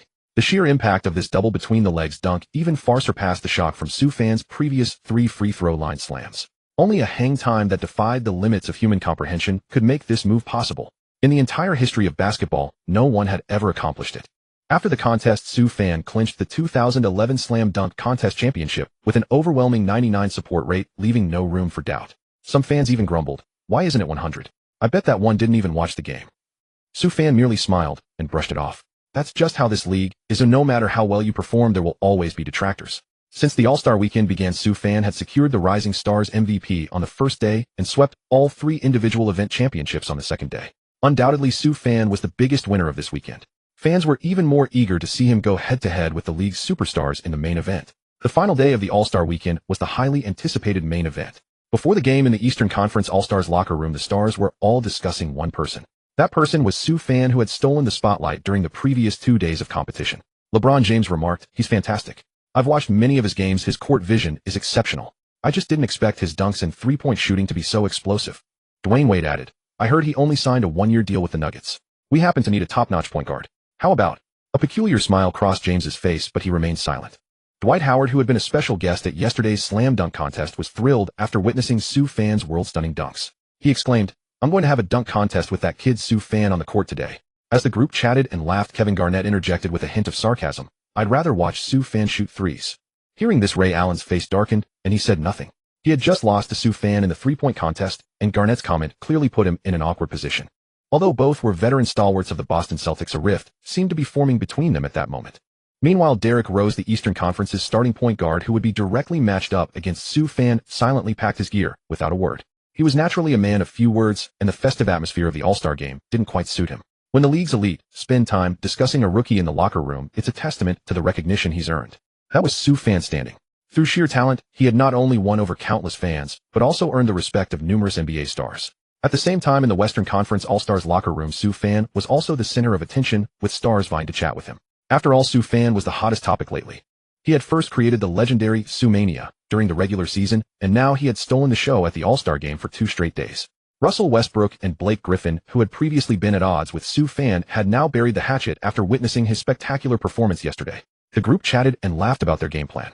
Kobe Bryant, always exuding an air of superiority, typically wouldn't deign to engage in light banter with the younger players, but even on the All-Star stage his competitive fire burned bright. "Hey kid Sue, let's see who scores more points in this game." Sue Fan thought to himself, "This guy is crazy. I'm on his team. He wants to compete even in this. Utterly hopeless." Kobe still harbored resentment over the time Sue Fan scored 40 points against him and hit the game-winning shot against the Lakers. What's there to compete about? If you want to score, I'll just pass you the ball," Sue Fan said, playing the part of the savvy teammate, but in his mind, he had already resolved to challenge Kobe for the All-Star Game MVP. The prestige of the All-Star Game MVP far surpassed the trophies from the previous 2 days. After all, it was an award earned directly from the league's most elite players. Kevin Durant, who had been glued to his phone watching videos of beautiful women, looked up, glanced at Sue Fan, and Kobe smiled and lowered his head again, thinking, "You two want to compete in scoring. Don't you know who the current scoring champion of the league is? Let's welcome the starting lineup for the Eastern Conference All-Stars. With the host's passionate introduction, Derrick Rose, Dwayne Wade, LeBron James, Amare Stoudemire, and Dwight Howard appeared at the center of the stage. James and Howard, along with a few others, were hamming it up with comical antics, while Rose standing beside them seemed out of place. The Western Conference All-Stars starting lineup took the stage next, greeted by thunderous cheers from the Los Angeles crowd. The moment Sioux Fan waved to the audience, the entire arena erupted. For a fleeting moment, his presence even overshadowed Kobe and LeBron. After a brief warm-up, the highly anticipated All-Star finale officially began. "Hey Sioux Fan, want to jump the ball against me?" LeBron suddenly walked over and asked. The referee chuckled and gave his approval, as it was after all an exhibition game. Sioux Fan readily accepted. In 2011, LeBron was only 27 and at the peak of his athleticism. When the referee tossed the ball into the air, Sioux Fan's explosive power and quick leap were on full display. Thanks to his height and wingspan advantage, Sioux Fan secured the tip-off for the West. A bit embarrassed, LeBron smiled wryly and said, "I let you have that one." After receiving the ball, Kobe initiated the first offensive possession. No pass. He rose up from beyond the arc on the wing at a 45-degree angle and let it fly. It was so smooth and effortless that before anyone could react, the ball had already swished through the net. The Western Conference All-Stars drew first blood. On the other end, despite Rose being the point guard, LeBron habitually took on the playmaking role, dribbling the ball up the court. He then tossed it to Howard under the basket. The two connected on an alley-oop, with Howard finishing with a powerful, thunderous slam dunk. After scoring, Howard was ecstatic, gesturing wildly and taunting Sioux Fan. "Sioux Fan, my dunks are better than yours, right?" Sioux Fan let out a light chuckle. After receiving a pass from Durant, he drove straight to the basket. He attacked the rim and threw down a reverse between the legs windmill dunk. It was a show-stopping play. Although the defensive intensity wasn't high, Sioux Fan's dunk was certainly a sight to behold. Wow. Looks like Sioux Fan didn't get his fill of dunking yesterday. That dunk would have scored at least a 48 in yesterday's contest. A between-the-legs reverse windmill. That's a perfect score dunk. It seems Sioux Fan and Howard are going to have their own dunk-off on the court today. Early in the game, with both teams playing lax defense, Sioux Fan and Howard frequently threw down spectacular dunks, significantly raising the entertainment value of the game. Kobe was also on fire offensively today, hitting consecutive three-pointers from the opening tip. By the end of the first quarter, Kobe had already scored a game-high 16 points. He also helped the Western Conference All-Stars take a commanding 45-30 lead. Aside from a few dunks in the first quarter, Sioux Fan spent most of his time setting up his teammates. He finished the quarter with 10 points, 5 assists, and 4 rebounds. Subsequently, the head coaches began to shuffle their lineups, and some players who preferred to rest headed to the bench early. Greg Popovich, for instance, was determined not to let his prized veteran Tim Duncan play a single extra minute, wanting him to rest up. The Spurs had shown signs of a resurgence this season, currently sitting atop the Western Conference. On the Eastern Conference bench, 4 players were from the Celtics. Kevin Garnett, Paul Pierce, and others played a few minutes before sitting out, letting their younger teammate Rajon Rondo showcase his flashy passing on the court. Rondo had great chemistry with LeBron and Howard, frequently connecting for easy baskets and helping the East chip away at the lead. Meanwhile, after the West brought in Westbrook and Kevin Love, they began committing turnovers, allowing the East to score in transition. By the end of the third quarter, the two teams were deadlocked at 108-108. The competition for the MVP award was intensifying. Kobe had already erupted for 31 points, while Sioux Fan had recorded 22 points, 10 assists, and 8 rebounds, flirting with a triple-double. Kevin Durant was also on fire for the West, tallying 26 points and 7 rebounds. For the East, LeBron and Howard were the frontrunners for MVP. LeBron had amassed 28 points, 9 rebounds, and 5 assists. Howard had also posted a massive double-double with 20 points and 18 rebounds. As the final quarter commenced, both teams began to take the game more seriously. The defensive intensity ramped up, and the players vying for the MVP award were locked in a silent battle of wills. The NBA All-Star Game in Los Angeles had reached its final quarter. With the score tied, the playful atmosphere of the first 3 quarters vanished, and the players on the court began to take things seriously. Kobe Bryant, who had already erupted for 31 points in the first 3 quarters, continued his relentless scoring assault in the final period. Sioux Fan, however, was chasing a different milestone. He was just 2 rebounds away from a triple-double. Kobe missed a tough long-range 2-pointer. Sioux Fan soared out of nowhere. He crashed into the paint and snatched the rebound right over Dwight Howard. Before 2011, only Michael Jordan had recorded a triple-double in an All-Star game back in 1997. Now Sioux Fan, a rookie, was on the verge of securing only the second triple-double in All-Star game history. The two teams traded leads throughout the fourth quarter. Soon after, Sioux Fan grabbed his 10th rebound, becoming the second player in NBA history to achieve a triple-double on the All-Star stage. Meanwhile, LeBron James of the Eastern All-Stars also recorded a triple-double, becoming the 3rd player in NBA history to accomplish this feat in the All-Star game. Having 2 players record triple-doubles in a single All-Star game was already enough to etch this addition into the history books. The clock wound down to the final minute. The Western All-Stars trailed the Eastern All-Stars 145-146. Kobe missed another contested shot. He had gone cold in the fourth quarter, his stamina waning due to age. Despite his fierce competitive spirit, he simply couldn't outlast these younger players. Su Fan then sank a three-pointer, giving the Western All-Stars the lead. Kobe seemed to accept his fate, no longer vying with Su Fan for the MVP. After all, it appeared that only Su Fan could lead the Western All-Stars to victory. He asked coach Greg Popovich to take him out of the game. As he sat down, Tim Duncan, who had been resting on the bench for a while, chuckled and said, "Kid, this is the Young Guns era now. Time to accept reality." Kobe remained defiant. "It's just an all-star game. I don't care about it. What I want is the finals MVP." Ha ha ha. As he left the court, Kobe's final tally stood at 36 points. Meanwhile, Su Fan had already amassed a monstrous triple-double with 37 points, 14 assists, and 11 rebounds. He was on an absolute tear. On the other side, James had also posted a triple-double with 29 points, 10 rebounds, and 11 assists. Both players' faces and names were displayed on the giant screen. Whoever won this game would almost certainly lock up the All-Star Game MVP. In the final moments, the players on the court were fully locked in. Su Fan took it upon himself to guard the opponent's key player, LeBron James. James, who hadn't yet developed the polished post-up game, relied on his sheer physical dominance, attempting to power his way to the basket against Su Fan. But Su Fan, standing at 2.08 meters, was undaunted by James. He gave ground initially, but remained relentless. Just as James went up for the layup, Su Fan swatted it away with a perfect, emphatic block. The block secured possession for the Western All-Stars. Furious after the rejection, James gestured to the referee, signaling a foul. But the referee had a clear view from the side. It was a clean block, no foul whatsoever. He simply smiled and shook his head at James.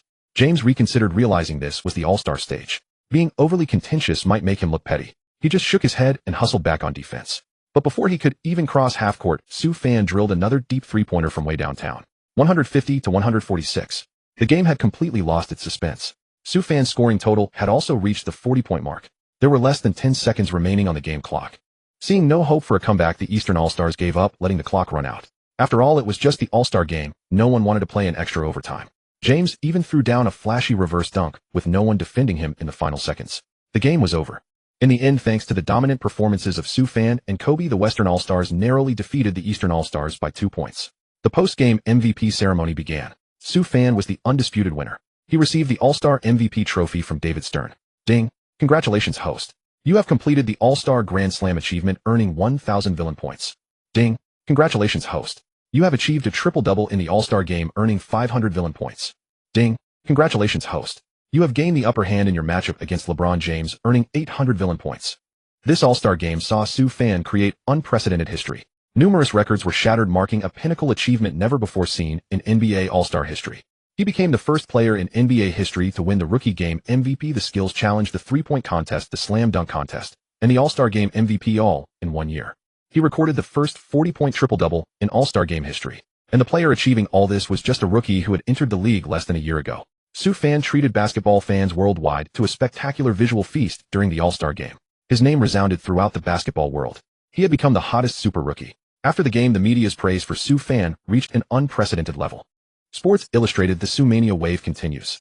Time Asia, Light of Asia, Su Fan single-handedly boosts All-Star ratings. Slam Magazine, the greatest dunk king. Su Fan shines at the All-Star Game. Despite being heavily censored by domestic media in China, the truth always finds a way out. Su Fan's NBA performances had already captured the attention of many Chinese fans. Those who once mocked him now began to follow the story of this magical young man, just over 20 years old. People were gradually starting to forget his past feud with the Chinese Basketball Association. After all, Su Fan's talent was undeniable. True greatness always commands attention. In fact, many fans had already sent him private messages hoping he would put aside past grievances and play for the Chinese national men's basketball team again. This year's Asian Championship was being held on home soil. With Yao Ming retired, fans had pinned their hopes on Su Fan. The World Championship had been a complete disaster. The Asian Championship was a must-win. Su Fan simply brushed it off with a smile, knowing that the rift between him and the Basketball Association couldn't be mended overnight. He blocked all those who urged him to return to the national team. After the All-Star break, teams began gearing up for the playoff push. Despite a major mid-season trade that had cooled down the Denver Nuggets' early season momentum, Su Fan was determined to lead the team into the playoffs and experience the intensity of postseason basketball. After his dazzling performance at the All-Star Game, Su Fan had become the focal point of the league. In the subsequent games, he began to face constant targeting from opponents and entered a period of slump. The Nuggets were even hovering on the brink of the playoffs. Wilson Chandler, Felton, and others traded from the Knicks had shown their true colors after arriving in Denver, proving to be unreliable. After a home loss to the Heat's Big Three, the Nuggets suffered their longest losing streak of the season, a 7-game skid following the All-Star break. Their ranking plummeted from the top 4 in the Western Conference to outside the top 8. During this period, Su Fan seemed to hit the rookie wall, with his average points per game dropping to 25, for a falling out of the league's top 5 scorers. Although his assists increased to an average of 10, one per game, second only to Steve Nash in the league. It was clear that the Nuggets' current roster had not yet found its optimal chemistry. Sufjan also received little help from his teammates. More often than not, he was fighting alone. Chandler Gallinari and others were proving useless, while the aging Martin could no longer dominate the paint as he once did. J.R. Smith, despite being second only to Sufjan in scoring average, was inconsistent, a classic streaky shooter. During the slump of both the Nuggets and Sufjan, many media outlets began to change their assessment of him, claiming the wave of Su madness had passed, and that as a rookie, he was still raw and needed more polishing. To adjust his form, Sufjan, with the permission of the coaching staff and management, rested for 2 games. He took a week off to relax, traveling with Jenna. They went to Europe and also made a trip back to Dragon Country. During this time, Jenna stayed by Sufjan's side unwaveringly. His psychological pressure and fatigue were alleviated during this period. Unsurprisingly, the Nuggets suffered painful defeats in the 2 games he missed. During their travels, Sufjan and Jenna were inevitably recognized by people. Later news of Sufjan's vacation during his rest period was posted online. Fans and netizens discussed it fervently. This guy is getting cocky. The team is on a losing streak, and he goes on vacation. It's unbelievable that a rookie who only played well for half a season is resting during the team's critical moment. The Nuggets can't function without Sufjan. Why let him rest? Are they giving up on this season? After suffering 9 consecutive losses, the Nuggets' ranking had slipped to 10th in the Western Conference, putting their playoff hopes in grave danger.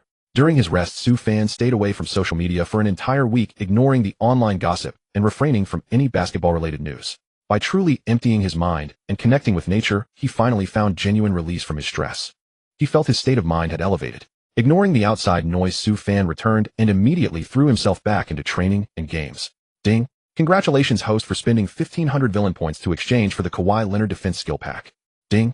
Congratulations, host, your defensive awareness, reactions, blocks, and steals have all been improved. Basketball villain system host Sufjan, age 20, height 208 centimeters, wingspan 222 centimeters, weight 95 kilograms, current template Allen Iverson skill packs, Curry 3-point pack, Magic Johnson passing pack, Leonard defense pack, speed 95, agility 92, strength 60, jumping 89, stamina 85, ball handling 99, passing 92, shooting 83.90, dunking 70, blocking 80, stealing 92, awareness 98, badges, ankle breaker, steel master, deadeye, dime dropper, clamps, paint protector, villain points 2655. After analysis and research, Sufjan exchanged for new skill packs to address his technical weaknesses, acquiring Kawhi's defensive skills and significantly enhancing his defensive awareness. Everything was ready, a new voyage began. Sufjan's return game was an away match against the Eastern Conference powerhouse, the New York Knicks.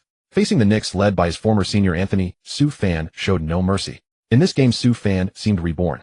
Not only did his ferocious defense limit Anthony to just 16 points, but he was also on fire offensively, exploding for 49 points. In his first game back, he shattered his previous career-high scoring record, answering all doubts and prejudices. Ultimately, the Nuggets crushed the Knicks 108-88 on the road. They ended their 9-game losing streak and kept their playoff hopes alive. Many rookies often hit the rookie wall after their initial success. Those with weak mental fortitude often collapse upon hitting it, eventually fading into obscurity. Jennings, Tyreek Evans, and MCW were all examples of this. The NBA is never short of sensational young stars who shock the world. But only those who can climb back up after falling from the pedestal can truly establish themselves in this league. Sufjan had finally overcome that hurdle, breaking through the rookie wall, and what awaited him was a soaring rebirth. After his return, Sufjan was on fire, scoring 40 points in 5 consecutive games. He also led the Nuggets out of the mire, securing a 5-game winning streak. In the fiercely competitive Western Conference, every game is crucial. The Nuggets successfully climbed from 10th to 8th place in the West by the end of the season. Soon they faced a critical battle. A road victory against the Miami Heat would secure their playoff berth. This was the second meeting between the two teams this season. Sufjan and his Nuggets arrived in Miami burning with the fire of revenge. The Heat, who formed a formidable Big Three this season, did not have a smooth start. LeBron James and Dwayne Wade, among others, faced endless criticism as their record in the East was tightly suppressed by Derrick Rose's Bulls. Now, after adjustments over the better part of the season, the Heat have finally found their footing, and the prowess of the Big Three is beginning to show. Undoubtedly, the Heat's Big Three are still regarded as the ultimate boss by every team in the league. This game is crucial for both the Nuggets and the Heat. A win for the Nuggets would secure their playoff spot. A win for the Heat would give them an advantage in the race for the top seed in the East. Soon the game tipped off amidst great fanfare. The Heat's starting lineup was Mario Chalmers, Dwayne Wade, LeBron James, Chris Bosh, and Joel Anthony. The Nuggets countered with a starting 5 of Sufjan, J.R. Smith, Wilson Chandler, Kenyon Martin, and Nene. The frontcourt remained unchanged, but the Nuggets' backcourt had a fresh look. J.R. Smith, serving as Sufjan's secondary scorer, was a potent offensive threat, occasionally delivering stunning performances. This earned him a spot in the starting lineup. From the opening tip, Sufjan had advantages in height and speed over his matchup Mario Chalmers. He quickly dominated the matchup, repeatedly scoring over Chalmers and giving the Nuggets an early edge. The Heat's veteran center Joel Anthony was also powerless to stop Sufjan's drives to the basket.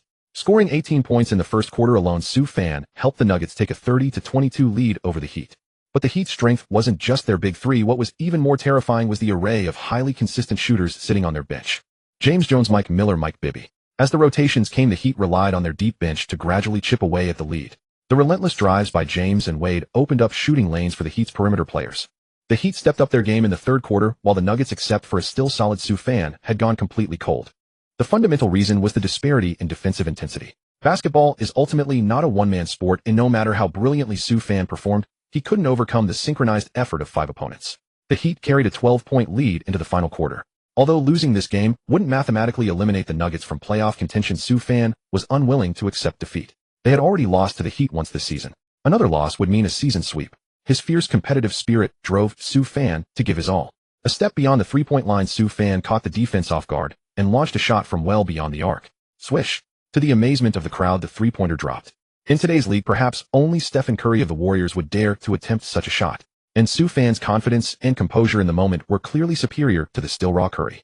After all, he had integrated the peak version of Curry's three-point shooting skill set. It was as if a valve had been opened. Sue Fan's shooting touch had become unstoppable. He was unstoppable from beyond the arc. Sue Fan launched shot after shot from three-point land. His scoring total soared past the 40-point mark once again. He kept pushing towards his career scoring record. Threes were raining down from all over the court. The Heat players were stunned into silence by Sue Fan's sudden explosive shooting barrage. Even the Heat's own vaunted shooters were shocked by Sue Fan's shot selection. Who shoots threes like that? Hoisting it from that far out. And the key point is he's making them. Isn't that infuriating? It's reckless. His play is totally irrational. The commentators and the fans were buzzing with discussion. Rational. What good is rational if it doesn't win games? Sue Fan remained unfazed, determined to take on the Heat's big three single-handedly. Even when everyone counted them out, he was determined to defy the odds. In the end, Sue Fan erupted for a staggering 58 points, setting a new career high for a single game. It was also his second career 50-point game. Furthermore, he tied Wilt Chamberlain's NBA record for most points in a single game by a rookie. Last year's rookie Brandon Jennings had come closest to Chamberlain's record. Now Sue Fan had surpassed Jennings' mark with his 58-point outburst, tying the legendary Wilt Chamberlain. On this day, Sue Fan once again shocked the entire NBA and the basketball world. The Nuggets defeated the mighty Heat's big three on the road, clinching their playoff berth. In the remaining games of the season, Sue Fan led the Nuggets on a 10-game winning streak to close out the regular season. This surge propelled them from the 8th seed to the 6th seed in the Western Conference. With the regular season concluded, the playoffs arrived. The top 4 seeds in the West were the Spurs, Lakers, Mavericks, and Thunder. In the first round of the playoffs, the Nuggets would face Dirk Nowitzki's Mavericks. Sue Fan delivered an unbelievable season. As the regular season drew to a close, the most pressing question on everyone's mind wasn't the playoff race, but the fierce battle for the scoring title between Sue Fan and Kevin Durant. Before the All-Star break, Durant had firmly held the top spot in the league's scoring charts. After Sue Fan's Sue-mania breakout, his average points per game surged to second in the league. However, upon returning from the All-Star break, the Nuggets suffered a losing streak. Sue Fan found himself torn between setting up his teammates and pursuing his own scoring, and his average briefly fell out of the top 3 in the league. In the final stretch of the season, Sue Fan rediscovered his scoring touch, erupting for a season-high and career-high 58 points in a single game. Riding the momentum of his dominant late-season performances, Sue Fan's scoring average steadily climbed, ultimately surpassing Kevin Durant at the very last moment. He edged out Durant with an average of 27.8 points per game, being crowned the league's newest scoring champion. His field goal percentage of 52.1 was the highest among all guards this season. Beyond that, he also averaged 10.9 assists per game, ranking 3rd in the league, trailing only Steve Nash and Rajon Rondo. Initially, the Nuggets signed Sue Fan as a gamble, hoping to strike gold, and structured his contract with a series of incentive clauses. He was only entitled to his full bonus if he won the Rookie of the Year award. Yet no one could have predicted that Sue Fan would deliver an explosive performance that far exceeded the wildest expectations of the Nuggets management and fans alike. Having been crowned the scoring champion, Sue Fan's achievement carried far more weight than the Rookie of the Year award. Though the league had yet to make an official announcement, the outcome of this season's Rookie of the Year was already without suspense. His other 2 competitors, Blake Griffin and John Wall, not only failed to match Sue Fan's statistical brilliance, but their team's records were also disastrous. Neither the Clippers nor the Wizards managed to secure a playoff berth. Despite the Nuggets trading away their cornerstone Carmelo Anthony, Sue Fan led the depleted roster into the playoff picture. When the NBA officially announced the 3 MVP finalists alongside Derrick Rose, who had the league's best record, and the perennial MVP candidate LeBron James, Sue Fan's name was also on the list. It's worth noting that Sue Fan achieved something truly unprecedented this season. Only 4 players in the entire history of the NBA have won the scoring title in their rookie season. 3 of them belong to the ancient era of the NBA, decades removed from today: Joe Fultz from the 40s, George Mikan from the 50s, and Wilt Chamberlain from the 60s. Back then the NBA was still in its primitive developmental stage with only a handful of teams in the entire league. Whenever a superstar emerged, they were inevitably an unstoppable force.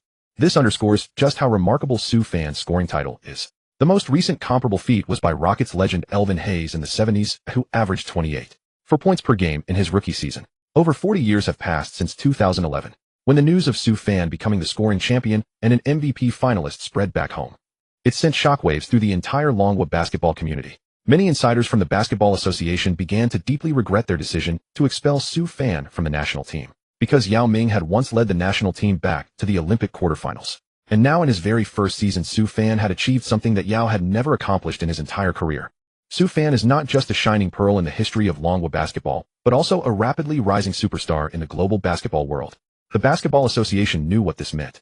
It meant that for the next decade or more, Sue Fan would be the most dazzling sports star in all of Longwood. And yet, because of a misunderstanding, they had cast this brilliant star out of the national team. The official who had initially refused Sue Fan's return was now living in constant dread. Every time he saw Sue Fan deliver an explosive performance overseas, his fear grew, terrified that his selfish decision from years ago would be exposed. If that happened, the entire Basketball Association would face a massive public backlash, and the Basketball Management Center would likely undergo a complete overhaul. The most radiant basketball star in all of Longwood, yet not on the national team roster. It would be the biggest joke in the world of basketball. Ever since the regular season ended, the Basketball Association had repeatedly sent people to privately contact Sue Fan and his representation team. But they received no response whatsoever. The more callously they had abandoned Sue Fan back, then the more desperately they now sought to cling to him. Meanwhile, public opinion across Longwood was in an uproar. Previously, even those who didn't follow basketball knew of Yao Ming's stature. When people were told that a new Longwood player even more impressive than Yao Ming had emerged in the NBA, they eagerly began searching for information about Sue Fan. Sue Fan's fame in his home country skyrocketed, and the previous media blackout was clearly no longer enforceable. On the largest domestic basketball forum, chaos reigned with heated debates about the Basketball Association's original ban on Sue Fan, drawing both praise and criticism. The fans on this forum were more knowledgeable about the game. They had witnessed Sue Fan's unparalleled performances in the NBA step by step. Moreover, judging by his conduct both on and off the court, he didn't seem like someone who would refuse to represent his country. If he's this good, why isn't he playing for the national team? What exactly happened between Sue Fan, the national team, and the Basketball Association back then? I'm more and more convinced that Sue Fan's departure from the national team was out of his control. He has the full ability to lead the national team forward. He is a pearl, not a mere mortal. Sue Fan, however, paid little attention to the public discourse back in Longwood, choosing instead to focus wholeheartedly on preparing for the playoffs. Their first-round opponent was the Dallas Mavericks. The Mavericks were exceptionally strong this year, stronger than usual. Sue Fan knew the odds of victory were slim, so he needed to be even more focused and cautious, hoping to avoid a sweep. In Sue Fan's memory, the Mavericks had a breakout season this year, defeating the defending champion Lakers and the Miami Heat's Big Three before clinching the championship against all odds. Meeting the final boss in the very first round of the playoffs, this is going to be tough, Sue Fan muttered during practice, his expression troubled. However, his teammates and the coaching staff, unaware of the Mavericks' true strength, were all remarkably relaxed. They completely overlooked the Mavericks. Players were lackadaisical during practice, and head coach George Karl was brimming with unwarranted confidence about pulling off an upset. Sue Fan felt these guys were beyond help. How could a sixth-seeded team underestimate the third seed? Where did this confidence come from? Is it my confidence that they're borrowing? A few days later, the Nuggets traveled to Dallas, and the first round of the playoffs officially commenced. At the American Airlines Center, the sacred basketball hall of Dallas, the city's fervor reached a fever pitch today as the opening game of the first playoff round was set to commence. After seasons of calculated acquisitions and steady development, Dallas's roster had quietly reached its zenith this year. At point guard, Jason Kidd, and off the bench, the Jet Terry, one a maestro of assists and defense, the other a scoring dynamo, formed a perfect complementary duo. No longer was Nowitzki left to fend for himself in the paint. The acquisition of champion Tyson Chandler had dramatically fortified their interior defense. On the wings, they boasted a deep roster featuring Sean Marion, Karen Butler, Pages Stojakovic, and Deshaun Stevenson, a veritable embarrassment of riches. The Denver Nuggets remained blissfully unaware of the formidable adversary they were about to face. Only Sue Fan approached this contest with the gravity it deserved. As the game tipped off, Sue Fan found his rhythm, instantly igniting the scoreboard with deep three-pointers to give his team the early edge, while his defensive tenacity effectively neutralized Kidd's playmaking. Despite their initial deficit, the Mavericks methodically clawed their way back, leveraging their twin towers in the paint to reclaim the lead. Nowitzki's signature one-legged fadeaway jumpers became the instrument of their resurgence. The true differentiator lay in rebounding and the Nuggets' collapse on the perimeter, even as Sue Fan single-handedly stifled the backcourt duo of Terry and Kidd. The Mavericks' wing tandem of Stojakovic and Marion relentlessly breached the Nuggets' interior defense. By halftime, Sue Fan had tallied a game-high 27 points, yet the Nuggets still trailed the Mavericks by a daunting score of 55-66. Moreover, the home team Mavericks exhibited superior stamina and bench depth. In the second half, they amped up their defensive pressure. Su Fan fought valiantly against relentless double teams, yet found himself isolated and starved of support from his teammates. J.R. Smith, the team's second leading scorer, was utterly lost in this game, playing over 20 minutes while converting just one of his 10 field goal attempts. As George Karl would later put it, J.R. Smith's performance was abysmal, akin to consuming something truly vile. The gap between the two teams continued to widen. Su Fan was forced to rely on his own individual brilliance, methodically chipping away at the deficit with one isolation play after another. By the end of the third quarter, he had amassed an impressive 33 points.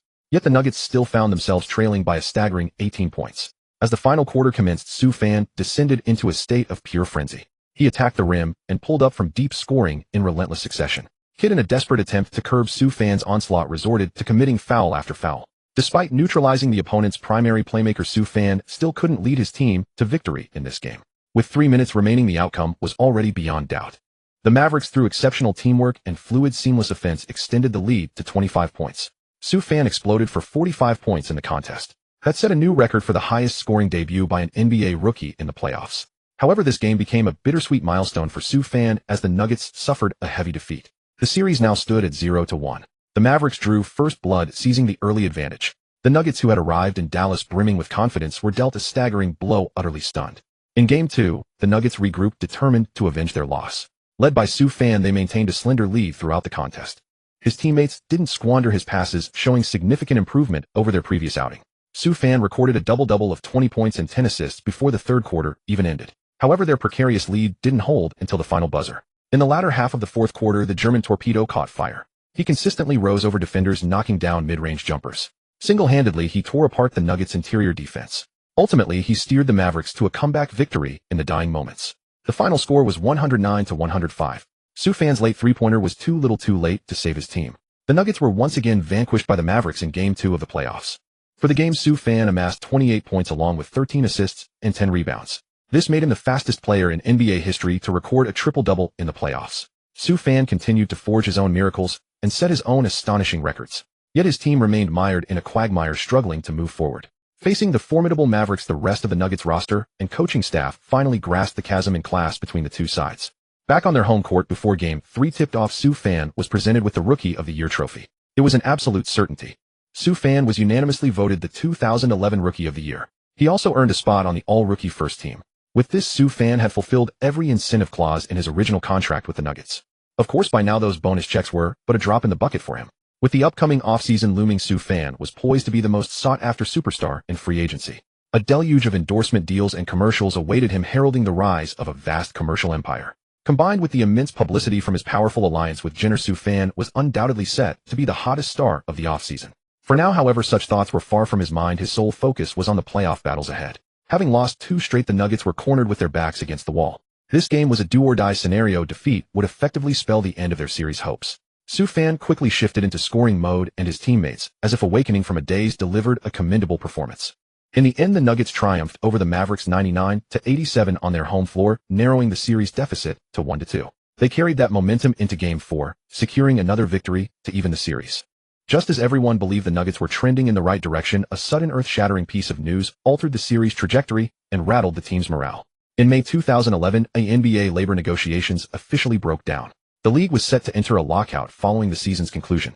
This marked the 4th major lockout in NBA history. All transaction-related communications would be frozen. Teams and players would be barred from negotiating. Players couldn't access team facilities for workouts, and teams couldn't hold training camps.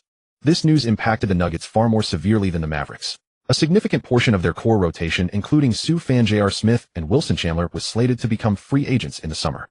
Upon hearing this news, the Nuggets players were consumed by uncertainty about their futures, and their focus waned considerably in Games 5 and 6. The Mavericks ultimately dispatched the Nuggets with a 4-2 series victory, advancing to the next round without much resistance. And just like that, Su Fan's rookie season came to an end. Facing the sudden lockout, he felt a profound sense of uncertainty. What path would the offseason hold for him? As the 2011 playoffs raged on, the NBA's regular season awards were gradually unveiled. Derrick Rose, a third-year sophomore at just 21, surpassed Su Fan and LeBron James to become the youngest MVP in NBA history. Su Fan had anticipated this outcome all along. After all, Rose had led the Bulls to the league's best record this season, while Su Fan's Nuggets had only managed the 6th seed in the West, a step back from their previous campaign. Although James boasted flashier stats, the Heat's record also paled in comparison to the Bulls. Coupled with the traitor label he had just earned, which left a poor impression on the media, he was naturally no match for Rose in the MVP race. After the Nuggets' playoff run concluded, the team officially broke for the offseason. Before the break, Sue Fan wisely withdrew his entire salary, knowing that once the lockout began in July, players wouldn't see a dime. In his first NBA year, Sue Fan earned a total of $5 million. After taxes and his agent team's commission, he was left with roughly $3 million. With this money, he ordered a brand new top-of-the-line Maybach S-Class. On the road, a fine car represents a man's status. Now that Sue Fan had become one of the NBA's hottest rising stars, he felt his ride shouldn't be anything less. As for real estate, he hadn't given it much thought. Since solidifying his relationship with Jenna, she had used her own savings to purchase an apartment for him in Denver, where the two often stayed. Of course, once the team was on break, Sue Fan headed to Los Angeles, staying at Jenna's place, and taking a trip to San Diego's beaches for a vacation. Upon hearing the news of the impending NBA lockout, many Nuggets players were scrambling to find new teams. J.R. Smith, Wilson Chandler, and Kenyon Martin, all with expiring contracts, were preparing to play overseas during the offseason. The most likely destination was the CBA in China, a league in the midst of an era of rampant foreign player usage. These NBA starters would be a devastating force there. Some CBA owners, flush with cash and not short on ambition, were more than willing to sign these NBA players. Jeremy Lin's Warriors hadn't made the playoffs and had been on break for a while. After the season, the Warriors had no intention of re-signing him, and he was now worried about where his next opportunity would come from. After all, he hadn't even broken out in the development league, so who would want him as an import player? Sue Fan, however, remained unflustered. He knew the NBA would eventually resume play. It was just a matter of time. Many NBA players foolishly believed the league was finished for good. That was impossible. On the phone, Jeremy Lin lamented to Sue Fan, "I really envy you. You have no worries about finding a team. I'm afraid no one wants me. I might have to give up on basketball altogether." Once teammates at Harvard won the star, and the other the sidekick, their statuses were now worlds apart. However, having been classmates for 2 years, and even bunkmates, Sue Fan wasn't about to abandon him. Using his connections, Sue Fan found Jeremy Lin a private basketball training facility in Denver where he could train hard during the offseason. Moreover, that facility hosted some semi-pro leagues during the break, which was the perfect opportunity for someone as yet unknown as Jeremy Lin. At that moment, Sue Fan was lying on a Los Angeles beach, soaking up the sun with Jenna, enjoying a rare moment of leisure. The 2011 playoffs were still in full swing. The Mavericks, who had eliminated the Nuggets, shocked everyone in the Western Conference semifinals by sweeping the defending champion Lakers 4-0. They left their opponents utterly helpless. After the series, Lakers head coach Phil Jackson, the Zen master, resigned. Kobe Bryant's three-peat dreams were shattered. Then the Dallas team continued their momentum, defeating the Thunder and their Big Three 4-1 in the Western Conference Finals. No one had expected the Mavericks to be the biggest dark horse of the year, and the toughest opponent they faced in the West turned out to be the Nuggets in the first round. It was then that people truly realized the dire circumstances Sue Fan had led the Nuggets against. Facing such a formidable Mavericks team, the Nuggets under Sue Fan's leadership had managed to win 2 games. It was a testament to Sue Fan's prowess that left people in awe once more. In his first career playoff appearance, he displayed a composure that belied his rookie status. The Mavericks' success in a way further elevated Sue Fan's value. The biggest upset of this year's playoffs was undoubtedly the Grizzlies' Black 8 miracle in the first round, eliminating the top-seeded Spurs. However, the Grizzlies couldn't advance, further losing to the Thunder in the semifinals. The 2011 finals was a showdown between the Heat and the Mavericks. LeBron James returned to the finals stage after 4 years, his last appearance being in 2007 when his Cavaliers were swept by the Spurs. Before the finals began, public opinion overwhelmingly favored the Heat. After all, the Heat boasted a prime Big Three and a bench full of seasoned veterans. There was no reason they should lose to the Cinderella Mavericks. Everyone thought the Mavericks' magical summer was over. However, Dirk Nowitzki had other plans. In Game 2 of the finals, trailing 0-1 in the series and down 15 points on the road, Nowitzki delivered the most brilliant performance of his career. He was in his zone, single-handedly breaking the spirit of the Heat's Big Three, ultimately completing a stunning comeback for the win. Despite Wade's outstanding efforts leading the Heat to a narrow victory in Game 3, James's mentality had shifted after the Game 2 loss. His shot attempts dwindled, his scoring dropped, and he even put up a measly 8 points in a game, setting a personal finals scoring low. With the Heat losing their cohesion, the Mavericks seized the momentum, won 3 straight games, and ultimately defeated the Heat 4-2, completing their Cinderella run. Nowitzki captured his first and only championship, also bringing Dallas its sole title in franchise history. The world is full of miraculous events, and the summer of 2011 was destined to be one for the history books. Shortly after the finals, July arrived, and the NBA officially entered a lockout. Many NBA stars expressed their concerns about the future of their careers. A few days later, the 31-year-old Yao Ming held a press conference in Shanghai, officially announcing his retirement. After the press conference, Yao Ming published a lengthy post on social media discussing the future of Chinese men's basketball and the inside story behind Sue Fan's former ban. The post sent shockwaves throughout China. "I rarely post on social media, but today marks the most significant day of my career. I am bidding farewell to the basketball court I love, as chronic injuries have rendered me unable to continue competing for my country. It is with deep regret that I make this announcement. However, as the former captain of the national men's basketball team, there are certain matters I feel compelled to address with everyone. I am uncertain of the consequences this post may bring, but my intuition tells me that the truth must not be buried in the annals of history. Su Fan is an exceptionally talented young man. During the national team training camp, although I did not participate directly, I observed from the sidelines. I know his character well. He is certainly not someone who would willingly withdraw from the national team. You have all witnessed Su Fan's performance this season. Within a single season, he achieved feats that countless Dragon Country players could not accomplish in their entire careers.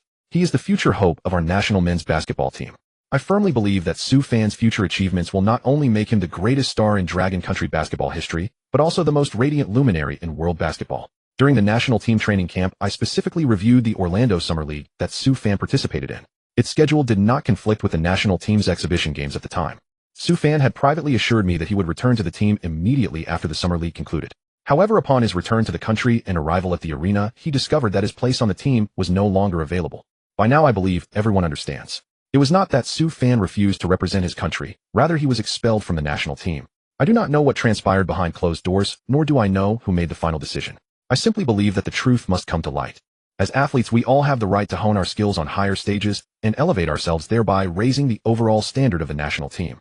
Is it not excessively cruel to expel a player of boundless potential from the team merely because of a few exhibition matches?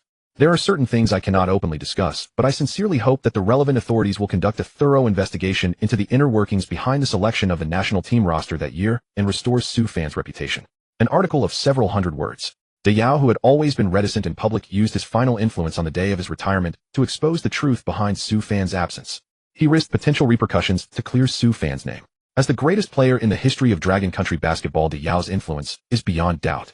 The moment the article was published, it shot to the top of the trending lists in both Dragon Country and North America. Countless shares, comments, and likes flooded in, with page views continuously shattering social media records. In an instant, public sentiment surged, and countless people rallied behind Su Fan. Su Fan, once vilified as a traitor by countless fans, once again became the center of heated discussion among Dragon Country fans. Those fans who had relentlessly criticized Su Fan were especially stricken with remorse, wishing they could slap themselves for their past harsh words. The tide of public opinion had turned. Su Fan had transformed from a negative figure in the public eye into a sympathetic and righteous hero, with everyone rallying to his cause. Su Fan, I was wrong. I truly should not have cursed you back then. Imagine the immense psychological pressure Su Fan must have endured. I feel indignant on your behalf. How could we have ever doubted Su Fan's willingness to represent his country? I was so foolish. Back then he was a player without a contract. When his country needed him, he resolutely returned, only to be cruelly deceived. This kind of selflessness is truly noble. Despite being framed back, then Su Fan never complained publicly. Instead, relying on his own abilities, he carved out his own path in the NBA. His story is so inspiring. At this point, I feel that the Dragon Country men's basketball team is no longer worthy of Su Fan. Su Fan, just continue to make your mark out there. Make your mark in the NBA and don't come back.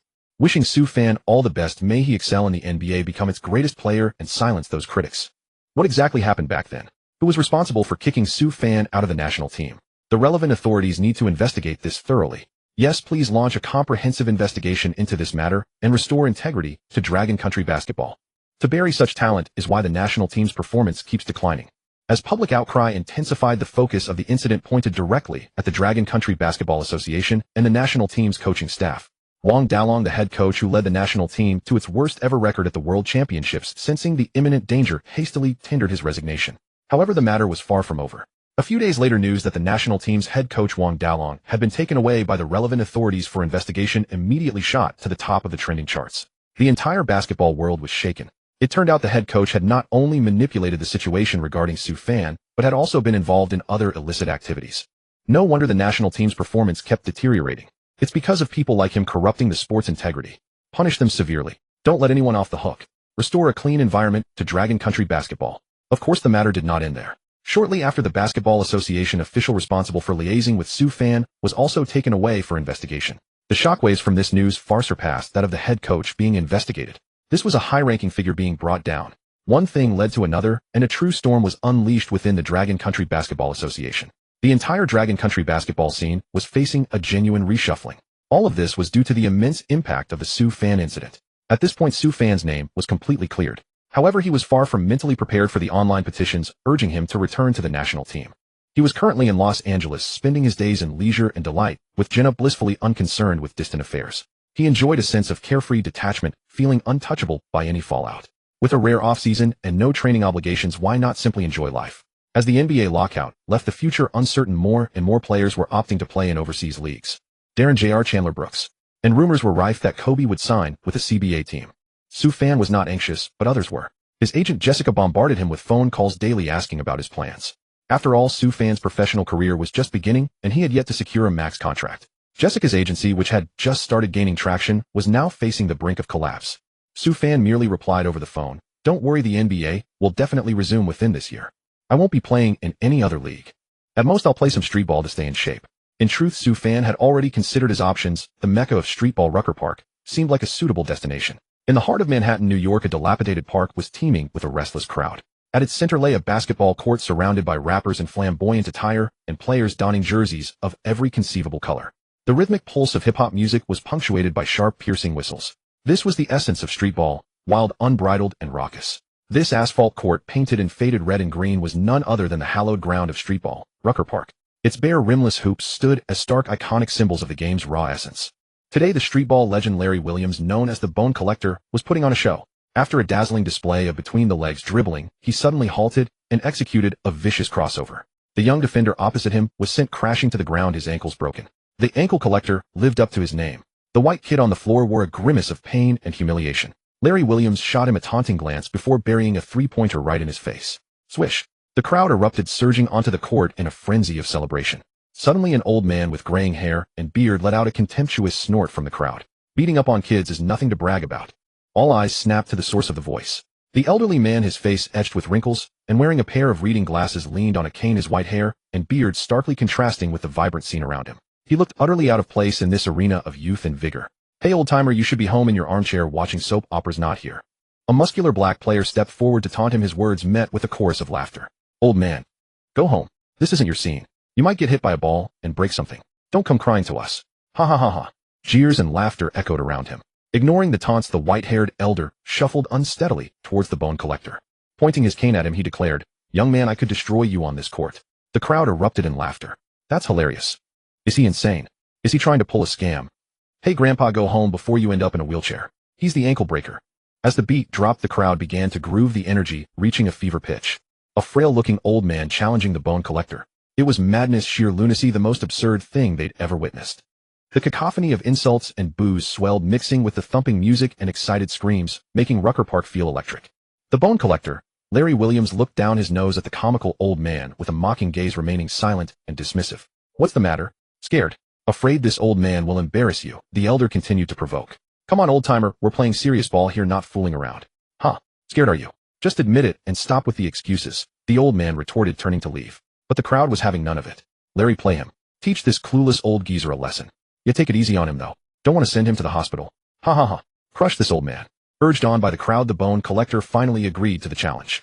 "All right, old-timer, let's go. First to 5. I'll play your little game and show you what's what." He tossed the ball to the white-haired man. The old man tossed his cane aside and caught the ball. "Are you sure about this? Once I get the ball, you won't get a chance to touch it again." The Bone Collector nearly doubled over with laughter.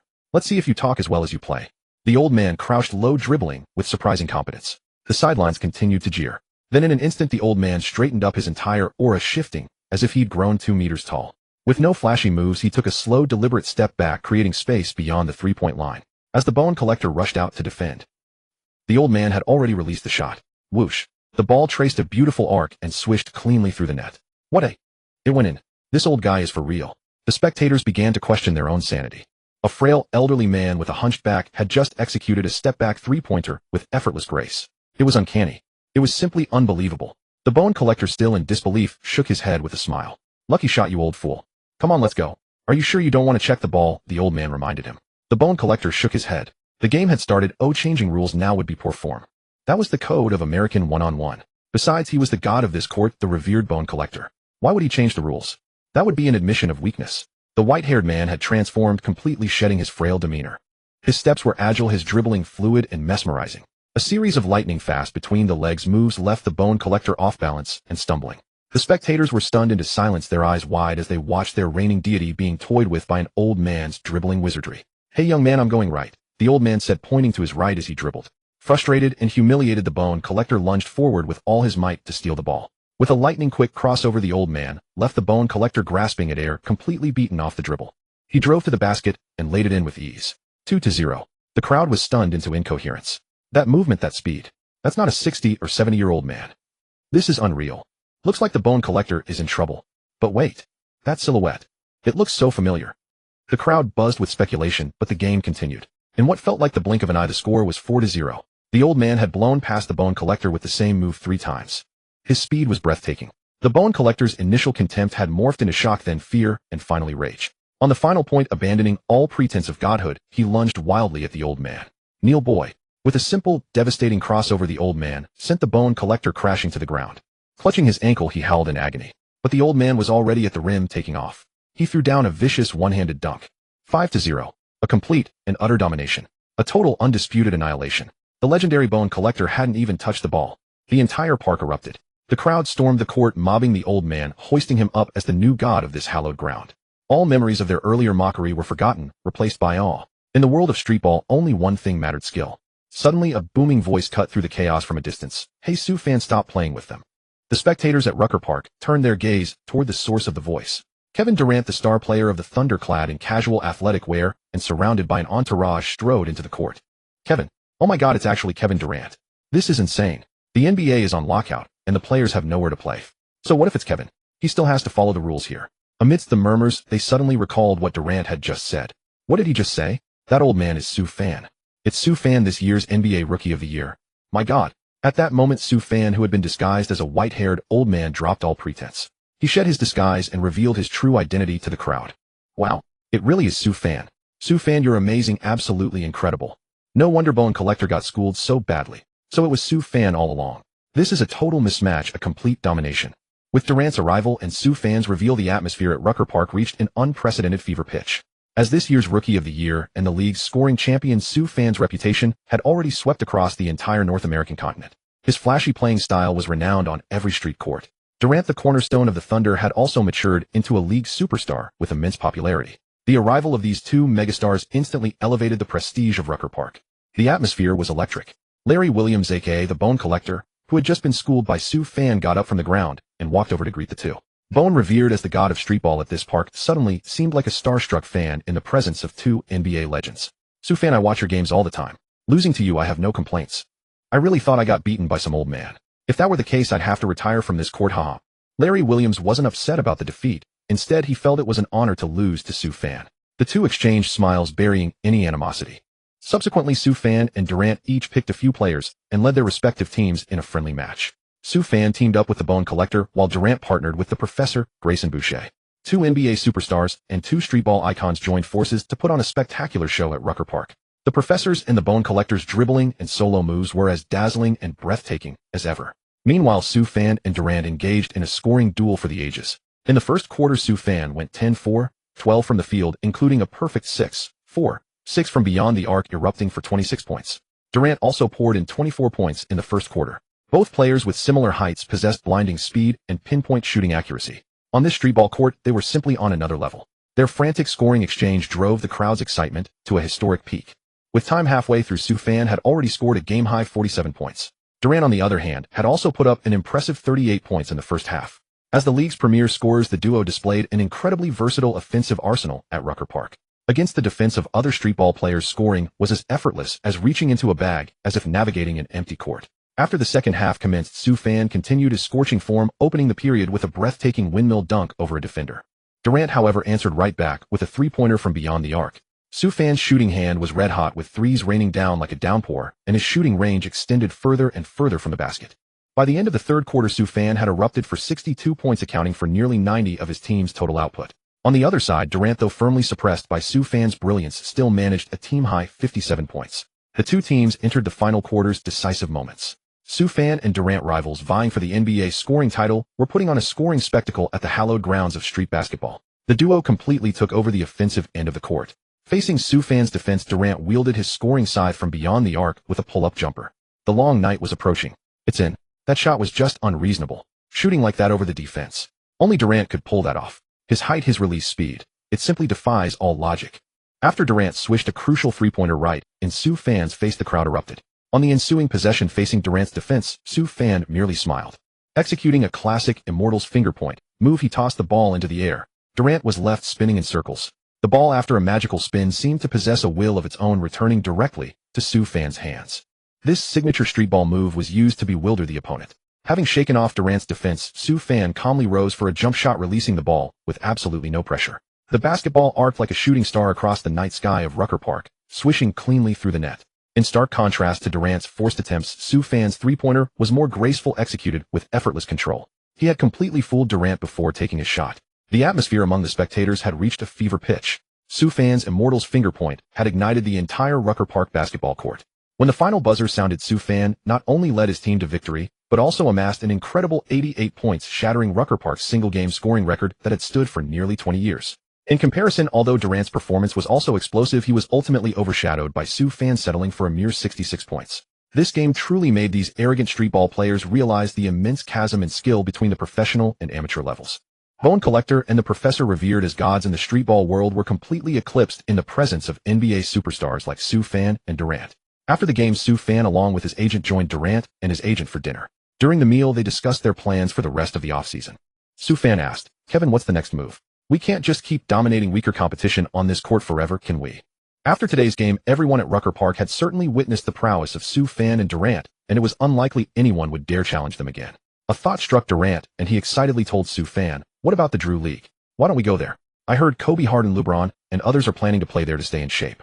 Su Fan smiled and nodded in agreement. "Sounds like a solid plan." Los Angeles, Beverly Hills. Two silhouettes were reflected on the floor-to-ceiling window. Jenner curled up in Su Fan's arms. Lovers in the throes of passion always feel this way. Days apart feel like 3 years. After returning to Los Angeles from New York, Su Fan's first stop was Jenner's home. Just a few days apart felt like a years-long long-distance relationship, driving them both wild. After their passionate encounter, it was already 4 a.m. An athlete's stamina is legendary, as everyone knows. "Honey, I love you so much. I wish I could have you by my side every single day." Su Fan propped a pillow behind him, half sitting up, and pulled Jenner into his embrace. With his other hand, he playfully tapped her delicate little nose, his narrow eyes narrowing into a smile, as he said, "Silly girl, I have a game to play tomorrow." Jenner asked, puzzled, "Isn't the NBA on lockout? How can you still have a game?" "Just because there's a lockout doesn't mean I can stop practicing. I need to stay in shape and be ready for next season. I'm planning to play in the Drew League tomorrow."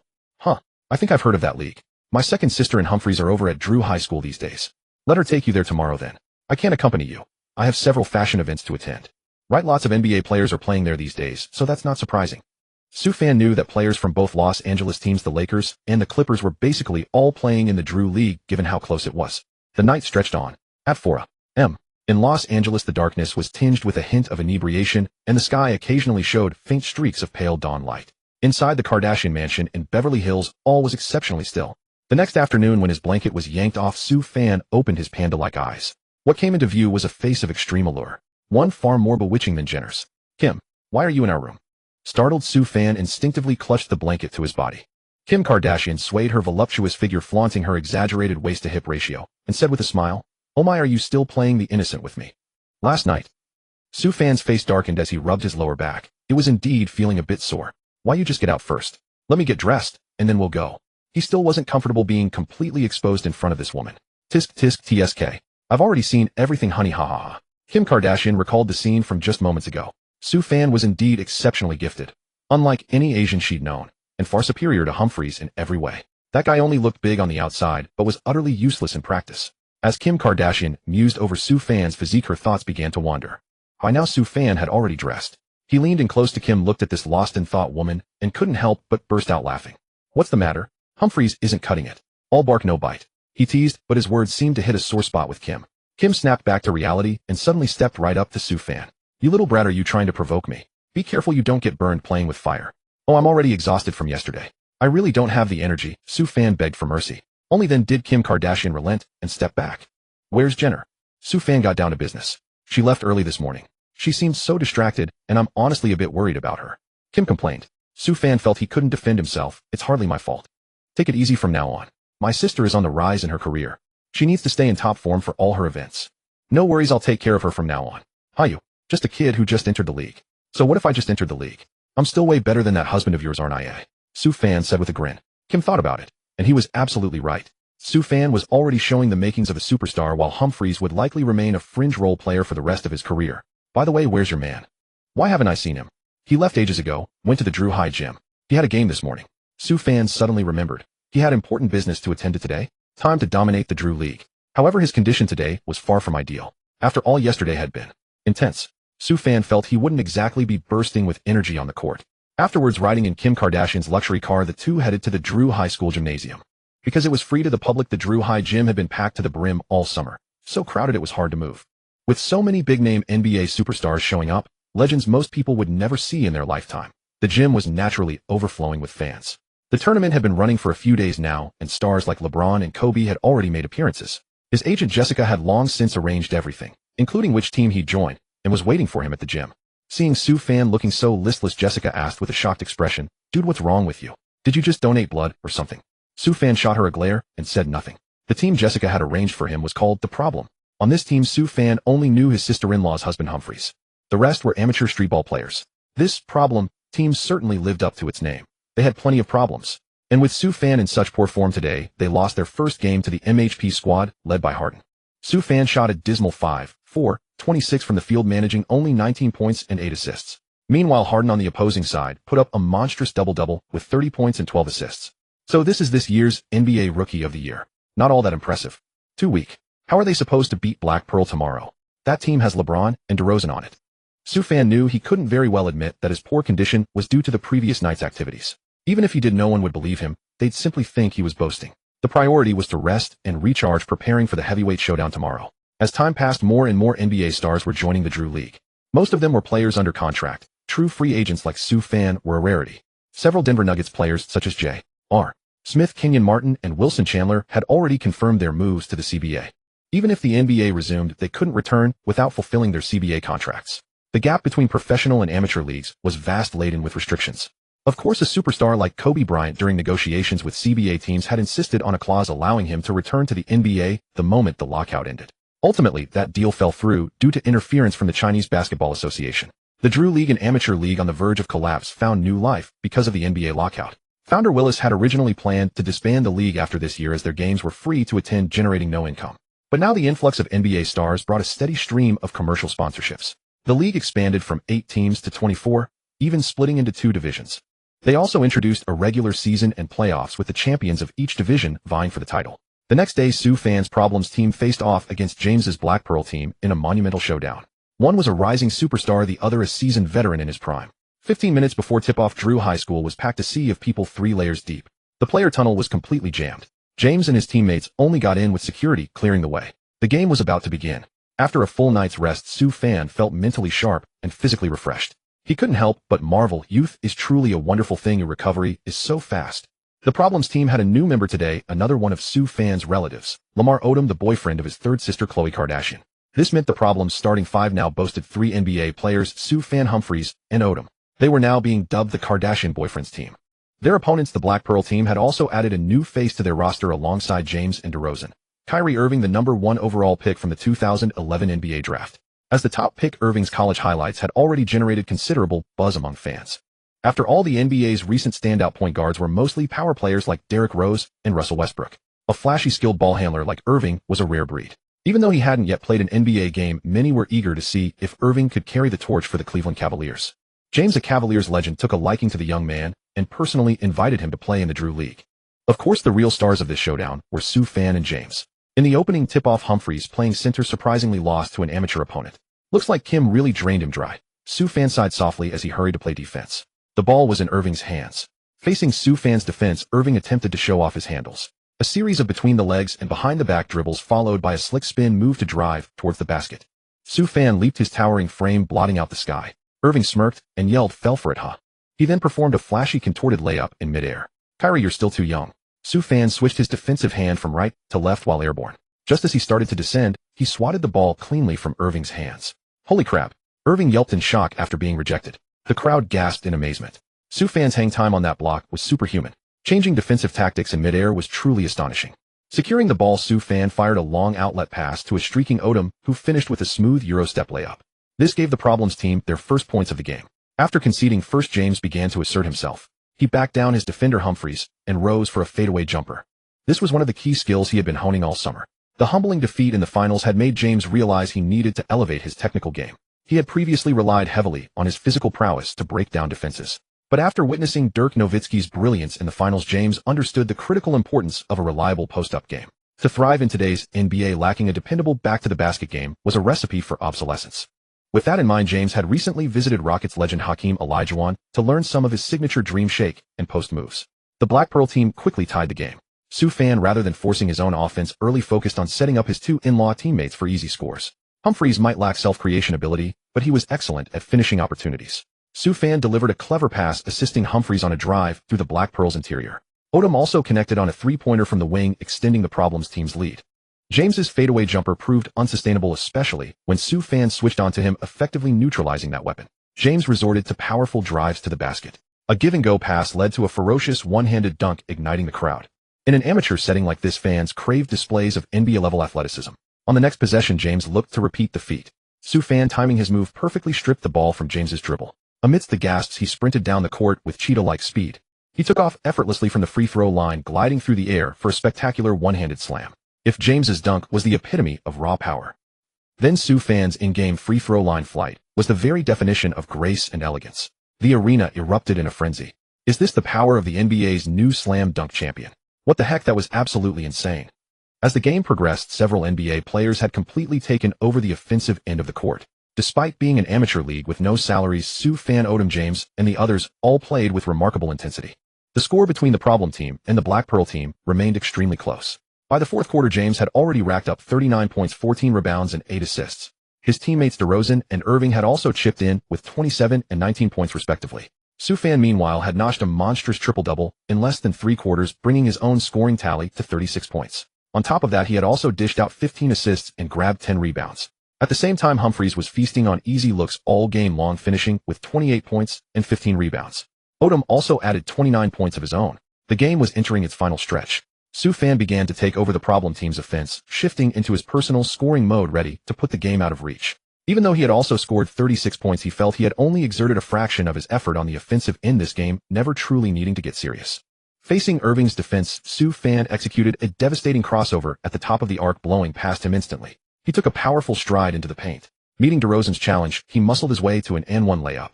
After converting the free throw, Su Fan's point total had reached 39.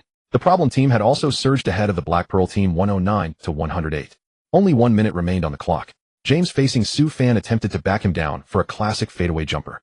Unfazed, Su Fan saw through his somewhat clumsy slow-motion move and easily swatted his shot away. After that possession, James was clearly shaken, a mental shadow creeping into his game. Throughout this contest, his fadeaway had been effective against other defenders. But when guarded by Su Fan, he had no answers, as if his every move was completely read.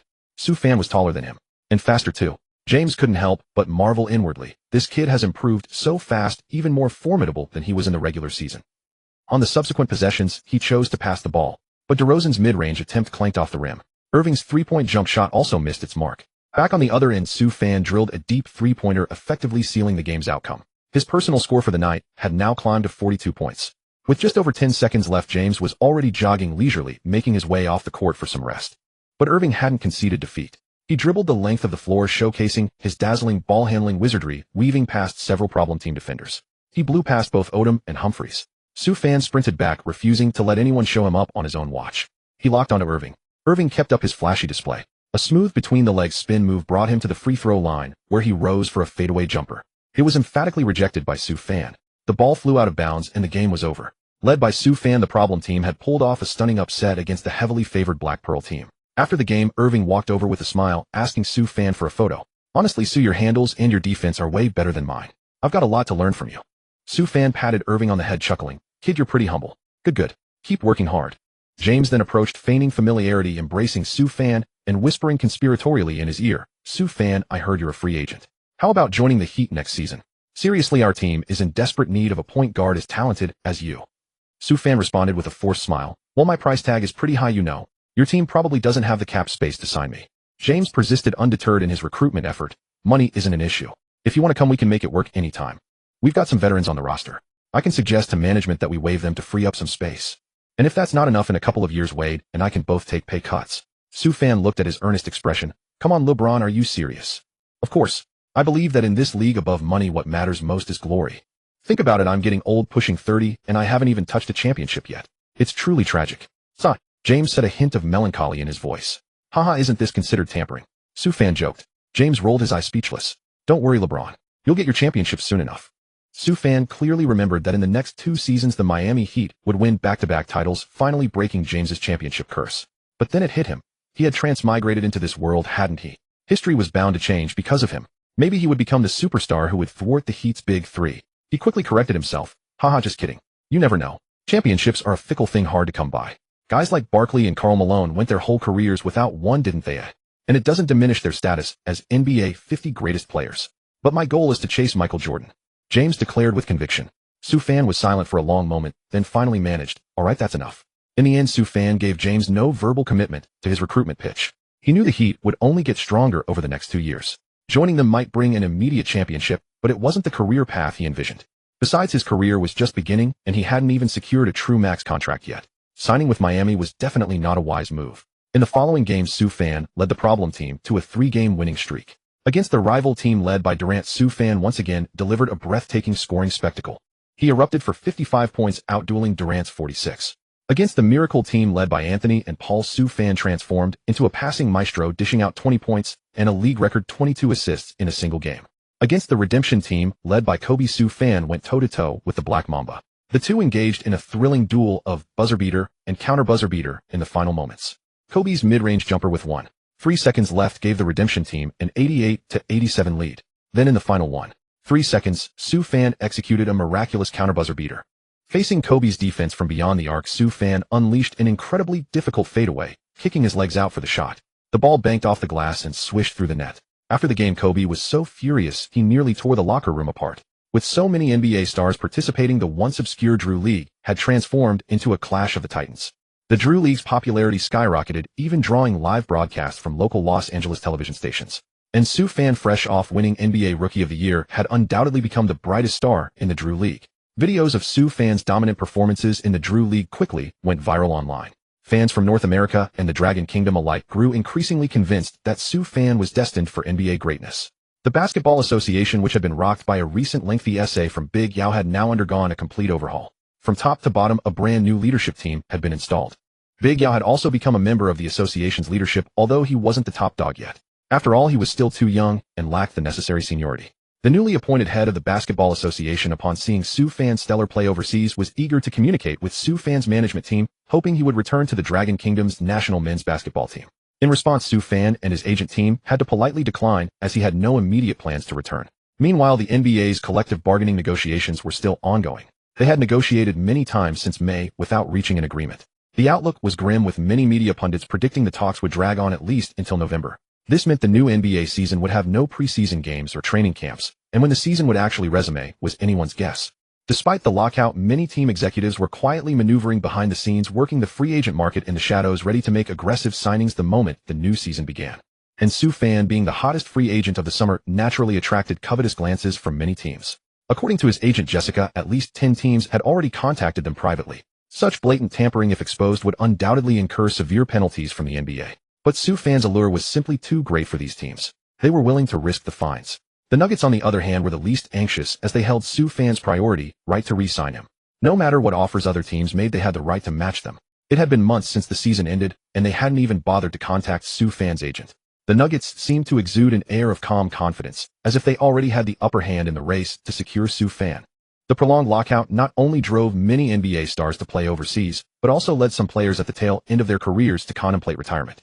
Yao Ming's announcement of his retirement at the peak age of 31 sent shockwaves through the public. People had anticipated that this injury might affect his competitive form, but none expected it to directly precipitate his retirement. Subsequently, a succession of stars declared their retirements.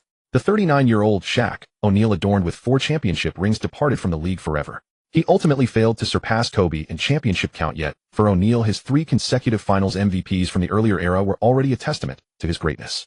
His was the only three-peat of the 21st century, solidifying his legacy as the most dominant center in history. Perhaps the most lamented departure was Brandon Roy, the former star of the Portland Trail Blazers, known as the Yellow Mamba. Having been in the league for merely 5 years, the 27-year-old Roy chose to retire, unable to endure the torment of his persistent knee injuries. Injuries are as ferocious as tigers. Witnessing so many stars forced into retirement by injuries, Su Fan became even more resolute in adopting a health-first basketball approach for his future career. In other words, he would shine when necessary, but conserve his energy when it wasn't. Beyond the poignant retirements of these legendary players, 2 iconic coaches also announced their retirement during this offseason. One was the Utah Jazz's legendary coach Jerry Sloan, who left the league holding the third highest win total in history. Although his coaching career was tinged with regret never having secured a championship with the Jazz, it did not diminish his greatness. In 2009, Sloan was inducted into the Hall of Fame as a coach. He became a paragon among coaches, remaining steadfastly loyal to a single team for 23 years. In stark contrast to Sloan's career trajectory, the other coach, the Zen master, Phil Jackson, left the league laden with championship glory. 6 championship rings from the Jordan era, a three-peat with the OK duo, and a two-peat with Kobe. His 11 championship rings stand unrivaled across the league. It seemed that whether in the 90s or in the present era, the Zen master was Sloan's destined nemesis. Now these two coaches, who engaged in a lifelong rivalry, have both bid farewell to the NBA. The 2011 FIBA Asia Championship was held on home turf in the Dragon Country. Sue Fan ultimately did not respond to the new Basketball Association's invitation, choosing instead to continue competing in the Drew League to maintain his competitive edge. The Drew League was growing ever larger, attracting more and more stars, elevating its level far beyond its amateur origins. Therefore, Sue Fan had no immediate plans to rejoin the national team. He needed to increase his exposure in this league, maintain his form, and prepare for the upcoming season. After all, the Basketball Association had hurt him deeply. A swift change of heart was impossible. Fortunately, fans had become more rational, viewing Sue Fan's decision not to return as a perfectly understandable human reaction. Although online dissenters remained, the hostility directed at him had significantly lessened compared to before. Following Yao Ming's public clarification on his retirement day, Jilian Wang Ziji and others also voiced their public support for Sue Fan in interviews. Public sentiment had completely reversed. With no other choice, the Dragon Country men's basketball team had to field a roster centered around Jilian Sun Yue and Wang Ziji for the Asian Championship. After the disastrous World Championship the previous year, this home-soil Asian Championship was a must-win for the team. Despite being a regional competition, the team struggled, ultimately scraping into the finals thanks to Jilian's heroic efforts. In the final, they narrowly defeated the Jordanian team by a single point, sending a collective shiver down the spines of countless Dragon Country fans. In the era led by Yao Ming, the team was the perennial powerhouse of Asian basketball. Now they struggled even in a modest tournament like the Asian Championship. The past glory of Dragon Country basketball seemed a distant memory. Despite the hard-fought championship, a majority of fans expressed deep concern for the team's future. The upcoming Olympics next year only amplified these worries. A growing number of fans initiated petitions urging Sue Fan to return to the national team and rescue Dragon Country basketball. As seasons changed and time flew by, it was now November 2011. The NBA labor negotiations had finally yielded a result. After months of deadlock and negotiation, both the owners and the players' union finally sat down for a rational discussion. Following an exhaustive 15-hour final session, a consensus was reached. NBA Commissioner David Stern officially announced that the free agency market would open on December 9th, with the 2011-12 season's opening game scheduled for Christmas Day. The season schedule would be condensed from 82 games to 66. Immediately, the trade market became a whirlwind of activity as management teams eagerly plotted their moves. All eyes were fixated on the biggest prize lurking in the free agent pool. Shortly after the free agency market opened, Jeremy Lin, having successfully signed his contract, immediately called Sue Fan. Throughout the past year, he had often considered giving up, but it was Sue Fan's constant encouragement that kept him persevering in the league. "Congratulations, my brother." Sue Fan offered his blessings. The Houston Rockets had just signed Jeremy Lin to a minimum salary contract. Despite an up-and-down season with the Golden State Warriors, including several demotions to the Development League, Jeremy Lin came off the bench in the regular season finale to record an impressive stat line of 12 points, 5 rebounds, and 5 assists.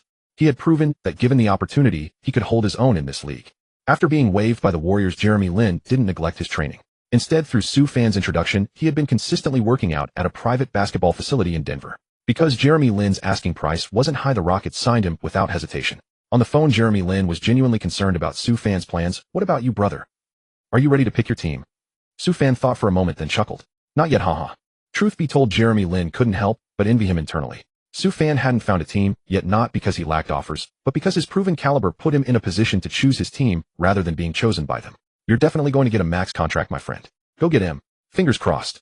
Just as Jeremy Lin predicted, Sue Fan was in line for a max deal next season. The new collective bargaining agreement contains certain special provisions.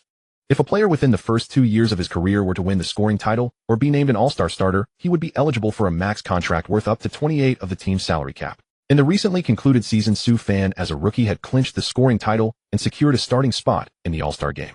Currently, Sue Fan was the only player in the league meeting these criteria. This special provision was widely dubbed the Sue Fan rule by the public. Additionally, there was the famous Derrick Rose rule, which stipulated that a player who won the regular season MVP within the first 3 years of his career or was named an All-Star starter twice could be eligible for a max contract worth up to 30 of the team's salary cap.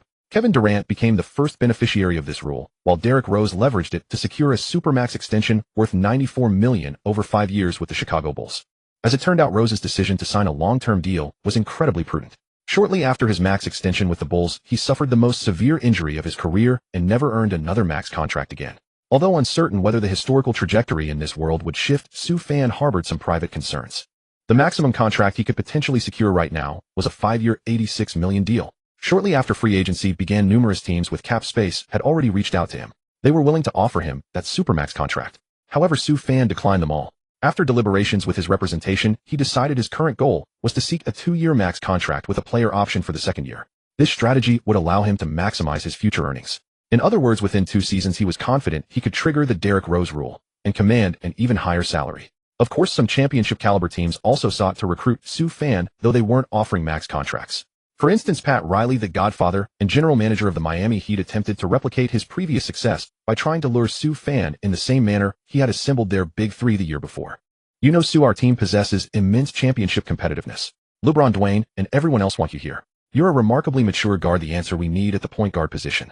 Sue Fan had no interest in listening to that pitch. Despite LeBron James and Dwayne Wade repeatedly recruiting him during the Drew League, Sue Fan ultimately declined the Heat's advances. Because Sue Fan delayed making a decision, many team executives remained on standby, hoping for the right opportunity to engage in talks with Sue Fan and his agent.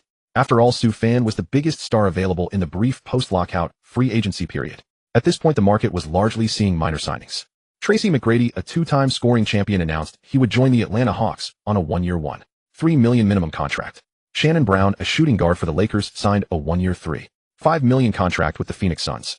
Greg Oden, the former number 1 overall pick, plagued by injuries, and with his market value diminished, ultimately chose to remain with the Portland Trail Blazers on a modest $8 million annual salary. Following their championship victory, several key members of the Dallas Mavericks opted to leave the team in pursuit of more lucrative contracts. The New York Knicks continued their aggressive spending, securing Tyson Chandler with a 4-year $56 million deal despite already having 2 stars in Carmelo Anthony and Amare Stoudemire on their roster. J. Barria, the diminutive guard who had a memorable finals performance locking down LeBron James, secured a 4-year, $19 million contract from the Minnesota Timberwolves. The Los Angeles Clippers also announced the signing of Karen Butler to a 3-year, $24 million contract. The Mavericks in turn became the first team in NBA history to dismantle their championship roster immediately after winning the title.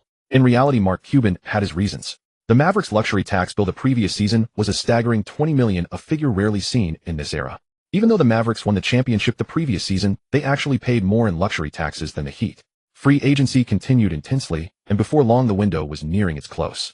The Denver Nuggets were willing to offer Sue Fan a 5-year, $86 million max contract, but they were unwilling to accept his counterproposal of a 2-year max extension. The negotiations ultimately broke down. Following the collapse of talks between Sue Fan and the Nuggets, several teams immediately attempted to leverage the situation to lowball him. Sue Fan's agent Jessica was beginning to feel anxious and urged him to reconsider his stance. However, Sue Fan remained resolute in his principles, refusing to accept any contract that didn't include a player option. On the day before the new season was set to begin, the Houston Rockets announced they had waived Jeremy Lin. This turn of events left Sue Fan feeling exasperated. Jeremy Lin hadn't even had a chance to settle in with the Rockets before being let go. Jeremy Lin had just been lamenting this on the phone, but before he knew it, he received a call from the New York Knicks. That same afternoon, Sue Fan's team finally received the contract they had been waiting for. It was a 3-year, $51 million deal with a player option in the 3rd year, allowing him to opt out. Prior to this, Sue Fan had been wondering why the biggest news that should have occurred this offseason hadn't materialized. Historically, in this year, a major 3-team trade involving the Lakers, Hornets, and Rockets had been vetoed by David Stern for basketball reasons. Chris Paul's dream of teaming up with Kobe Bryant was shattered, leading him to the Clippers to form Lob City with Blake Griffin. However, in this world, the Hornets didn't trade with the Lakers at all. They simply completed a deal with the Clippers directly. There wasn't even a whisper of a potential Kobe-Paul partnership. Nevertheless, Lakers general manager Mitch Kupchak was quite active during this offseason. He was diligently working to clear the team's undesirable contracts, freeing up significant salary cap space. Finally, on the day before the season was set to begin, they had secured enough cap space to sign Sue Fan. That's right, the Lakers' primary target from the very start of free agency had been Sue Fan. They hadn't pursued Chris Paul at all. Their singular focus was on clearing cap space to make a run at signing Sue Fan.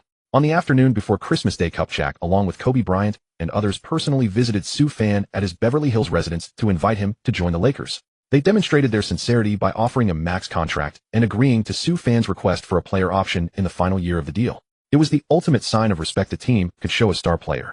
At the end of the meeting, a memorable scene unfolded. "I'll help you win that 6th championship." Upon hearing this, Kobe Bryant smiled, walked over, and exchanged a high five and a hug with Sue Fan. The next day, news that the Los Angeles Lakers had reached a 3-year, $51 million deal with the supernova Sue Fan dominated every headline across the nation. Kupchak is a magician working wonders in silence.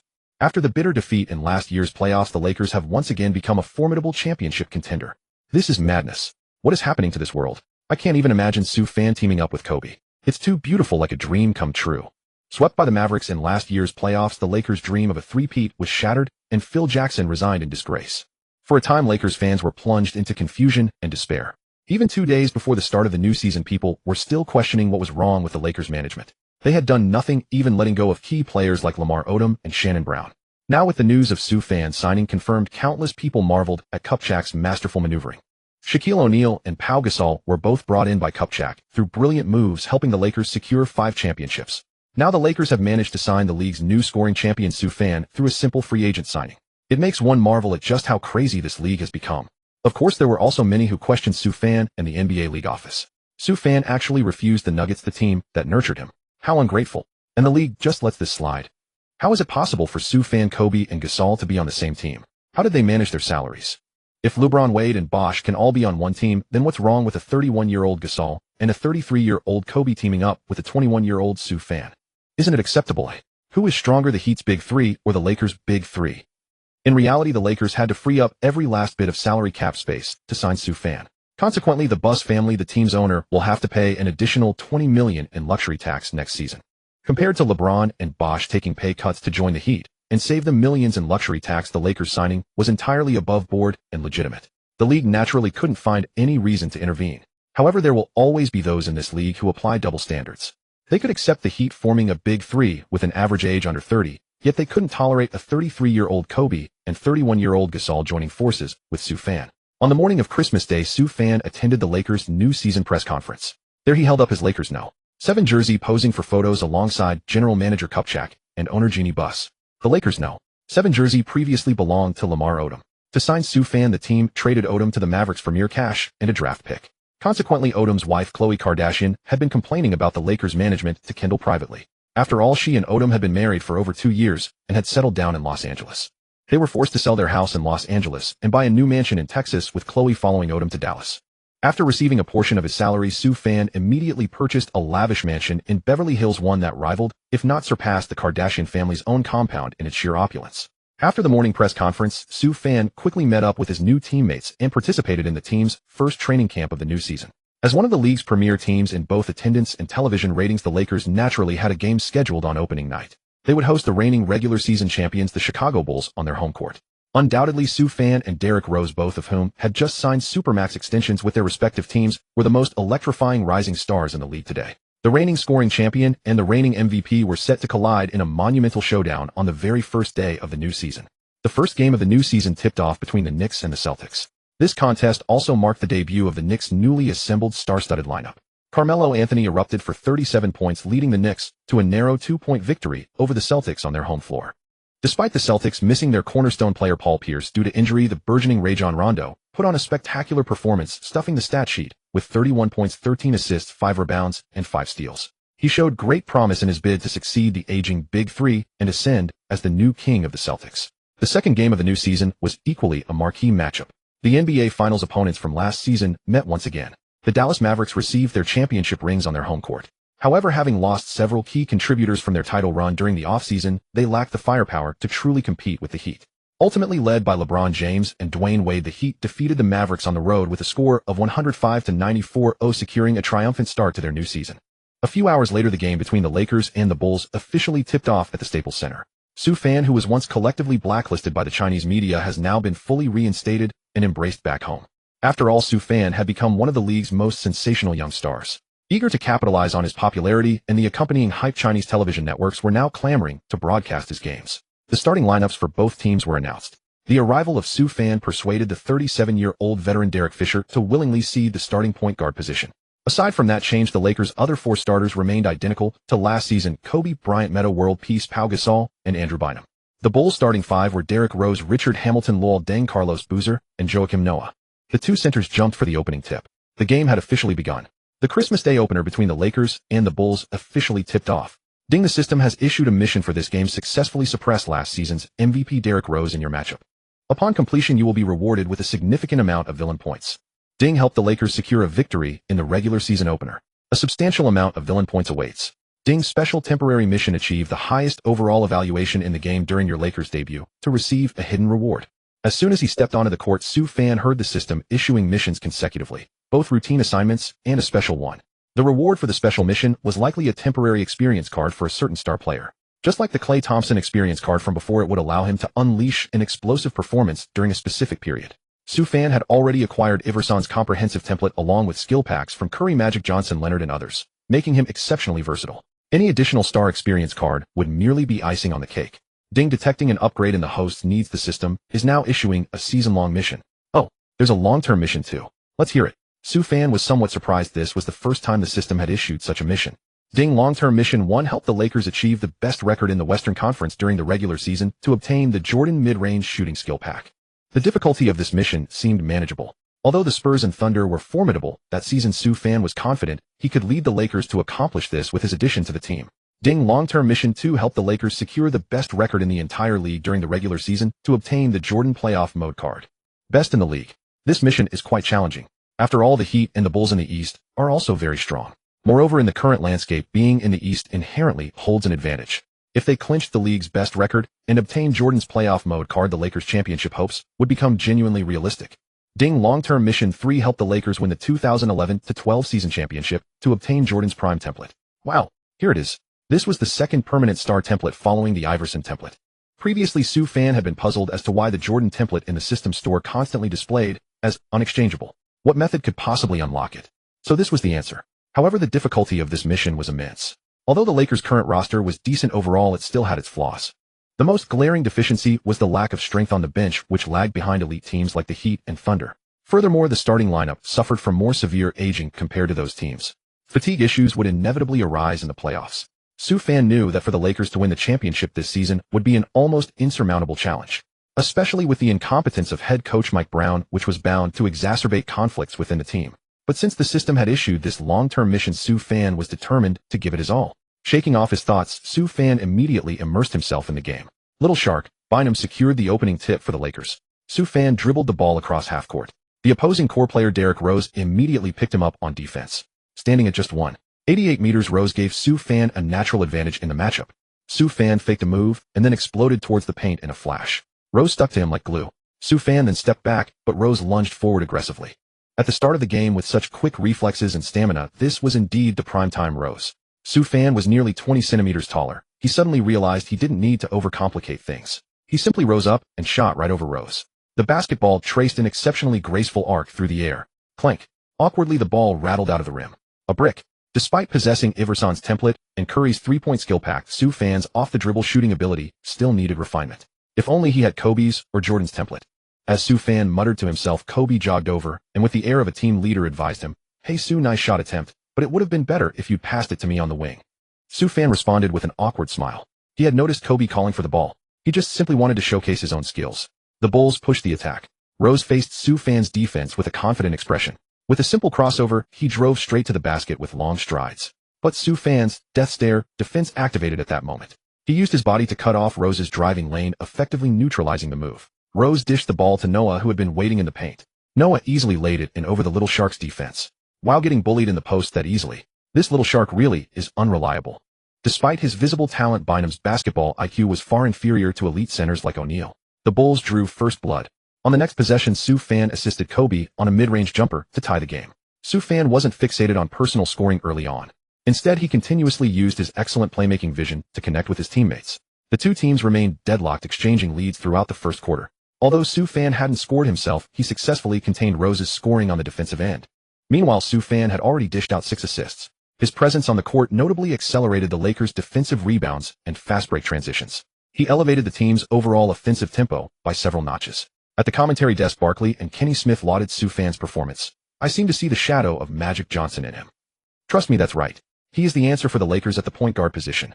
Su Fan excelled at initiating high-tempo counters. Although the Lakers' offense became more fluid and Kobe no longer insisted on isolation plays, this ultra-fast offensive pace led to a rapid depletion of the veteran's stamina. Kobe, Gasol, and Meta World Peace all over 30. They were exhausted before the first quarter ended and had to sit out to rest. Su Fan could only continue the battle alongside the bench players. Su Fan executed a series of consecutive spin moves and changes of direction, weaving past several Bulls defenders. Facing Boozer's tenacious defense, he hung in the air, executed a reverse layup, and banked it in. The ball went through the net as the whistle blew. And won. Su Fan finally broke his scoring drought with the Lakers. As Su Fan's free throw found the bottom of the net, the Lakers carried a 3-point lead into the second quarter. The fans at Staples Center erupted in thunderous ovation for Su Fan. Kobe, meanwhile, contributed a game-high 15 points. As the second quarter commenced, Gasol and Meta World Peace returned to the court, while Kobe remained on the bench resting. In this team, even Coach Brown had to defer to Kobe's wishes, so if Kobe desired rest, Mike Brown naturally dared not refuse. The Lakers advanced with the ball. Gasol called for it in the low post, preparing for an isolation play. However, Su Fan waved his hand, signaling a change in tactics. Utilizing his driving threat to draw defenders, he created space for the Lakers' front court. He then delivered a no-look pass, assisting Gasol on a thunderous dunk. The fluid, seamless coordination seemed almost divinely inspired. Gasol, elated, affectionately patted Su Fan on the head. Su Fan returned the gesture with a pat on the back, smiling. "With me here, you won't have to work so hard on the court anymore. Just watch for the opportunity and be ready to catch the ball." Su Fan's words deeply moved Gasol, bringing him to the brink of tears. Only he himself knew the trials he had endured with the Lakers over the years. At 31, he should be in the prime of his career, yet Gasol appeared prematurely aged and utterly exhausted. Relying on the synergy between Su Fan and Gasol, the Lakers extended their lead. On the Bulls' side, Rose astonishingly remained on the court. It must be said Thibodeau was truly running Rose into the ground. Both teams had made several substitutions, yet Rose was the sole player who had not rested. Seizing the opportunity while Su Fan rested, Rose finally began to attack aggressively on offense, driving and hitting jump shots to rapidly close the gap for the Bulls. On the Lakers' side, however, Kobe had fallen into a shooting slump. It was only natural. With age, his shooting percentage had long since declined from his earlier years, compounded by the toll on his stamina. As Kobe's shooting percentage declined, Su Fan took over the offensive reins. Gasol held the ball at the high post to orchestrate the play. Su Fan received the pass on the right wing. Facing Hamilton's defense, he charged towards the basket with long strides, easily blowing past him. Confronting Noah's help defense, Su Fan threw down a powerful one-handed slam. This play instantly ignited the atmosphere in the arena. The Lakers' slump was immediately reversed. This is the prowess of the newly crowned slam dunk champion. Fantastic. Su Fan is starting to bare his fangs. Let's wait and see. Crush the Bulls' defense. Amidst the buzz and discussion among the live audience, the Lakers' morale instantly surged. The Bulls transitioned to offense, but a pass went awry. Kobe pushed the ball up the court. Su Fan sprinted all the way to the three-point line, shouting loudly, "Over here." Kobe hesitated for a moment, but given his current poor shooting touch, he ultimately chose to pass the ball to Su Fan. Upon receiving the ball, Su Fan rose and fired without hesitation. Three-pointer. Swish. Late in the second quarter, the Lakers tied the game at 50. The Bulls executed their final possession, with Rose using a powerful crossover to drive into the paint. He drew a shooting foul on Bynum. After making both free throws, the Bulls led by 2 points, leaving the Lakers with only 2.1 seconds on the clock. Su Fan caught the ball in the backcourt, took long strides, and instantly reached the midcourt line. He launched a desperation three-pointer from ultra-long range. The ball seemed to glide through the air for an eternity. It swished cleanly through the net. 53-52. The Lakers had regained the lead. Thanks to Su Fan's explosive scoring flurry late in the second quarter, the Lakers secured their advantage. At halftime, Su Fan had already recorded a double-double with 11 points and 10 assists. Initially, outsiders worried that Su Fan's sudden arrival might disrupt the Lakers' chemistry. However, Su Fan integrated perfectly into the Lakers' system during this game, elevating their offensive level significantly. The previous concerns had completely dissipated. If not for Su Fan's presence, the Lakers might have been blown out by the Bulls in the first half. Su Fan not only successfully contained the newly crowned MVP Rose, but also effectively orchestrated the entire team's offense. During the halftime interview, Lakers head coach Mike Brown candidly stated, "See, this is the reaction Su Fan brings to us. The whole team flows better, and Kobe doesn't have to work as hard." The second half commenced amidst great anticipation. One had to admire the Bulls' resilience. Although Su Fan emerged as an X-factor, successfully limiting Rose's performance, the Bulls' overall lineup played with remarkable consistency. The interior twin towers of Boozer and Noah caused significant problems for the Lakers' frontcourt duo. Su Fan passed the ball to Kobe. Facing a double team, Kobe chose to lob the ball inside to Bynum. The Little Shark failed to capitalize on the prime opportunity, missing against Noah. Kobe couldn't help but berate the Little Shark with a few choice words, a sense of frustration over his unmet potential. Once considered the Lakers' primary developmental prospect, the Little Shark's performance had unfortunately declined over the years. The Bulls launched a counterattack. Rose brought the ball up the court and passed it to Luol Deng on the right. Deng then whipped it to Hamilton in the corner. The latter rose up and nailed a three-pointer. It went in. The Bulls retook the lead. Subsequently, for the Lakers, consecutive mid-range jumpers from Kobe and Su Fan helped them reclaim the advantage. The Bulls pressed on relentlessly, refusing to yield, constantly staying on the Lakers' heels. Sue Fan erupted for 19 points in the third quarter alone. Kobe also contributed 10 points in the period. The Lakers entered the final quarter showdown with an 8-point lead. Bowser and Bynum nearly came to blows. Both were ejected from the game. Sue Fan, however, secretly rejoiced, as this might be the most significant contribution the Little Shark made in this contest. After Bynum's departure, the Lakers' offense flowed more smoothly under Sue Fan's orchestration, and his assist tally continued to climb. Facing the gradually widening score gap, Rose displayed the demeanor of an MVP. He attacked the basket and knocked down outside shots, scoring 12 consecutive points to trim the Bulls' deficit to just 4. In the final stretch, Kobe Bryant hit 2 consecutive isolation shots over Luol Deng, and Sue Fan's three-pointer sealed the deal, extinguishing any lingering suspense. 113-102. The Los Angeles Lakers defeated the Chicago Bulls in the Christmas Day opener, securing a triumphant start to their season.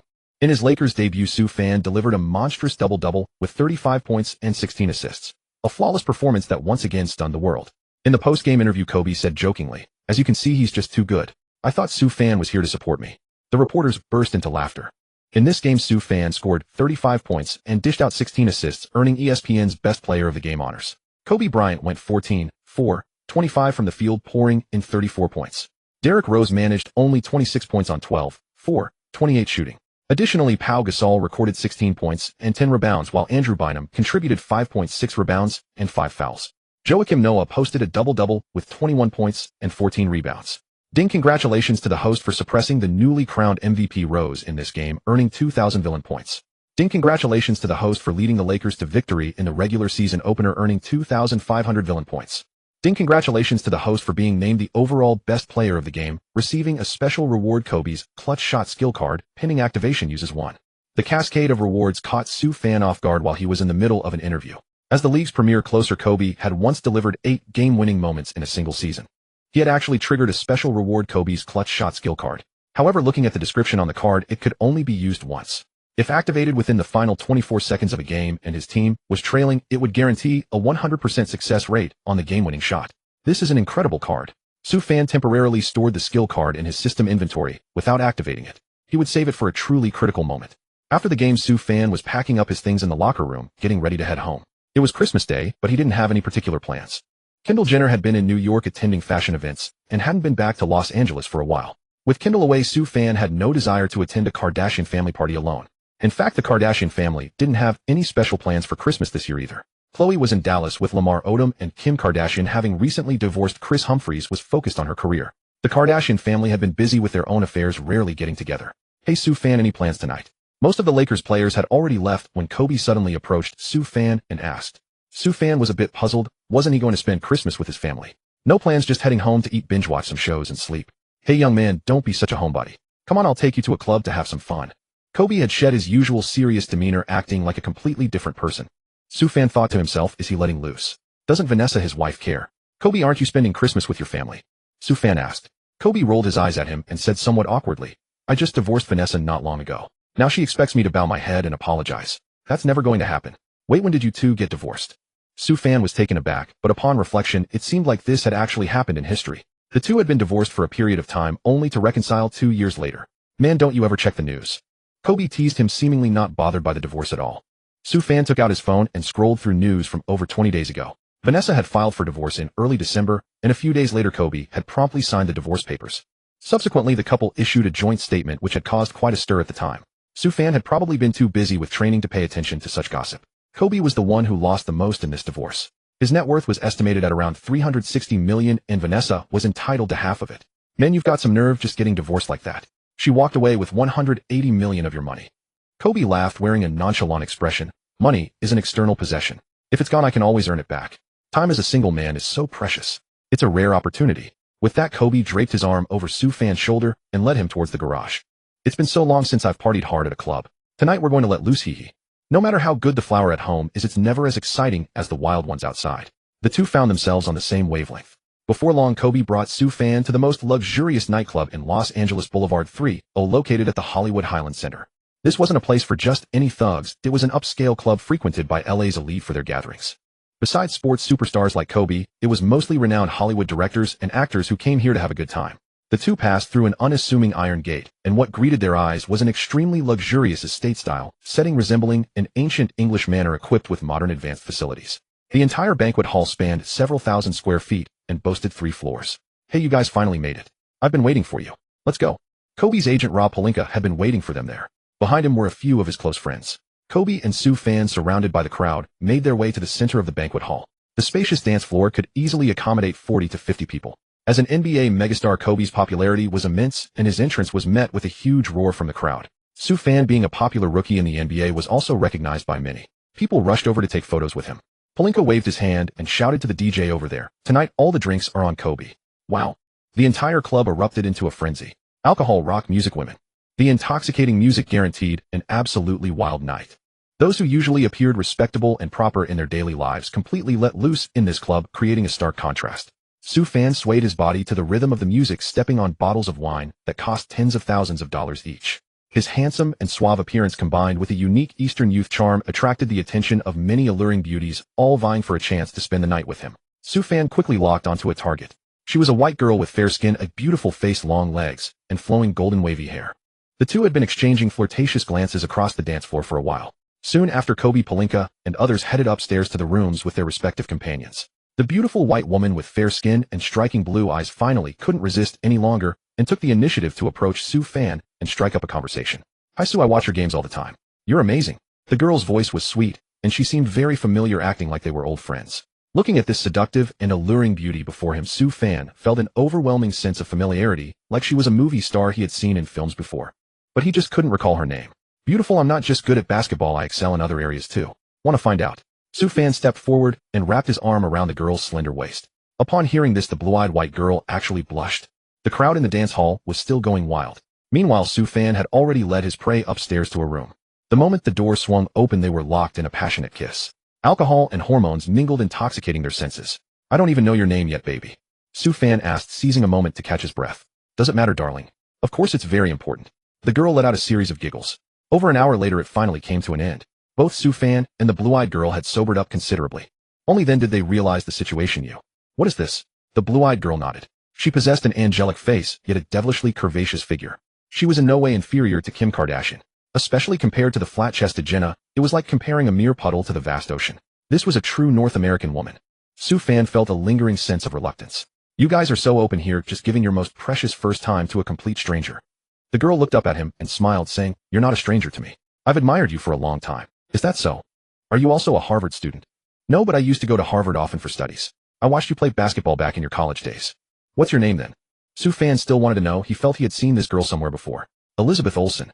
Hearing this name, Sue Fan quickly sat up and carefully examined the young woman in her early 20s. "Scarlet Witch.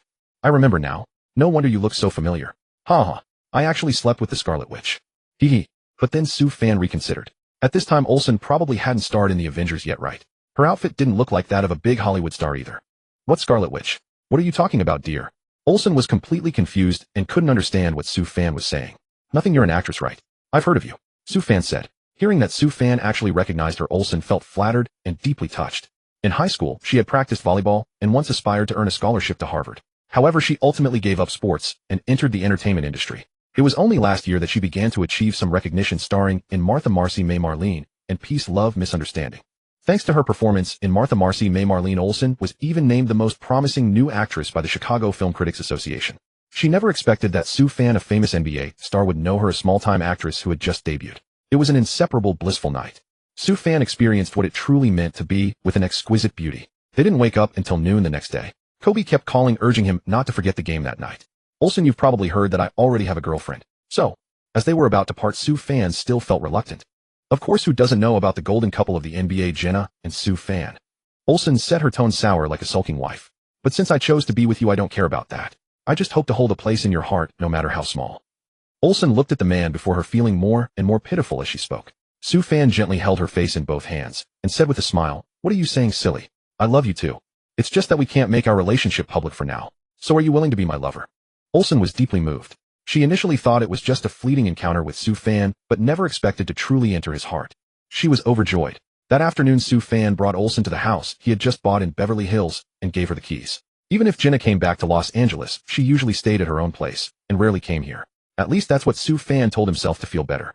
After settling everything, Sue Fan rushed back to Staples Center to participate in the team's afternoon practice, preparing for the evening's game.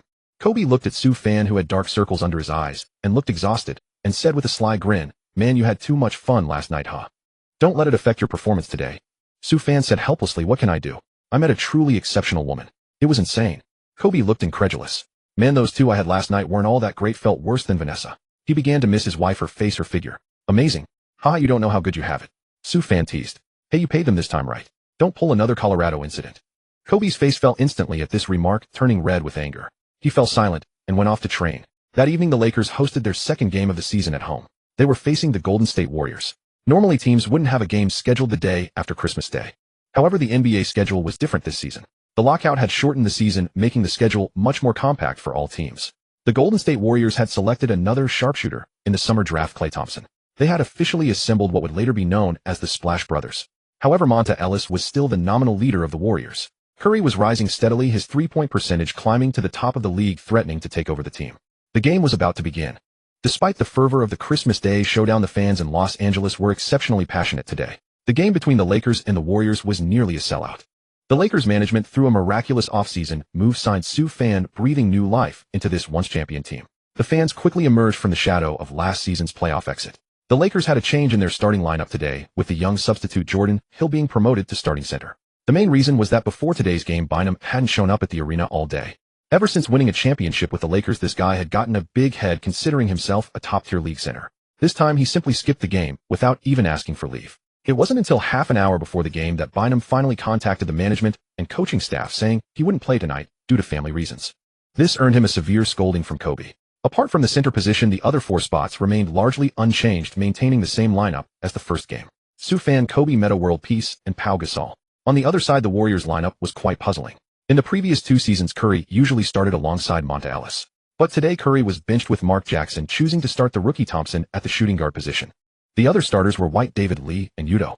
In fact, there were rumors that the Warriors leader Ellis was dissatisfied with the management, believing they shouldn't have drafted a guard of similar height to himself. Both were offensively sharp, but defensively porous. It proved that their backcourt partnership was indeed weak defensively. Last season, the Warriors allowed the most points from the backcourt in the league and missed the playoffs. For this game, Mark Jackson's decision to start the 2-meter-plus Thompson was well considered, as Thompson's defensive performance in practice was much better than both of them. As the game began, Sue Fan casually glanced at the cute god Curry on the Warriors bench.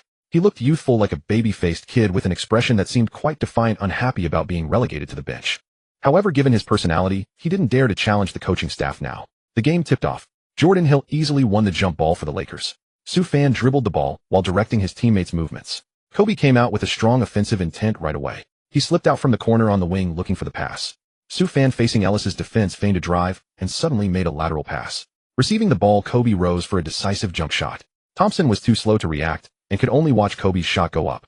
Swish. This was the qualitative change Sue Fan's arrival brought to the Lakers. Kobe could now attack more off the ball, cutting down on ineffective isolation plays. Sue Fan connected with Kobe to open the scoring for the Lakers. Lakers 2, Warriors 0. Although it was just a simple play, it still drew applause and cheers from the crowd. Possession changed, and the Warriors attacked.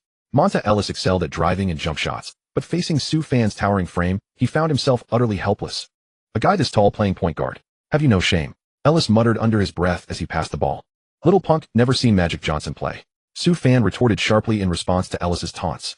The matchup between the two was fiery from the start. Ellis seems to be saying something to Sue Fan. Both point guards have quite the temper. This game is going to be a spectacle. The commentators chatted animatedly. After several passes, the ball found its way to Thompson. Thompson caught the ball beyond the three-point line at a 45-degree angle on the right wing and launched a three-pointer. A shot as steady as an old dog. Kobe had missed the assignment this time. Seeing the score on him, Kobe cursed angrily. I really underestimated this rookie. Sue Fan ran over, patted Kobe, and said, this kid's shot is pretty accurate. Want me to guard him? Kobe confidently declined, insisting that a seasoned NBA veteran like himself could easily handle a rookie. The Warriors took the lead thanks to Thompson's three-pointer. The pace of the game was fast from both teams right from the start. The Warriors were originally a team strong on offense, but weak on defense, and the Lakers' offensive tempo had also significantly increased with Sue Fan's arrival. Sue Fan used a dazzling butterfly cross step to easily blow past Ellis. He drove to the basket and finished with a layup. For the Warriors, David Lee was also consistently hitting mid-range jumpers in the post. The scoring for both teams was rising. However, their key player Ellis was completely stifled by Sue Fan's defense. Swat. Ellis drove hard to the basket, and Sue Fan sent another shot packing. This game, Sue Fan had already blocked Ellis's layups 3 times in a row. Sue Fan was overwhelming the Warriors' star guard in every aspect: height, speed, and explosiveness. Seemingly dissatisfied with the officiating, Ellis muttered something and was immediately hit with a technical foul. Warriors head coach Mark Jackson wanted to pull him out of the game. As he was leaving the court, Sue Fan glanced at Ellis with a hint of mockery. Unexpectedly, Ellis looked back at him. Their eyes met, sparks flying. Ellis's fiery temper instantly got the better of him. He was about to head to the bench, but suddenly turned and charged back onto the court. He raised his fist and went straight for Sue Fan. Sue Fan remained fearless, clenching his own fists, ready to engage. But before he could, Kobe rushed forward. He stood in front of Sue Fan, pointing a finger at Ellis's forehead, and said, "You better behave. This is my house. Don't start any trouble here." His tone was extremely authoritative and domineering. Seeing Kobe stand up for Sue Fan, Ellis immediately backed down. Because he had once famously said that in this league Kobe was number 1, Ellis was number 2, and LeBron was only number 3. He was a diehard Kobe fan. Ellis was known for his rebellious personality, but in this league, he only respected Kobe and no one else. Due to this sudden charge onto the court, Ellis was assessed his second technical foul. Less than 5 minutes into the game, the Warriors' star player Monta Ellis was ejected from the game. Fans in the arena and commentators alike were utterly shocked. The situation looked great for the Lakers. After Sue Fan made both free throws from the technical fouls, the Lakers led 21-9, a 12-point advantage over the Warriors. At this point, the Warriors brought in Stephen Curry. Curry, chewing on his mouthguard, felt a secret glee. With Ellis gone, his moment had arrived. The Splash Brothers were finally united on the NBA court for the first time. Watching Curry's subtle expression, Sue Fan couldn't help but shout, "Hey skinny little Curry, I'm going to dominate you." Facing Sue Fan's provocation, Curry remained unmoved. But when the game truly began, this young man showed the Lakers what it meant to appear harmless, yet be anything but. Curry dribbled to a spot a step beyond the three-point line, and catching the Lakers defenders off balance, he rose and fired instantly. The crowd and the commentators gasped, exclaiming that Curry's style was far too reckless. It was sheer madness. But in the next second, everyone was left dumbfounded. Curry's ultra-long three-pointer had swished through the net. Having made an immediate impact upon entering the game, Curry wore a cocky expression, shaking his head and taunting Sue Fan as he ran back. "Yo, showing off your skills in front of me."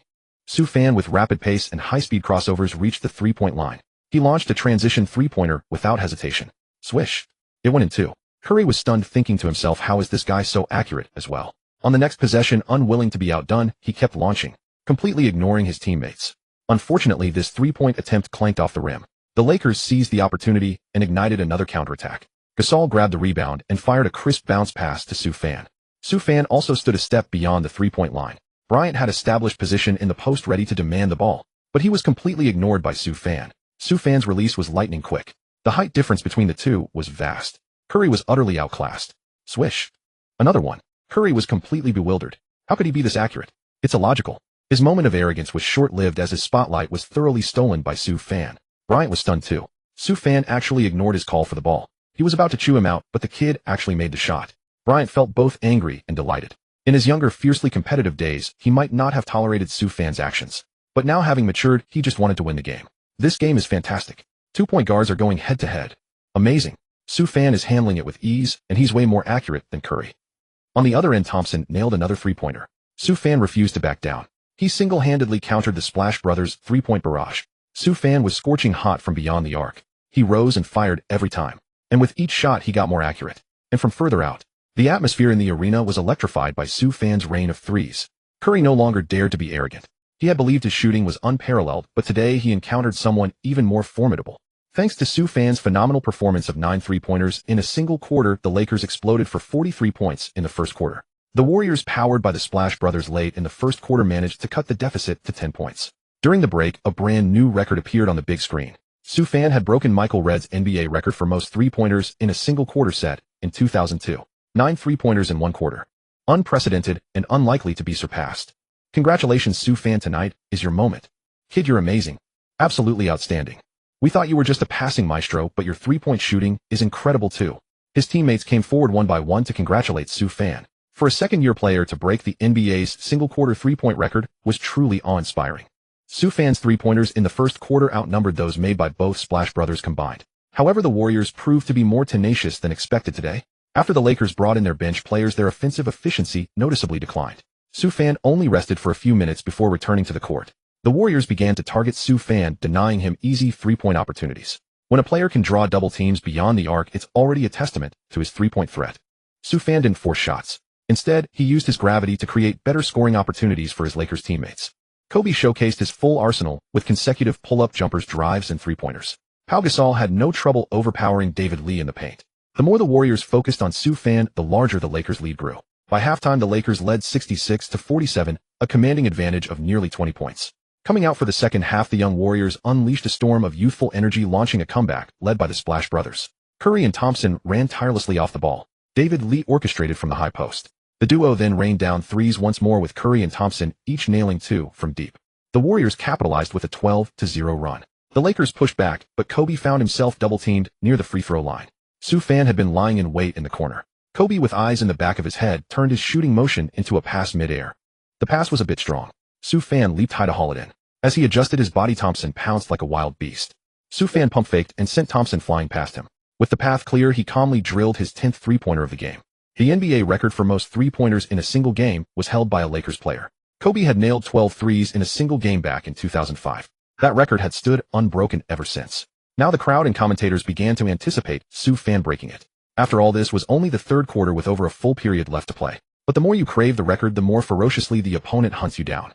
Sue Fan didn't get his second three-point attempt of the quarter until the final moments, facing a double team from Thompson and White. Sue Fan rose high, fading away for the three-pointer. The ball arced strangely through the air, kissing the glass before dropping in. His 11th three-pointer of the game. Sue Fan was now within striking distance of the NBA single-game three-point record. Kobe continuously encouraged him to break it. The final quarter began. Curry caught the ball in the corner, ready to launch a three. Sue Fan leaped from near the baseline basket, extending his body mid-air. With astonishing leaping ability, he soared right into Curry's face and swatted the three-point attempt clean out of the air with a volleyball-style block.